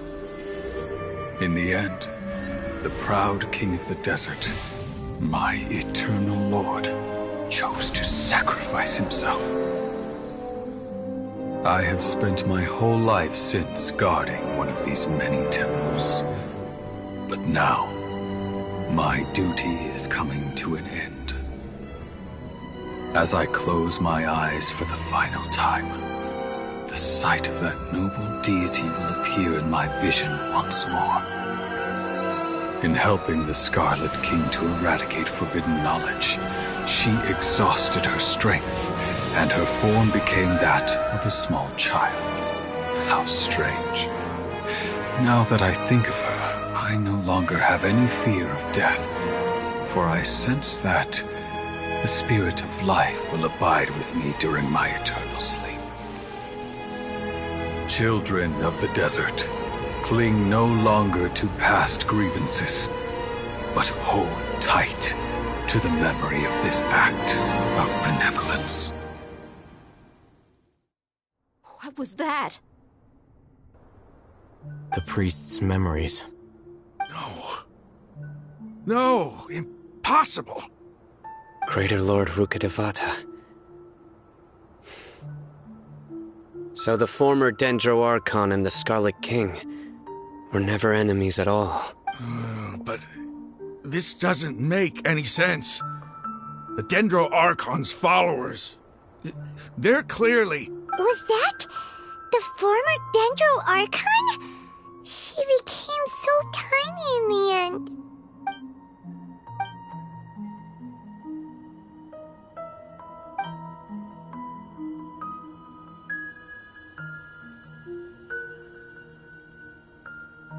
You might be distrustful of the Akasha, but there's no reason for you to doubt the Scarlet King's technology. You've just witnessed his priest's last words. I've never heard about any of this before. The surviving followers of the Scarlet King all gathered in Aru village. Our god did not make mistakes. We refused to believe any of the rumors. The Scarlet King's death, the all but total annihilation of our civilization. It was all Greater Lord Rukkhadevata's doing. We saw her as nothing more than a traitor, who stabbed us in the back in our moment of crisis. Just like us humans. Fighting, feuding, double-crossing each other to survive in the desert. You were blinded by your prejudice.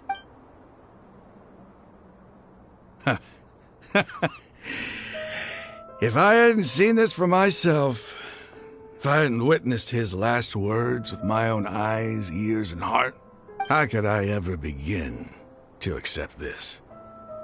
The truth is so far from what I've always known. Am I really supposed to believe that after all these years, all this time, seeking revenge. Suddenly now my enemy is my savior? Raman, that's enough. Give it a rest. You're starting to make a fool of yourself. Dia, tell me, my Eremites and I, what are we even fighting for?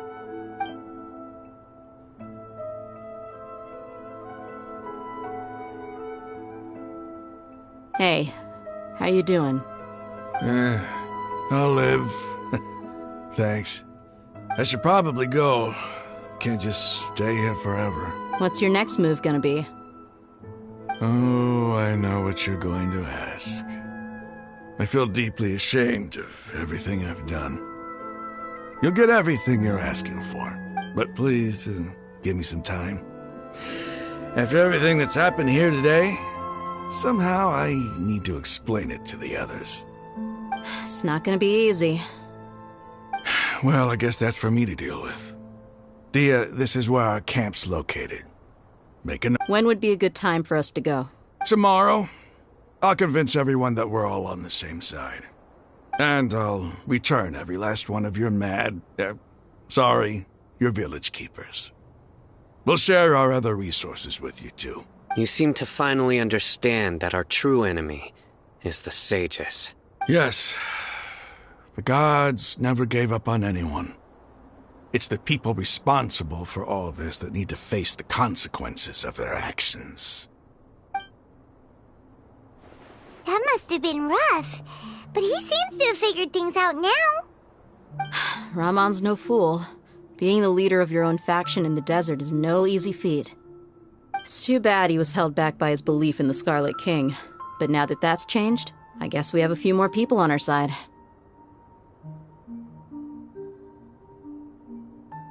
The outcome, at least, is favorable. We should get going too. Let's head back, have a proper meal, and a nice, long sleep. We'll need all our energy tomorrow.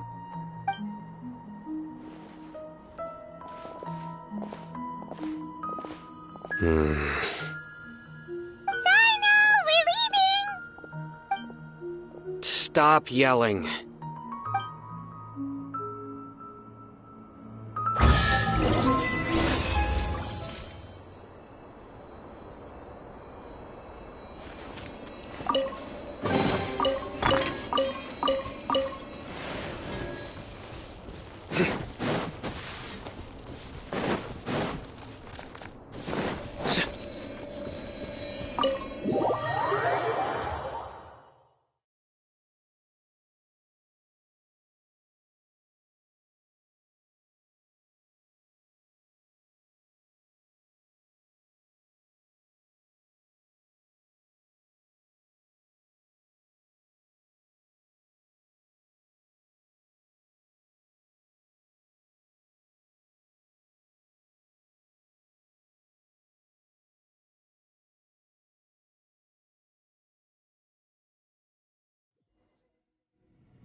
A familiar sight.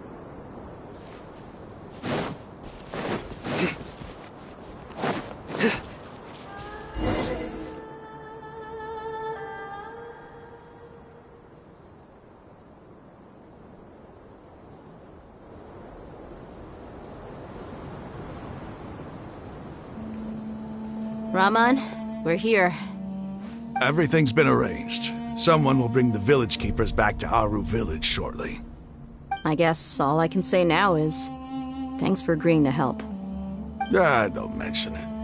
I think we can both agree you went to hell and back for it. But we share a common cause now. From here on out, we're allies. Where are the perpetrators? I'll bring you to them. Follow me.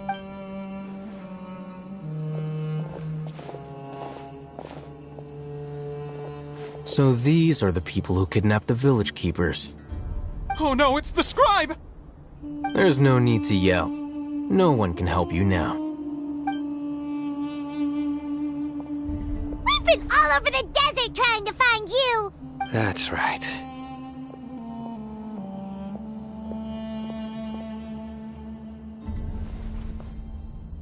General Mahamatra? No, no! Make it quick, please! Swift and painless! Whoa. The moment they set eyes on Sino, they turned pale like they've seen a ghost! You should have known that I would be coming for you. Wait, we were just following orders! You know what I'm talking about, right? There's no way we could have done all this by ourselves! No, not Sino!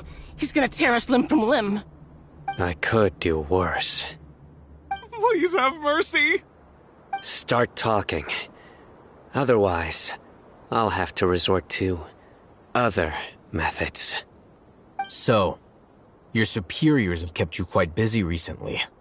Why? What are they trying to accomplish?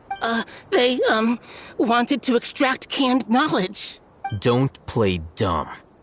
You know what I'm really asking. They extract divine canned knowledge. Then what? I really don't know how to explain it. Well, you better start talking or you'll be sorry! You don't want to make things any more difficult for yourself, do ya? Be my guest. Huh? Uh-huh. That sure didn't sound like a fancy metaphor or anything. You're serious, aren't you? How did you know? There's no use hiding it now. Yes, you're right. The Academia is working on an important and potentially world-changing project. They are creating a new god. A god that will belong to them and to the people of Sumeru. It may seem as if Sumeru's academics are thriving, but ever since the death of Greater Lord Rukkhadevata, scholarly breakthroughs have been few and far between. The withering of Irminsul has been getting worse recently. The sages have tried everything they could think of, but nothing's worked. I'm always hearing them say things like, if only Greater Lord Rukkhadevata was still with us. Continue. And then, someone from the Fatui showed up. They called him the Doctor. He brought a gnosis and said he wanted to borrow the Academia's research facilities. The Doctor was previously expelled from the Academia. At first, the sages looked down at him in disdain. But when he said those words, everyone's expression changed. He asked them, "Do you wish to create a god?" This is what the arrogant ignorance at the extreme end of academia looks like. First, the Academia spent a long time constructing a divine vessel, which was based on an exquisite humanoid puppet. After that, they harvested dreams via the Zeb-Zerus Festival Samsara, maximizing the Akasha's output. With the Doctor's help, and the Akasha now functioning at maximum efficiency, they were able to use it to extract the power from the Gnosis and convert it into a divine core. Next, they decided that their new god needed to possess divine wisdom. For that to happen, they needed a huge quantity of divine canned knowledge. It adds up. But how do you determine whether the knowledge extracted is of divine origin? Call it an educated guess? The Academia has been trying to figure out the exact source of the Scholar's madness for centuries, but to no avail. Nobody can explain the cause of this phenomenon. Surely you can see what that implies, Scribe Alhaitham. If it's knowledge no mortal can comprehend, then it must be something only gods are able to decipher. In other words, it's the source of the God of Wisdom's omniscience and omnipotence.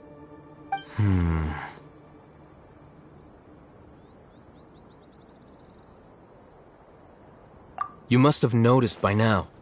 The Academia doesn't care about who their god is.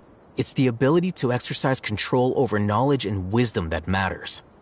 It is as if they are cursed with a desire for omniscience and omnipotence that burns in their blood. Some organisms demonstrate phototaxis, and thus orient their entire lives in respect to sources of light. For the sages, their only source of hope is the existence of a deity who embodies the acme of wisdom.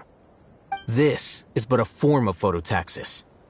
For many scholars, the absence of a god of wisdom means stumbling in the darkness for the duration of their lives. Then what does Lesser Lord Kusanali mean to you? Is she not a true god present in this world? If you already have a new god, why try to create another one? From the beginning, the Academia has never treated her as a god. When the Academia first discovered Lesser Lord Kusanali, the newborn god of wisdom, the sages hoped that she would be as wise as Greater Lord Rukkhadevata. But upon evaluation, they found that at the time she possessed no more intelligence than any ordinary human child. The sages never had a ruder awakening.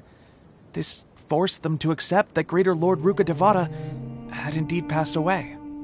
Not to mention that Lesser Lord Kusanali's gnosis had been used to power the Akasha this entire time. By herself, she has neither an Archon's raw power, nor the spectacular insight expected of a god of wisdom. Slowly but surely, people began to forget about her existence. So, this is the path the sages have chosen.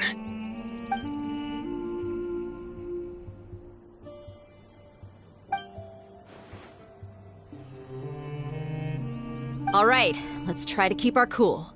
If everyone's in a bad mood, then let's change up our scenery. Raman, give me a few men to help us escort the village keepers back to the village. And these two scholars, they're coming too. Sure, as you wish.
The village keepers you've found have all been returned to their homes, and each one has a dedicated caregiver to look after them. The two new scholars are being kept under close supervision, too. Really great work, everyone. The atmosphere is so heavy.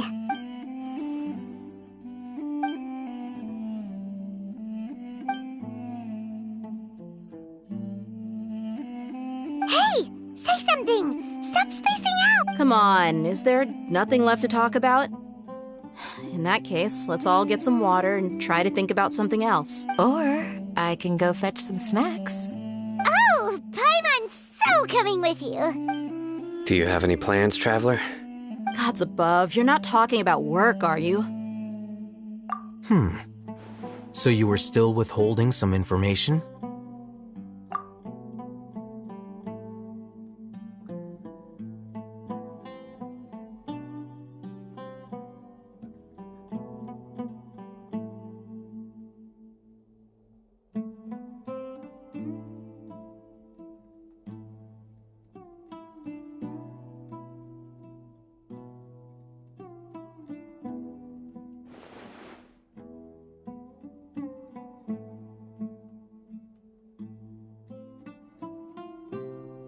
Even though we lived through all of this firsthand, it still feels super surreal to hear you talk about it again. What a whirlwind of a story. I felt like I was holding my breath the whole time. It seems like there'll be more issues to face in the days ahead than I'd anticipated. Still, now's a good time to make our next move. Now that Raman's joined us, we'll be an even stronger team. It's time to make a plan. Indeed. These events are a flagrant transgression of the rules in every sense. We cannot allow it to continue. So, everyone, are we on the same page? Crush the sages and rescue our god. That is our ultimate goal. Well, let's brainstorm a little more about what other resources we can draw on. The next time we gather here, we must have a solid plan. Yep, it'll work out for sure.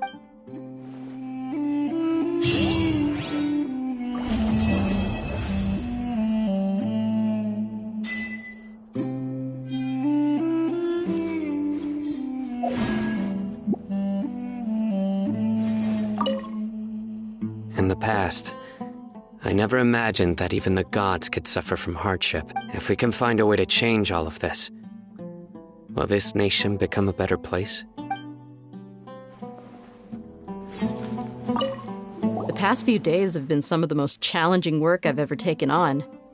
And none of it'll earn me a single mora. I can't believe it. Look on the bright side, Dia. Maybe we'll get a huge reward after this is all over. You've got a point. Hey, what would you do if you woke up tomorrow with more money than you could ever spend? Paimon would buy boatloads of tasty snacks. That's it? And maybe some tasty drinks as well? How adorable. Well, here's to all our indulgent fantasies. If there's a chance they can come true, I'll give it my best shot. And here's hoping that everything we do from now on will change this world for the better.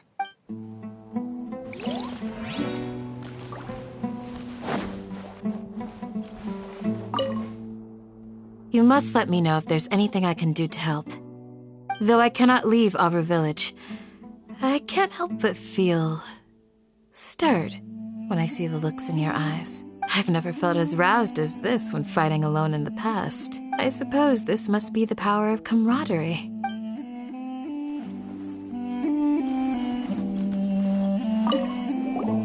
Don't rush. This is a big undertaking, and the planning and preparation for what lies ahead will no doubt take some time. Take it slowly. We need to make sure the plan is as effective as possible. He's starting to read his book again. Hey, are you even listening? Would you like me to lend you something to read? No way! Your books aren't quite to Paimon's taste. I was joking. I know my books are far too difficult for you, and I have no intention of lending them out. Ugh, you're still